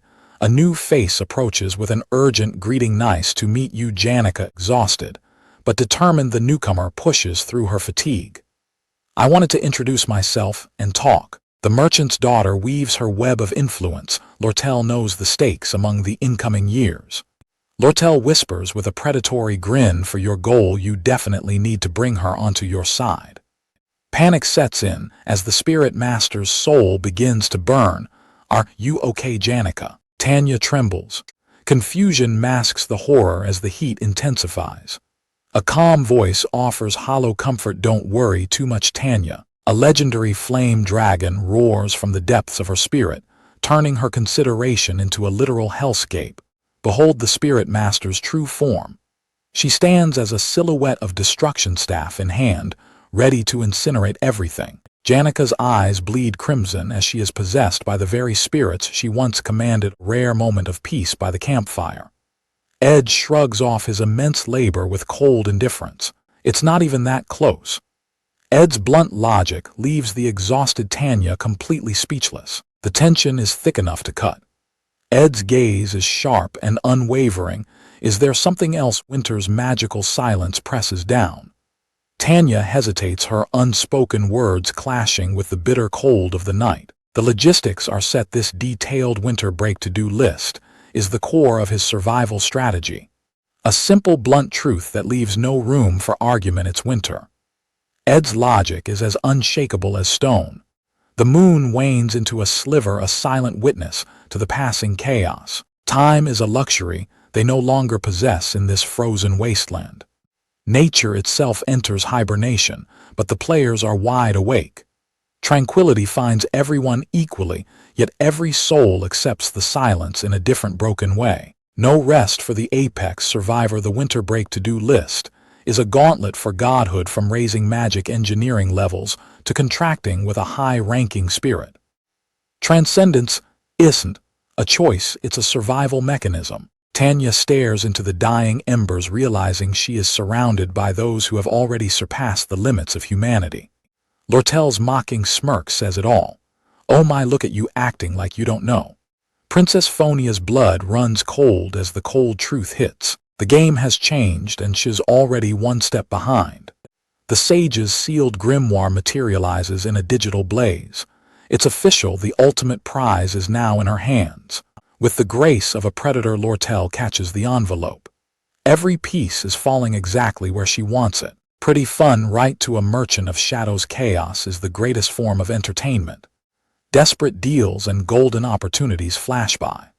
A merchant's virtue is absolute. Always get your money's worth. She leans in close, her voice dripping with calculated mercy. I cannot ask a favor of you that burdens you too much. The air thickens as the ultimate demand is whispered. Pick my side. If that time comes, choose my side. That's all I want. A simple request with world-shattering weight. The survivor brushes it off, unaware of his own gravity. He thinks his choice is meaningless, but the strategist knows better. The academy is about to be split down the middle. Every soul will be forced to choose between A or B. There is no middle ground. The benevolent Princess Phonia alias 𝒟𝐼𝒮 enters the chessboard. She is the fated enemy 𝒟𝐼𝒮 was born to destroy. The fourth act scenario is set: a rise to power to unearth the Rothstahler family's darkness. The hunt for the truth has begun. Curtain up on the third act. It's a total war of influence as the princess and the merchant officially lock horns. Two titans of the academy, but only one victor. In the end, it's the main character's decision that crowns the winner. The harsh truth cuts deep. Even for a man, changing fate, being just a student, is a blunt reminder of his current limitations. 𝒟𝐼𝒮, the master of deception, devises her next move with a captivating smile. She truly is a girl of 1,000 faces. Behind that alluring mask lies a shadow of something far more calculated. The merchant princess reveals her true chilling edge. A rare moment of genuine joy under the moonlight, or just another layer of her complex web. Even Ed is caught off guard by such a radiant, unexpected expression. Shadows dance by the campfire as the conversation turns to blood ties and hidden agendas. 𝒟𝐼𝒮 drops a bombshell. Does she see him as a brother to be teased or an obstacle to be eliminated? The line between rivalry and enmity is paper thin. 𝒟𝐼𝒮 pulls the strings, introducing the younger sister to the academy's power players. The web is being spun. The warning is clear: a storm is coming with the dawn. Ed's sister is on the warpath to settle the score in person. The weight of 𝒟𝐿's words remains etched in Ed's mind. A sleepless night of strategy leads to an uncertain, frigid morning. Secrets turn to ash as the flames consume the evidence of their clandestine meeting. Some truths are better left buried in the embers. Morning breaks over the snow-covered academy, bringing a deceptive sense of peace. The break provides no respite when family shadows are closing in. Habits of survival die hard. Despite the break, Ed rises early, his body instinctively bracing for the inevitable confrontation. A heavy step falls. The spark of a new day and a new conflict begins. The predicted storm has arrived with chilling authority. Backed by a silent retinue, the biological sister makes her grand, intimidating entrance. Cold eyes and a calculated stare, Tanya Rothstaler is a complete enigma. The family reunion is about to turn lethal. Sitting by the dying embers, Ed realizes the weight of a past he can't change. There's nothing he can do to erase the legend of the monster he used to be. A sharp observation. I brought you a present. Tanya's stutter isn't from the cold. She's looking at her brother like she's waiting for a blow to fall. Sudden chilling epiphany.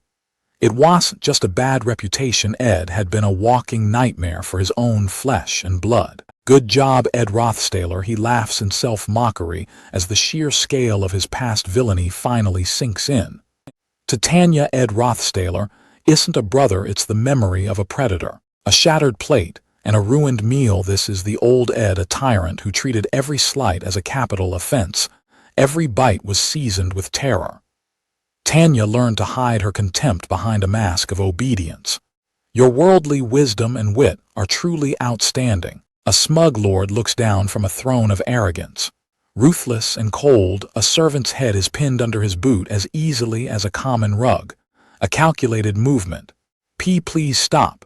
To the old Ed, desperate cries for mercy were just background noise. A dining room turned into a theater of cruelty where silence was the only safety. Don't tell me you feel sympathy for tools. Ed's voice drips with toxic elitism. The face of true evil. You're not a true noble, yet a chilling reminder of his past. A sharp command. Back in reality, a gentle smile offers a redemption that history thought impossible. He accepts the tie clip, a small token that marks the start of a new, better legacy. The air turns cold as he gives a curt command. Don't just stand there. Go wait by the fire. A mysterious child sits motionless by the logs, a silent warning hanging in the air. Tension simmers alongside the campfire as the past finally catches up to the present. A sharp gaze pierces through the steam. Who truly knows the secrets of Ed Rothstaler? He speaks of Janica as a saint with a sweet heart, but the sheer terror on Tanya's face tells a much darker story. A chilling dissonance. Nightmare fuel unleashed. Janica didn't just meet her, she summoned a colossal fire lizard and treated workers like disposable toys. Desperation masks the trauma as Tanya frantically backpedals into a shaky lie. She was very kind. Heavy sigh breaks the silence. Ed knows his sister's poker face is failing. The Tanya in his memories was never this pathetic. The weight of a poisoned reputation hangs heavy between them. Don't look at me so negatively. An unexpected apology. He admits his pathetic past at the estate and accepts the price he must now pay. A rare, genuine smile flashes through the cold. I'll cheer you on. I know how hard you always work. The encouragement lands like a strike to the gut, but the narrator knows the cold truth. Tanya will never become the president. Despite her role as a destined villain, blood runs thick. A strange protective attachment begins to take root. Pure, unadulterated shock frozen in a single look. The path of their relationship is a chaotic blur that neither can predict. Escape at last. Tanya gasps for air under the academy, spires her sanity, barely intact after facing the monster who wears her brother's face. Tanya flees from the trash, convinced she knows his dark nature. But the academy's shadows hold a reckoning. One wrong word and the world turned to ash. Tanya witnessed Janica's true fury, a realization etched in fire. A high-ranking spiritist follows Ed with blind, terrifying devotion. Janica's tears are the ultimate proof her belief is absolute. Sylvania is a den of monsters, a breeding ground for elites. How can a fraud like Ed survive among these titans standing at the peak is a living legend. The genius mage Lucy Merrill looms over the academy as its apex predator. A hand reaches out. Stumbling into the hallway, Tanya faces a silent shadow. The atmosphere shifts, instantly heavy with a power that suffocates the air. The elite of the elite reside in Awfully's hall, where even the neighbors are legends. One step, one breath, the silence is a warning. Every movement is scrutinized by those who rule the academy. A shiver down the spine. Room 302, Lucy Merrill. The legend isn't just a story, she's standing right there. Reality crashes down on Tanya as she gazes at the small girl. Was this legendary mage really her next-door neighbor? Tanya, Ed is nothing but an inelegant blemish, yet even the genius takes notice. Are you the younger sister? Lucy asks as Tanya fumes at Ed's sheer luck. The power gap is a physical weight crushing Tanya's pride with a single effortless touch. Let me know if you're struggling with anything.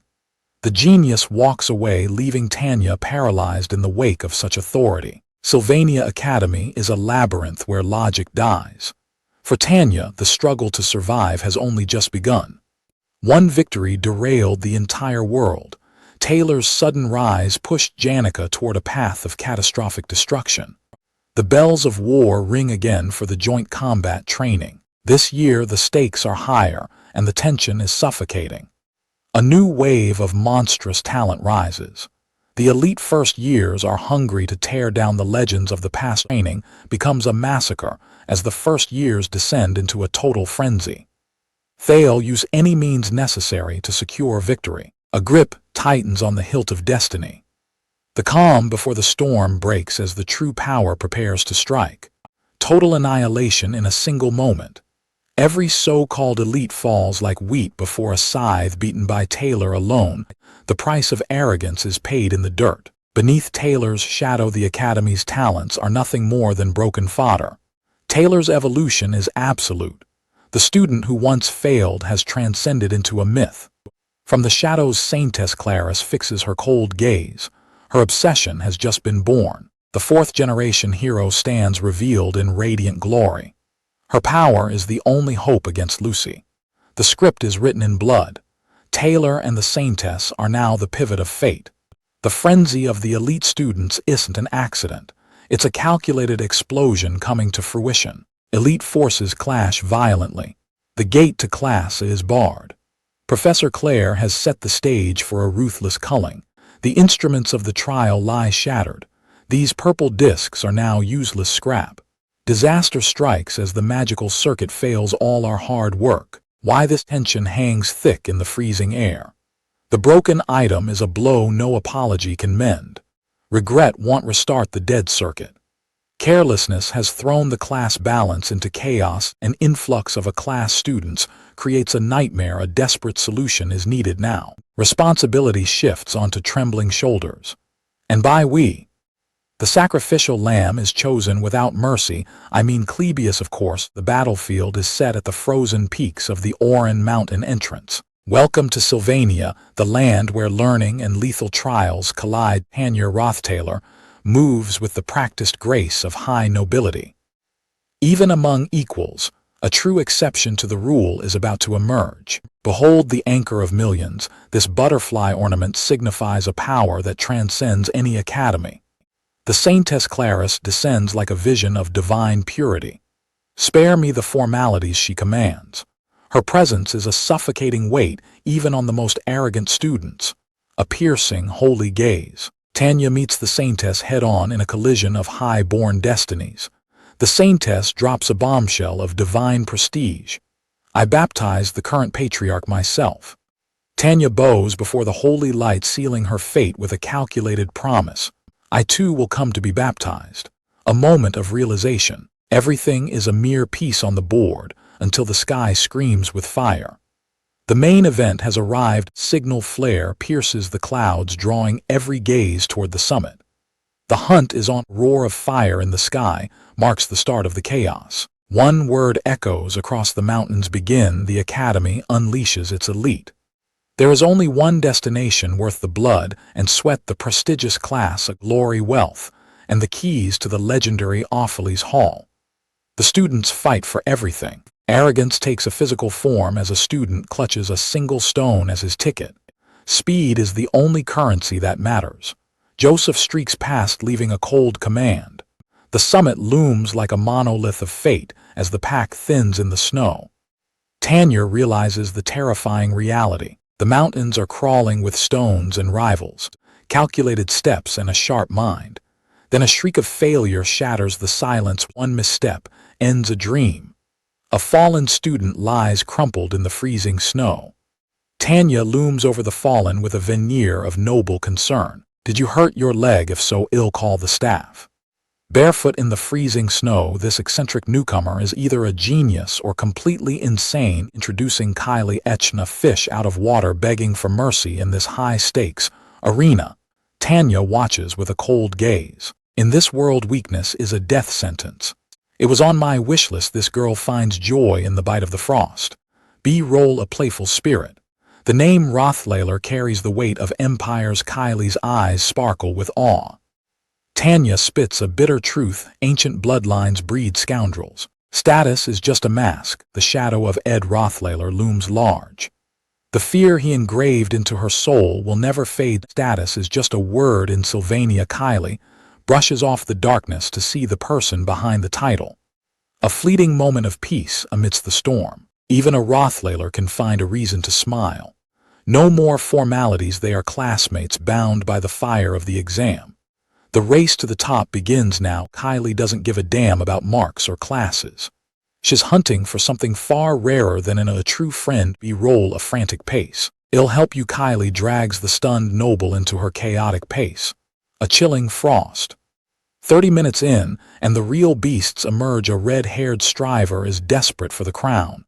Sprinting is the easy part. The real nightmare is the monstrous shadow lurking behind exhaustion.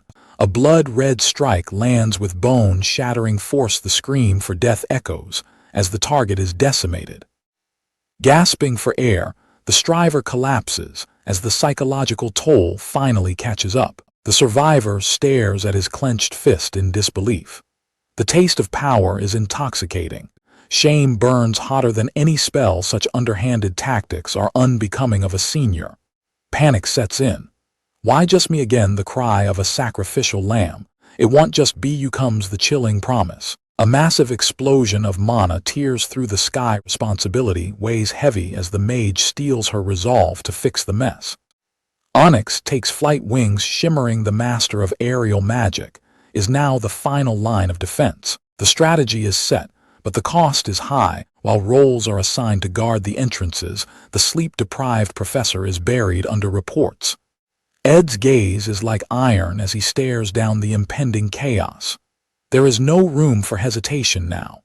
Ill guard the altar. One man stands alone, ready to hold the line against the impossible.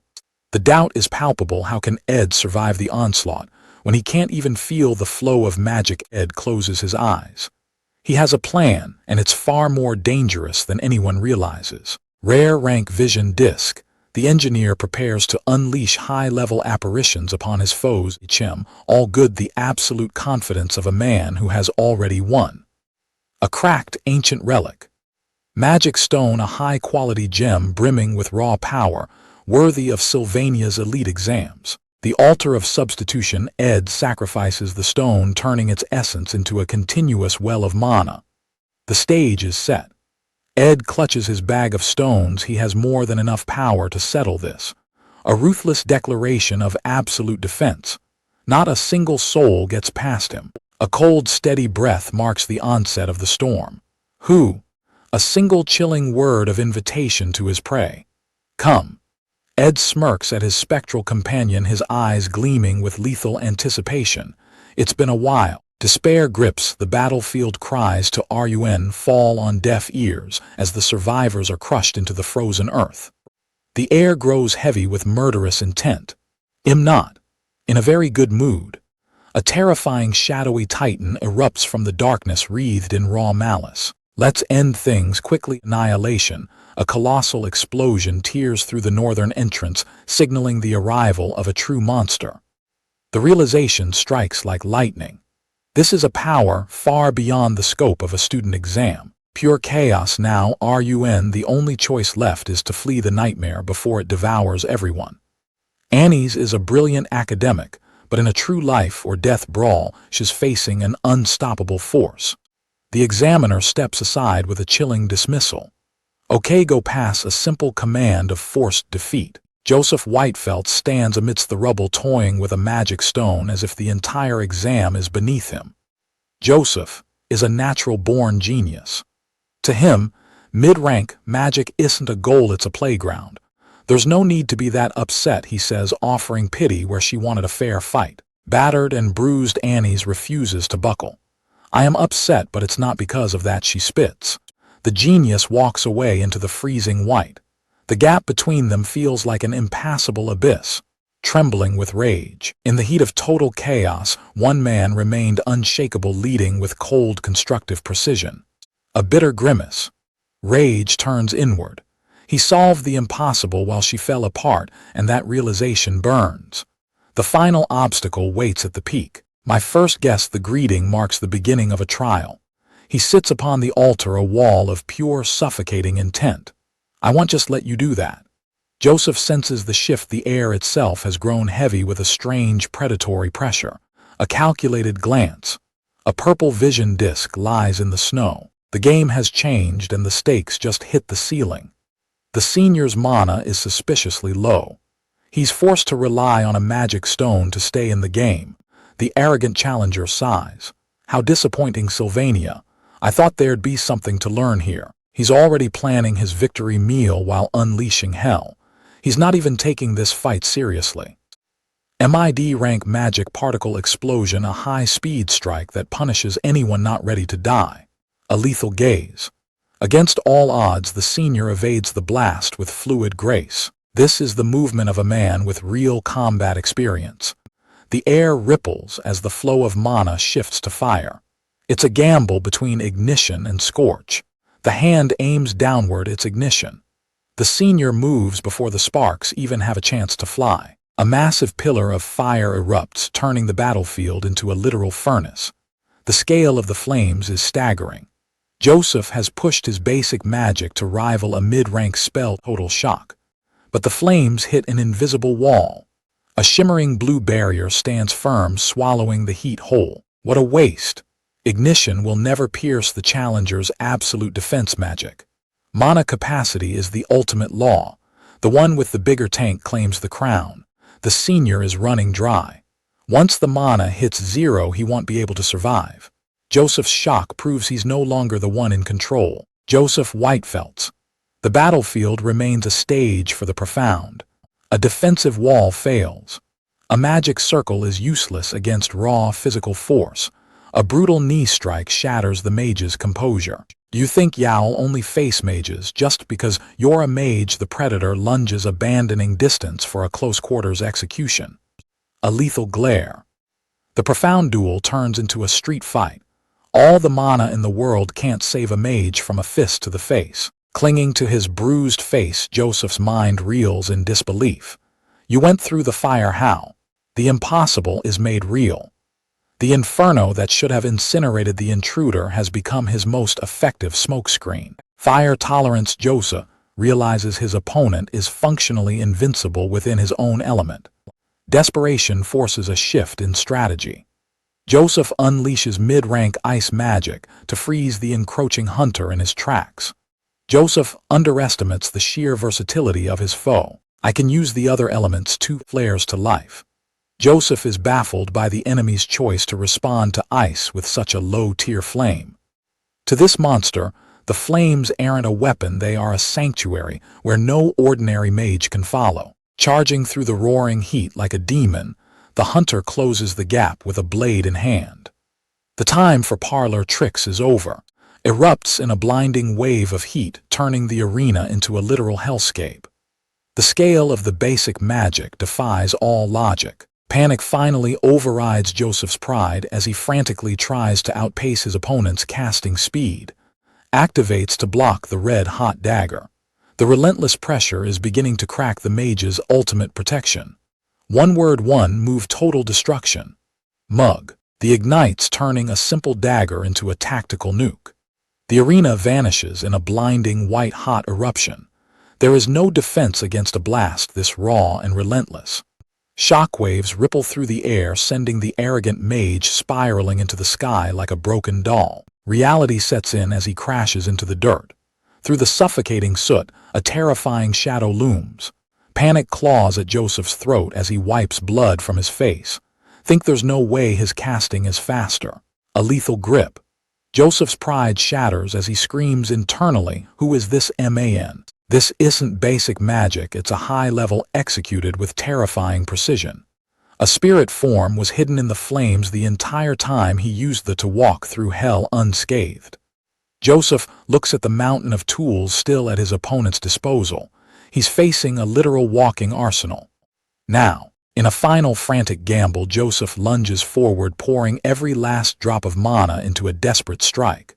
Frost surges to life, but it's nothing more than a flickering candle against an incoming storm. Screaming in a mix of fury and terror, Joseph throws a wild physical punch. It's a pathetic last stand. Crack. The protagonist doesn't even flinch, meeting the desperate lunge with a crushing blow. Unwavering focus. The sound of falling gems marks the end of the line. Joseph lies broken on the ground, the ultimate humiliation. I've lost. The last of his mana stones rolls away, signaling total defeat.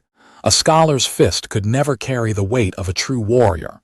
Disbelief turns into pure terror as the air begins to scream. No way. Could it be triggers summoning a spectral lion to blow away any fool who dares attack? A titanic pillar of emerald energy erupts, a violent surge of wind mana that pierces the heavens. The storm of destruction carves through the battlefield, leaving only a silhouette standing amidst the wreckage. The impact is absolute, a crushing force that leaves the enemy broken and buried in the dust.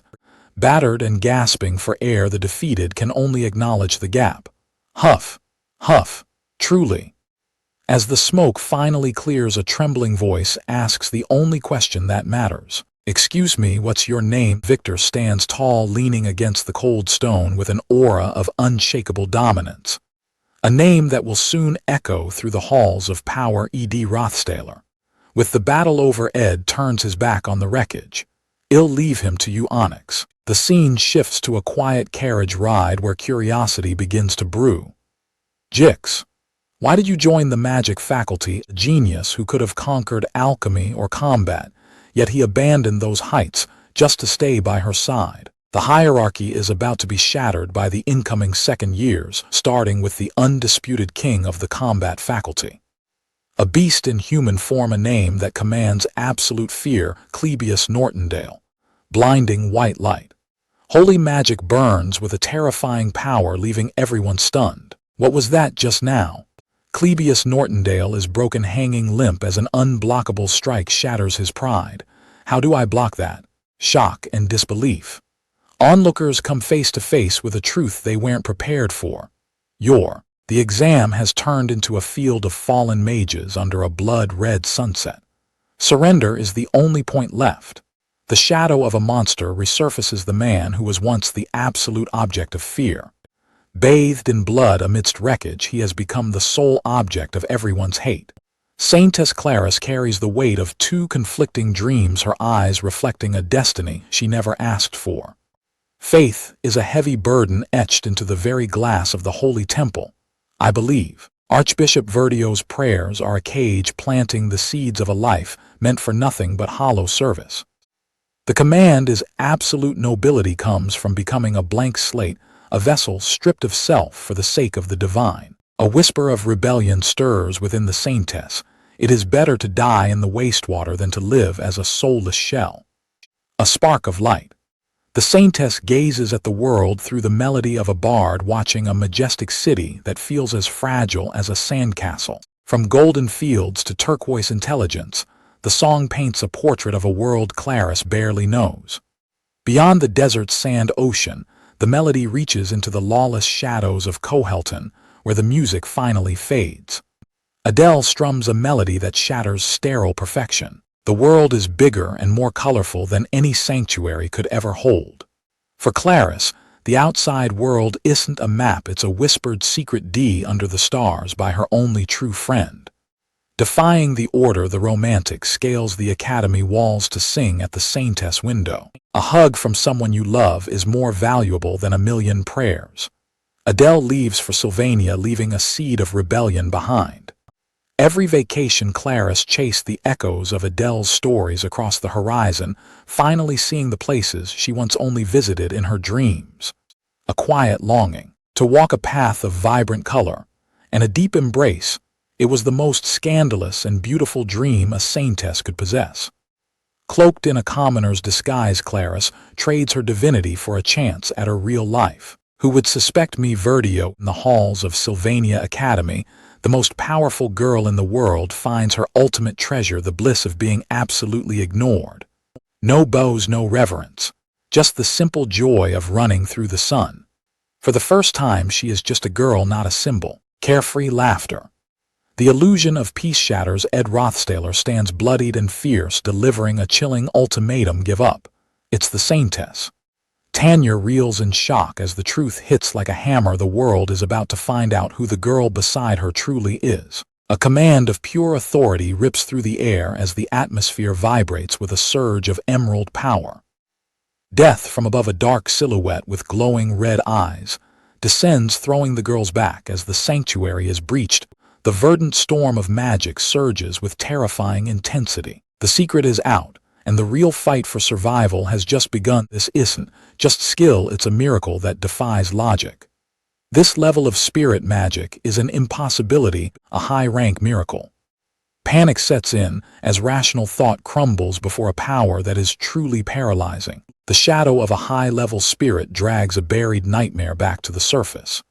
The trauma of the past is screaming to life. Running away now means staying weak forever.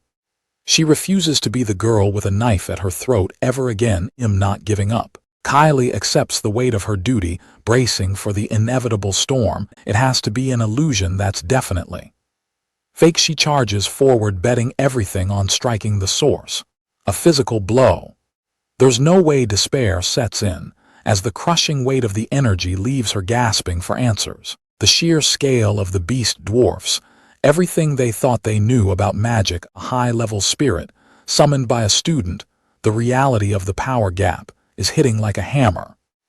2 years ago, he was a failure who couldn't cast a single spell. How did a loser suddenly become a master? The gamble is on.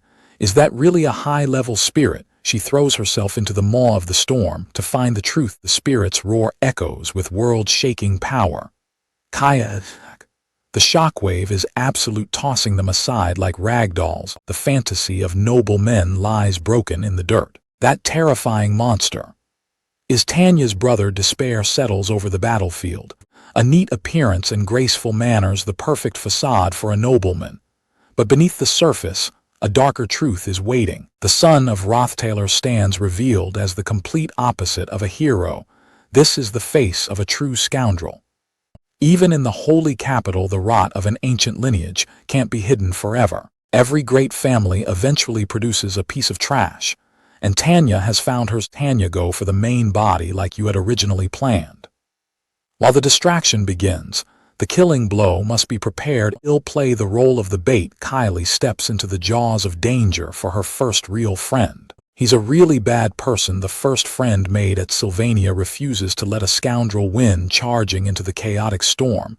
You are the first friend I made at Sylvania. Loyalty overrides logic as Kylie commits to a suicidal distraction for their bond. Memory of a terrifying combat faculty senior flashes by. Normally, Kylie would have cowered, but the stakes have never been this high. A strange, mysterious glow deflects the impossible, hinting at a hidden power.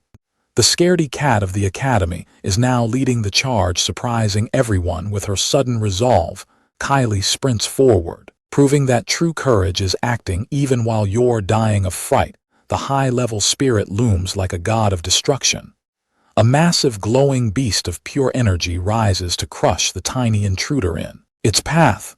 A cold predatory eye locks onto the target as killing intent fills the air. Claws of light crash against a desperate shield. As the bait stands her ground, the shield activates.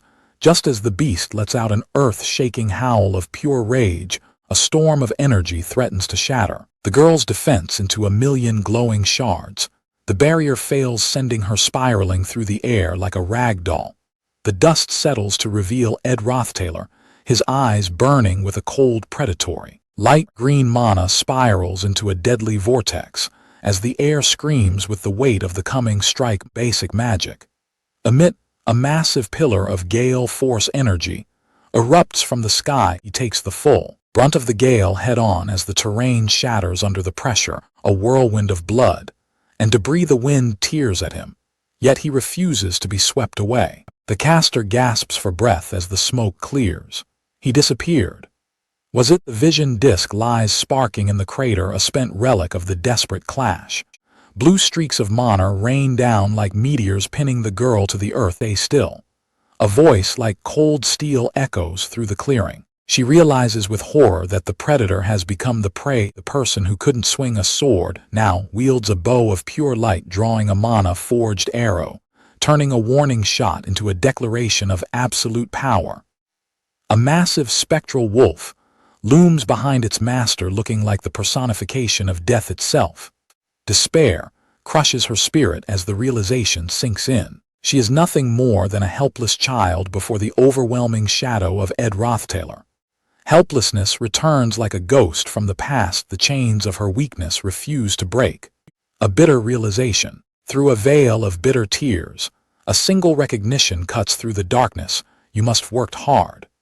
Blood stains the ground as a mangled hand grips a glowing crimson stone, leaving no room for mercy between kin. Looming like a god of death with a spectral wolf at his back, 𝒟𝐿 demands respect through raw power.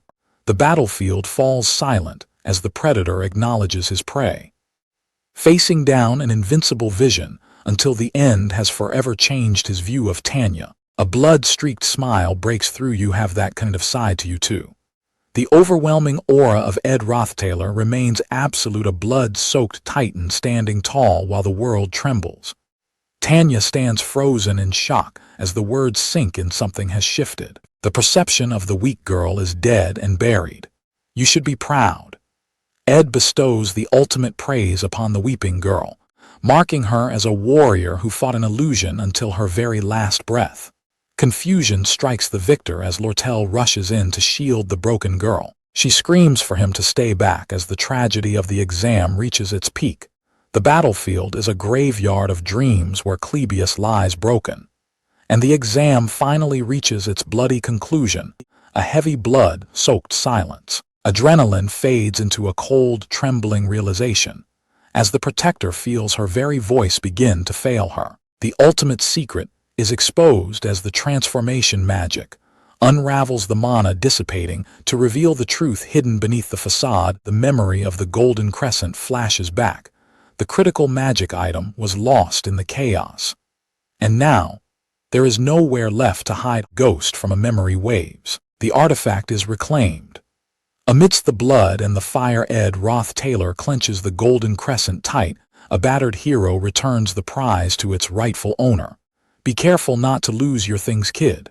Shock numbs the girl's senses as she stares at the ring. The secret is safe, but the weight of Ed's sacrifice is crushing. Total exhaustion sets in as Ed staggers through the snow. Fine, he lies, his body held together by sheer willpower. The exam is over, and the dust settles, but a new shadow lingers. Behind him, a pair of eyes ignite with terrifying recognition. The truth hits her like a physical blow. He knows his formal tone, just confirmed her greatest fear. Panic spirals, out of control, her identity, her school life, her entire facade. It's all on the verge of total collapse. The class assignment exam reaches its end. Everything is restored save for one tiny fatal error that threatens to change everything. Under a sky turning the color of fresh blood, two ruby-like eyes are now locked onto Ed. The survivors scramble to clean up the wreckage. Onyx support the fallen. A witness questions his own eyes, unable to grasp the secret history that just unfolded. Broken and spent, Ed stares into the infinite beauty of the heavens. Even in the dirt he finds a sky worth fighting for. The high-ranking wind spirit, 𝒟𝐿 descends with ancient pitying eyes. Even at the edge of consciousness, the legendary spirit remains a relentless chatterbox. 𝒟𝐿 drops a bombshell. You should date someone, you moron. Fire spirit Mug joins the fray, backing 𝒟𝐿's words like 𝒟 divine gospel. Mug desperately tries to coach Ed through the spirit's lethal mood swings. Mug panics, offering his own life to atone for a simple slip of the tongue. Ed cuts through the nonsense with a single sharp concern: Janica's sorrow. 𝒟𝐿 catches the dense young master in a rare moment of genuine worry for his ally. A hard truth from the ancient spirit: Janica must endure her own winter to grow. Endure it until spring comes. The wind spirit's words echo as a solemn command to survive.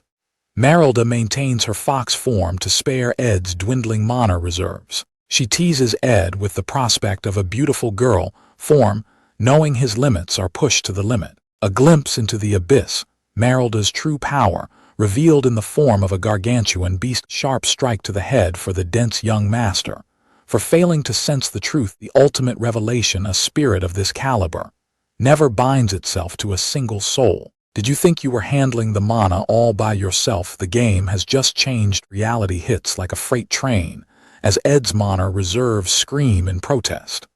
High above the world, the mystery of the missing mana source hangs heavy over the peak. The realization dawns with a bloody grip. The answer is standing right behind him. Janica arrives like a guardian angel, proving she was the one anchoring the spirit's power. The bloodied survivor stands defiant as Janica searches for the truth behind his arrival. Janica reveals her lonely heart, admitting the weight of her solitude is finally showing. Battered and drenched in blood, he mutters that he simply went on a walk. The altar of substitution looms like a tombstone against the setting sun. This is the final stage. The apostles of Telos descend upon Arkan Island to silence Saintess Claris. Deceived by the Archbishop, the Academy's heavy hitters mobilize for war toward a tragic misunderstanding. Even the principal and the main raid party join the hunt, their blades thirsting for justice. One girl stands alone against the world, bound by her master's final will. Under the shadow of her massive hat, her gaze remains firm and unbreakable. Lucy 𝒟𝐿 is awakened. She unleashes a violet storm of mana that defies all logic. She dismantles half the world's elite, crushing the main characters like 𝒟. Nothing. The legend begins to bleed as her inhuman stamina finally hits its limit. Taylor strikes with the speed of a falling star, unleashing the forbidden final swordsman form. The iconic hat falls into the dirt, stained by the aftermath of a desperate struggle. The villain lies broken in a pool of blood as her tragic secret is finally revealed. Lucy wasn't the villain. She carried the burden in silence to protect everyone until the end. A heavy legacy passed from a dying master to his only family, a secret story of sacrifice only Lucy understood. Act 3 is coming, and it demands the purging of these muddy emotions through a long, dangerous battle. Lucy, when that time comes, lend them your strength. The final plea of a dying archmage echoes through time. Sylvania Academy must grow firm like land after a storm, but even the strongest reach trials they cannot overcome alone. A legendary strength waits in the shadows, ready to be called upon when the scenario shifts. Sacrifice Lucy just to follow a perfect scenario, not a chance. Edrot isn't that cold-blooded. Under the burning glow of a setting sun, a temporary peace settles over the blood-stained survivors. It seems I get lonely, Edrot realizes, finally acknowledging the weight of the solitude he's endured. A simple vow for a complicated life to never leave her side without warning again. The scene shifts back to the hallowed halls of the Academy as a new chapter begins. Clara returns with a bright smile, masking her noble status as a viscount's daughter behind a commoner's facade. Tea parties and blueberry pies, the simple joys of Academy life, feel almost alien after the recent bloodshed. This is the place my heart calls home. The illusion of normalcy is a powerful, fragile drug. A cheerful goodbye. The cheerful mask cracks as fingers dig into the cloth with violent tension. Something is terribly wrong. Pure terror takes root as the facade shatters. A dark realization dawns: the piece was just a precursor to a new horror. The sweetness has vanished, replaced by a gritty reality. This world has turned cold. A suffocating silence descends as two forces collide in a silent war of nerves. The air burns. Did they have a fight? The playful banter is dead, replaced by a pressure that could crush a lesser man. I've never felt this kind of atmosphere before. Words catch in the throat when facing an aura this lethal. Every second of silence feels like a ticking time bomb. The name is uttered like a challenge. Annie's. The shadow of confrontation looms. A single word directed at her rival. The interrogation is about to begin. The bombshell drops with devastating force. You got a hug from Ed. Meanwhile, Ed Rothtaylor continues his relentless grind for survival. Survival is a craft honed through sheer necessity. The wooden wind-blocking wall stands against the coming storm. Limits of basic crafting have been reached. To truly evolve, the survivor must hunt for greater power. It's definitely good to be thoroughly prepared for strong winds. Every knot tied is a lifeline. An unexpected visitor breaks the isolation. It's a relief that you look healthy, young Master Ed. The maid's arrival isn't just a social call, it's a mission. Are you here to take Lucy? The academy tightens its grip with a new policy of total lockdown. Lucy is now a high-risk asset under constant suffocating surveillance. I will continue to use formal speech, the survivor declares amidst the frozen wasteland. A thin smile. A week-long snowstorm is descending and the verdict is grim. Fortified for protection. Ed fortifies his meager sanctuary, securing every inch against the coming storm. The Spirit Library is the real fortress. Time to push magic engineering to the absolute limit. Steely resolve. I have another place I'll be staying at, Ed states calmly. Unspoken dread. The maid's silence screams of a deeper, unspoken fear for Ed's fate. A parting blessing as the air in the heart of the academy thickens with heat. Janica's gaze turns sharp as she confronts the betrayal of a rival's embrace.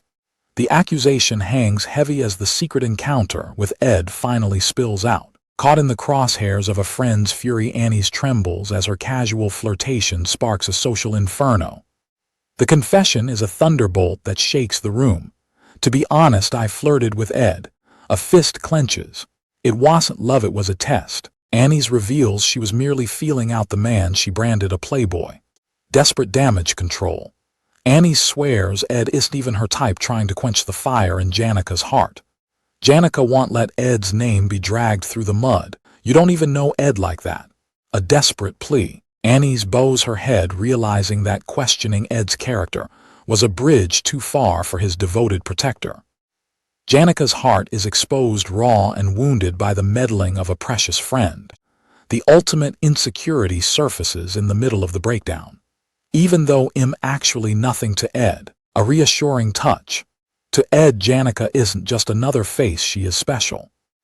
Special. A single sparkling tear captures the hope reignited in Janica's heart. Tears of relief flood the room. Knowing Annie's acted out of care, Janica's frustration vanishes in an instant. Crisis averted, and hearts connected. Janica clings to her friend, desperate to believe that Ed belongs to her and her alone.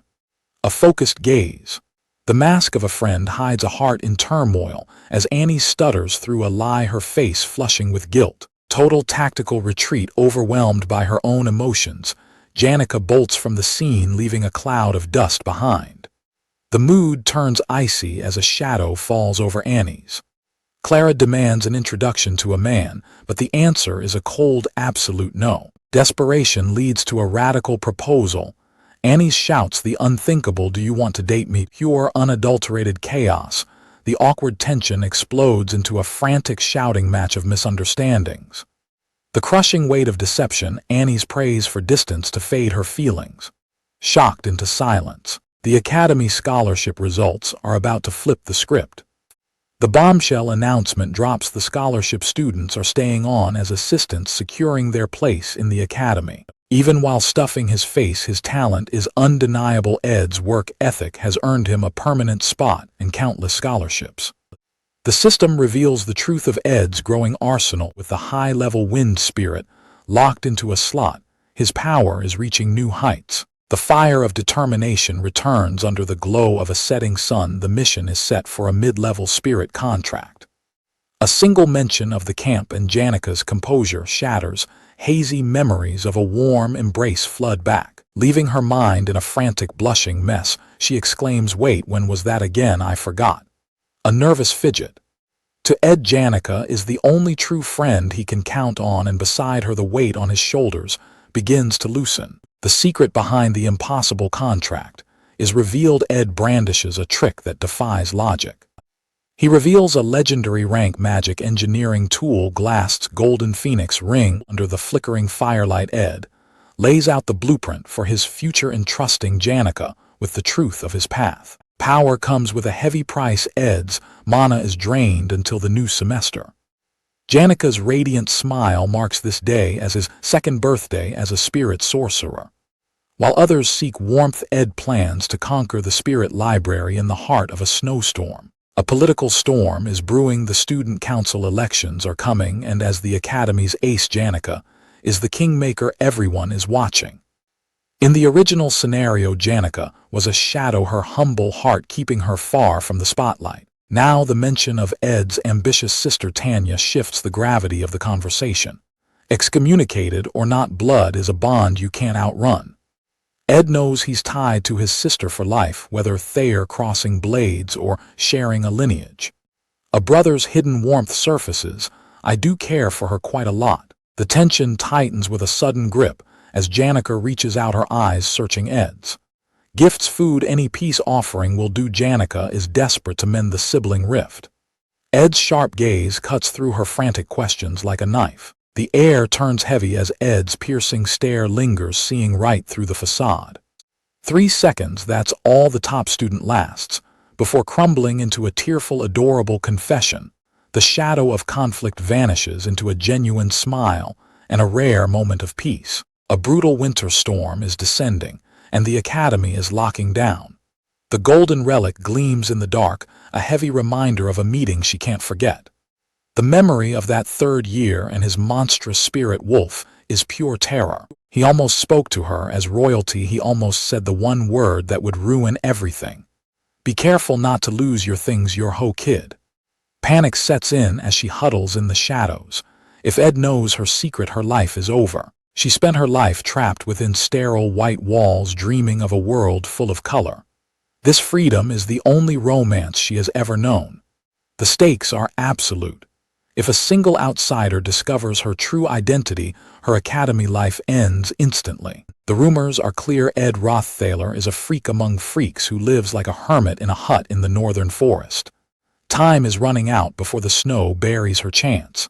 She has to seal his lips before the new semester begins. No more hiding. She grabs the golden ornament with a grip of steel and prepares to face her fear. The doors fly open against the howling gale. The storm is coming, but she is the one bringing the thunder. She leaps into the freezing abyss, a lone shadow descending into the heart of the blizzard. A howling, bitter wind. A blinding pillar of golden light shatters the night. The power she worked so hard to hide erupts to defy the bitter cold. A radiant golden glow. Terror screams in her soul, fear of the darkness, the freezing wind. And the man named Ed Roththaler. I can't lose the freedom I worked so hard to obtain. She moves forward to confront the truth, no matter the cost. Fear grips her heart as the Saintess Clarice sprints into the howling blizzard. Danger and distress are her only companions tonight. I need to meet that man. Driven by sheer desperation, she plunges deeper into the storm to face her destiny. Red eyes gleaming through a crimson spray darkness is the only truth he has ever known. A brother's love met with a cold betrayal. He was the only one who didn't turn away, and yet the blade pierces through the heart, a vivid blood-soaked memory of the exact moment his world shattered. A final curse whispered into the void. The past haunts him, even as the mundane present calls for his attention.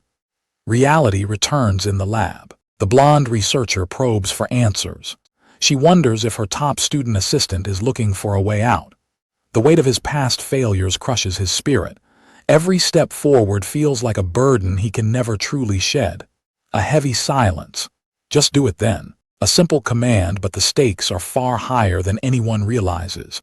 The hesitation finally breaks. With a single heavy word, the path is set. All right. The storm rages outside, a mirror to the turmoil within. Frozen silence. Bitter winds. The commitment is made and there is no turning back. No distractions. No excuses. The winter break becomes a crucible for total focus and relentless training. The grind pays off as the system updates. Spirit formula infusion reaches a lethal level of proficiency. Magic engineering is no longer just a skill, it's a specialty. The system is primed to forge something legendary. Silence reigns in the library as the master craftsman prepares for his most grueling trial yet. The darkness hides the sparks of coming genius. Loyalty pays off in unexpected ways. Jix proves that every piece of the puzzle is falling into place. Every book is sorted, every theme categorized. With Elka's help, the stage is set for Ed to push his limits. Let's get started then. Focus is the ultimate weapon, and Ed is ready to prioritize mastery over mediocrity. The goal is absolute Glock's eye. Legendary artifacts. To survive the trials ahead, at least one legendary artifact like Delhelm's Hourglass must be born. Quantity leads to quality. Repeatedly crafting rare items is the only path to the top of the magic engineering mountain. Ingredients check. Mindset check. All that's left is for the tools to finish the masterpiece. A cold chill that has nothing to do with the weather strikes. The rhythm of the grind comes to a grinding halt. No room for frustration, only movement. Ed charges back into the storm, forcing his body to pay the price for his forgetfulness. The endless white is a trap for the senses. In the heart of the blizzard, the world disappears into a blinding monochromatic void. The romance of the world vanishes when everything is buried in snow. Clara stands alone, searching for a sign of life. It really feels like on an adventure guided by a map, and a river. Clarice hunts for the hut in the middle of a frozen wilderness. Determination burns hotter than the winter cold. Clarice is not weak. She will brave the storm until her mission is complete. Clarice is more than just a prodigy. Her holy magic is in a realm far beyond any ordinary mage. Automatic activation returns all damage twofold with mid-rank divine power. Despite her protection, Ed Rothstaler radiates a fear she can't explain. He carries a holy baptism that could bypass her defenses. The ultimate law of the Telos Order: one shall not harm his brothers. Against another baptized soul, her divine shield is absolutely useless. It's not just a physical threat. If Ed knows her true identity as the Saintess, the rules of the Order might be her only salvation. The door finally gives way, but the interior is a nightmare. A bucket overflowing with warm blood spills across the floor in a gruesome welcome. This isn't a refuge, it's a butchery. Blood stains every corner, and the tools of a hunter lie scattered amongst the gore. A petrified gaze. A massive flayed carcass hangs from the rafters, dripping life into the shadows. The horror inside is far deadlier than the storm outside. Trapped in a scene of pure slaughter, the Saintess can only gasp in paralyzing terror. Is this hell? A hooded silhouette emerges from the blinding whiteout. The master of this bloody domain has returned to his lair, frozen with shock. Panic freezes her blood as the intruder reaches the threshold. There is nowhere left to hide. The shadow looms large as the hunter steps into the light, draped in the cold of the mountain. Standing beneath the hanging trophy of a monster, the mysterious figure stares her down. The encounter she feared most has finally begun. Terror grips the girl as a shadow stalks the room. One wrong move and her hiding spot becomes a grave. The barrier between life and death creaks open with a sickening clatter. She stifles a sob, praying the darkness doesn't look down. The hunter rummages through the room, his movements cold and calculated. He's looking for something or someone. A blood-stained blade gleams in the darkness. A single involuntary hiccup, the sound of a death sentence. Recognition sparks behind the hunter's mask. 𝒩𝒦𝒨, the predator, finally realizes who he's cornered. Panic triggers a surge of blinding power. Kylie unleashes holy magic. Divine explosion, trading magic nullification for raw destruction. The intruder is engulfed in a pillar of celestial fire, There is no defense against the desperate wrath of a saintess. Books and debris are shredded by the force of the holy blast. The room itself groans under the sudden violent light. Silence returns heavy with the scent of ozone and dust. Only a broken silhouette remains buried amidst the wreckage. Horror replaces adrenaline as Kylie stares at the bloody aftermath. I didn't mean to. The devastating truth shatters her soul. I killed a person. There is no taking it back. The blood on the floor marks the brutal end of her innocence. Bloodied hands clasp in a desperate, trembling prayer. Dear Telos, I have gravely sinned. Tears flow for a life of purity lost forever. She begs for the fires of hell to atone for her sudden crimson stain. A sudden heavy grip clamps onto her shoulder from the shadows. Hey! The nightmare is far from over. The blood-drenched shadow looms with eyes like burning embers. Are you kidding me? His patience has finally snapped. Standing amidst the wreckage, the battered warrior radiates a suffocating pressure. The girl recoils, trapped in the path of his cold, murderous gaze. A mask of crimson fury, every vein pulses with lethal intent as he prepares to drop the hammer on his terrified target. Absolute despair takes hold as her soul practically flees her body. The sound of a spirit breaking in the face of a monster. Frantic reports echo through the halls of the academy as the blizzard rages outside. Something has gone horribly wrong, and the staff is in a state of high alert. Belle steps into the light, her eyes sharp and calculating. She carries the weight of a secret that could shatter the nation. Kylie's true identity. The saintess has vanished into the storm, a disaster that would bring the world to a standstill. Yet the chief maid remains a pillar of frozen composure. I will find Miss Kylie on my own. Belle takes command of the chaos, ordering the safety of the students. As she prepares to face the winter alone, the witness report drops like a bombshell. Kylie headed straight for the northern forest. Belle's calm facade finally cracks under the weight of the location. That's his territory. The man, strangely blessed with the company of women, has his hands on the saintess. Secrecy is the only option to protect the saintess' reputation. Belle tightens her resolve, knowing the stakes of this forbidden meeting are higher than anyone imagined. A lone cabin stands isolated in the heart of the blizzard. A man and a woman trapped together by the cruel hand of fate, isolated and freezing. The cabin trope takes hold in Belle's racing mind. Dependency is the ultimate catalyst for a scandalous encounter.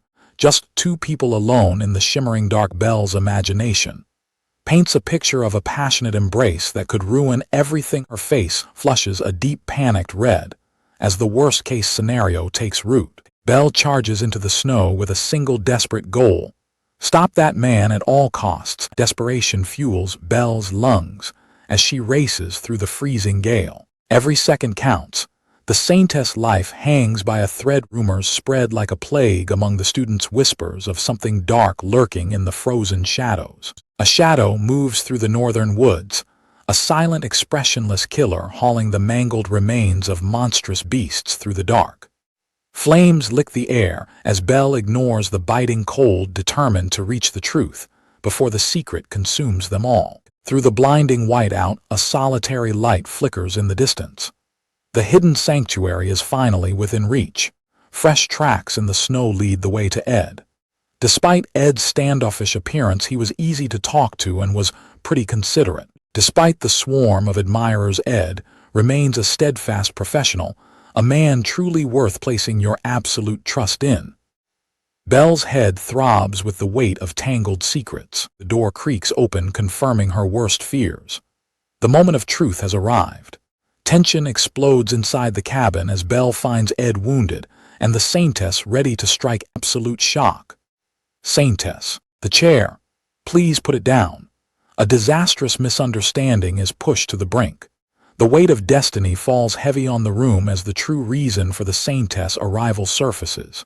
Secrets and blood collide in a flashback of a forced identity. Kylie's true self was never meant to be revealed this early. The blizzard howls outside, threatening to trap them in a frozen cage. They must escape now, or the storm will swallow them whole. The situation remains absurdly tense. The secret is out. The hidden saintess stands exposed while a student freezes in shock. The script has flipped. If Clarice goes rogue now, the entire scenario is doomed to spiral out of control. Cold eyes, colder resolve. Avoid the main characters and survive the scenario at all costs. Ed calls the bluff with a calm warning. He knew her secret the moment the spell shattered. Now put the chair down. Total transparency is the only weapon left. Ed acknowledges her struggle for freedom, trembling and speechless. Light and shadow, two sides of the same coin. Adele saw the beauty in freedom, but reality is rarely so kind. Ed offers a cold apology to the saintess, standing as a man forged in the shadows of the forest. Boundaries have been crossed. The hunter retreats into his duty, ending the interrogation. Clarice demands to know if he truly sees the weight of the life she's forced to lead. The floor is stained with blood. This isn't freedom, it's a desperate, hellish war for survival. The conversation is over. Ed dismisses them with a weary gaze, his body a map of scars and bandages, leaving the warmth of the bloody hut behind. Into the whiteout, comfort awaits at Ophelie's hall, where this nightmare ends with a warm room and a bowl of soup. The transition back to luxury is inevitable. Soon, this frozen hell will be nothing more than a fading, distant dream. But for the man left behind, the dream never ends. The smell of blood and the harsh storm are his only constants. To see a man's idea of freedom crushed so ruthlessly is a tragedy that cuts deeper than the winter wind. Despite the biting cold, searching for freedom in this frozen hell was the right choice. Respect is earned in the shadows, and she has finally found someone worth her loyalty. The air turns frigid as silence settles between them, while a storm of unspoken tension is brewing. Belle's gaze is sharp enough to pierce the dark. Uncertainty gnaws at the soul while the blizzard rages on a white void where worry is the only thing that remains certain. Even in the depths of despair, the cycle of life persists, blooming with a fragile, defiant beauty. The nightmare of the storm is replaced by the suffocating luxury of the tea room. The master of the bakery trembles, his spirit broken, as he stammers to appease the power in the room, while the world freezes outside. The elite focus on inventory inspections and idle chatter. Having a monopoly is so fun, she remarks with a chilling smile, holding all the cards in her hand. A heavy, silent tension, a deceptive order and a calculated cancellation. The Laplace bakery played a dangerous game and lost. Business in this academy is as cutthroat as any battlefield. People need morals and ethics, she declares, her voice cold as ice for those who hoard resources. The baker falls to his knees, begging for a second chance. One limitation on his orders is a death sentence for his business, but mercy is a rare currency here. A man's livelihood crumbles, yet she only thinks of her afternoon lesson. How cold comes the observation. The snowstorm didn't just bring cold, it severed the academy's supply lines from the main base. We need to pull ourselves up by our bootstraps, she says, walking through the blossoms. The red-haired merchant boasts of her absolute financial control. My specialty is managing money. Don't worry. Walking through the falling blossoms, the blonde student plans his next move as a strategic play for his wallet. Reality bites as the staggering cost of textbooks hits home. A crushing financial burden. To a normal student, these pricey requirements are a burden that could break them. I appreciate it, but no thanks. He refuses to be a charity case in this high-stakes academy. Politics and profit collide as the student council elections approach. The trading company comes first, but the seat of power is a pawn that must be placed carefully. He walks away from the chance at the presidency without a second thought, as the focus shifts to his sister Tanya. A dark, knowing smirk crosses the merchant's face at the mention of the Rothtailor name. She knows the true nature of the girl in the shadows. Even with the top students support, the gap between the daughter of Rothtailor and the throne is an abyss. A moment of calculation. Tanya Rothtailor, the lesser evil, grovels for every single vote in a pitiful display of desperation. Tanya ends up losing by an overwhelming margin, left alone in the cold darkness of failure. I guess I support Tanya more, he admits, siding with the underdog to change the flow of the game. The merchant's eyes soften with a sudden dangerous spark of affection. You know that I like you, right? She whispers, the atmosphere thick with tension. I almost got jealous, she confesses, the playful merchant finally showing her cards. Under a shower of cherry blossoms, she presses close to test the rhythm of his soul. Should I check your heartbeat, she teases, pushing the boundaries of their relationship. The romantic atmosphere is shattered by a heart of ice. He remains unmoved, declaring a total ban on dating until the day he finally graduates. Until you graduate, the persistent merchant queen isn't backing down, hunting for a future beyond his self-imposed deadline. A soft touch, a hidden smile. She's calculated her victory. Graduation is coming soon, and his defenses are starting to crumble. Well, that's if you can stand to keep rejecting me. Her confidence is a weapon, daring him to hold the line against her relentless charm. Survival isn't a game, it's a war. To graduate is to face the ultimate nightmare at the end of the story, the sacred lance dragon. Peace is a fragile dream bought with blood. Ed Rothstaler watches from the shadows, knowing his graduation is the only way the world survives. The pieces are set. Clarice and Phonia must align perfectly to support the protagonist's rise. Taylor, the predestined hero, must grow according to the script. Only then will he have the strength to slay the dragon and save the world. Class placements are locked, and the Saintess hides her identity in plain sight. Everything is moving according to the scenario. For now. Ed dreams of an easy rest once Phonia takes the council throne. But for a man, living as an extra piece is the most expensive luxury of all. Chaos strikes from within. The scenario is fracturing in the shadows, and the princess is reaching a sudden, violent breaking point. I don't think I want to run for the council position. A single sentence shatters the future Ed worked so hard to build. Even royalty can't escape the crushing weight of expectation. Despite Ed Rothstaler's careful planning, destiny is spiraling out of control. Why does it have to be me? The weight of the world is a soul-crushing burden, and the hero is finally starting to snap. A life of constant battle, a fate he never asked for. Total despair takes root as the main character curses his damned existence. A simple question masks a dangerous ambition. Because I want to learn from you, the first-year prodigy declares. The sound of the book slamming shut echoes like a gunshot in the quiet room. Jix is hunting for the raw, unvarnished truth. The fire of a true striver burns in his eyes. Because I want to prove my worth, he asserts. Ed Rothstaler offers a sharp, knowing smirk to the boy who has already conquered his own year. In the halls of Sylvania, there is a natural order to the hierarchy of power. Jix is ready to dismantle that order, one legend at a time. The targets are painted: Janica, the spirit master; Drake, the combat titan; and Ed, the man whose reputation defies logic. The hunt has already begun, but even a hunter meets resistance. Clebius is doing everything in his power to avoid the storm. From Elvira, the alchemy genius, straight to Ed, he's telegraphing a war that will shake the academy to its core. Ed's quiet life is under siege as he's branded the technical top student by default. You're quite self-centered, Ed scoffs. He watches as the first year dares to dream of toppling the academy's true monsters. Jix mistakes Ed's warning for a sign of weakness, but the lesson about to be taught is one written in blood. Ed brushes past with a chilling indifference that speaks volumes. Jix is told he won't even make it past the starting line. Learn to perceive reality properly, Ed commands, his gaze piercing through Jix's pride.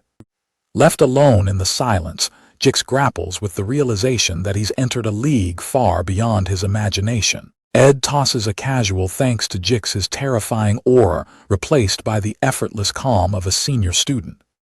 Peace is a luxury that won't last. Rumors of Wade Callermore, the first-year ace, are already flooding the academy. Ed declines the invitation with icy certainty, already knowing exactly what's coming. The fresh energy of a new semester fills the air, lending a deceptive lightness to Ed's stride. The academy is alive with vibrant youth, and even a cold strategist like Ed can't help but be swept up in the vigor. Act 3, Scene 3. To Scene 5, the timeline of the upcoming storm is already etched in Ed's mind. The curtain rises on a new chapter. Episode Roman 3. The failed swordsman of Sylvania. Wade Callermore is a high-born prodigy who claimed the top student spot as his absolute birthright. Hungry for glory, Wade hunted the seniors, carving through their ranks with terrifying ease. Even 𝒩𝒜ℳℰ fell before the onslaught. Though he was already exhausted, a loss is a loss, and Wade's sword remained blooded and victorious. The rampage only found its limit when it clashed against Taylor, whose growth over the year was nothing short of miraculous. Amidst the political maneuvering, Princess Phonia is fraying at the edges. Tensions have left her shadow-eyed and visibly weary, but the gears of fate continue to turn as Wade declares his next target with a chilling smile. "I'm going to fight Ed too," he announces, setting the stage for an inevitable clash. The princess can't hide her reaction.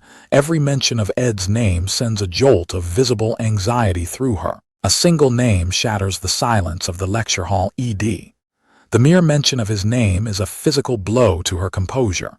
She hears the call to wake up, fully aware the storm is here. 𝒩𝒂ℎ walks away with a casual wave, choosing to withhold his warning. He gambles on a future that might not even exist, certain that it'll be fine. Time flows like a river as the cold recedes. The world begins to glow with the warmth of spring. Under this serene sky, a monster is quietly honing his fangs. In the tranquility of the northern forest, the legendary 𝒩𝒂ℎ watches her pupil with a discerning eye. Even she is stunned by the terrifying speed of Ed's growth. The training grounds hum with raw potential. With 𝒟𝐿 already conquered, Ed's sights are now set on the mid-rank spirits. Teacher 𝒩𝒂ℎ mode is officially activated. She beams with pride, acknowledging that Ed has accomplished what most couldn't achieve in a lifetime. Ed plays the part of the dutiful student, stroking the ego of the world-class sorcerer with a sly grin. Mid-rank contracts aren't just about power, they are about an absolute resonance of souls. To find a spirit whose mana flow matches his own, Ed must look beyond the physical world. To truly become an apex predator, Ed must reach for elements he has never touched before. The elemental wheel turns in his mind, offering a path to ultimate versatility and survival. The road ahead is grueling, and Ed knows it. He realizes that his contract with a mid-rank spirit will be a massive turning point of fate. A vision of the past flickers, a spirit sorcerer connecting with a massive ancient wolf. "Ed, concentrate your mana into your eyes," 𝒩𝒂ℎ commands. The world explodes in a brilliant azure light as Ed's vision pierces the veil. The hidden spirits are revealed, fluttering through the sky. 𝒩𝒂ℎ unveils her masterpiece, a literal army of mid-rank spirits summoned to the clearing. Stunned expression. 𝒩𝒂ℎ treats these powerful entities as companions who have already opened their hearts. A stampede of mystical beasts floods the clearing. 𝒩𝒂ℎ challenges, "Now just pick one out." First contender steps forth, mid-rank water spirit number 1 𝒟𝐿, unfurling its brilliant wings. A pint-sized low-rank spirit perches on Ed's shoulder, acting like a supreme judge. This isn't the fateful meeting Ed had in mind during this chaotic spirit speed dating session. Mental fatigue sets in. Sylvania Academy ignites for the welcoming festival as the prestige of the incoming class is displayed. The faculty panics as the top seats remain empty while 𝒩𝒂ℎ and Lucy are preoccupied elsewhere. The atmosphere shifts instantly as a new overwhelming pressure descends upon the room. Princess Phonia, the pinnacle of Sylvania's dignity, dominates the hall with eyes cold and focused. An aura of absolute authority freezes the room, leaving even the highest nobles too afraid to breathe. Checkmate. With a single decisive click, the princess ends the game and asserts her total dominance. Wade Callermore, the top student of the first year, is the only soul brave enough to face her. A calculated strike.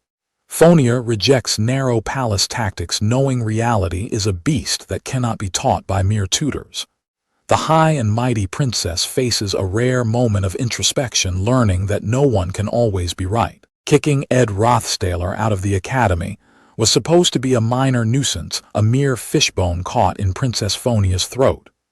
But even the smallest mistakes can fester into something lethal. Against all odds, the outcast didn't just survive, he saved 𝒩𝒂ℎ and is rewriting his own destiny in the shadows. Ed Rothstaler's legend grows daily, burning brighter than the flames. He is a titan rising from the ashes of exile. His name is on every student's lips, a growing presence that mocks Phonia's judgment as her crushing regret looms. Denial is a luxury the princess can no longer afford. It's time for her to face the most painful lesson of all. Her judgment was fatally flawed. With a sharp, determined smile, Phonia resets the board. That was very helpful. Shall we go again? Running from her mistakes is the act of a fool, and the princess refuses to be broken by her own pride. She decides to take 4 days to settle her affairs before heading straight to the northern forest. She imagines a moment of peace sitting by the campfire and speaking the truth at last to lift the weight. Spring finally blooms in her cold heart, but fate is a cruel player, and the game is about to turn. The morning of the 3rd day arrives with a crushing silence as she stares at the board with horrific realization. The chess piece shatters as the news hits her like a physical blow. Ed Rothstaler is dead.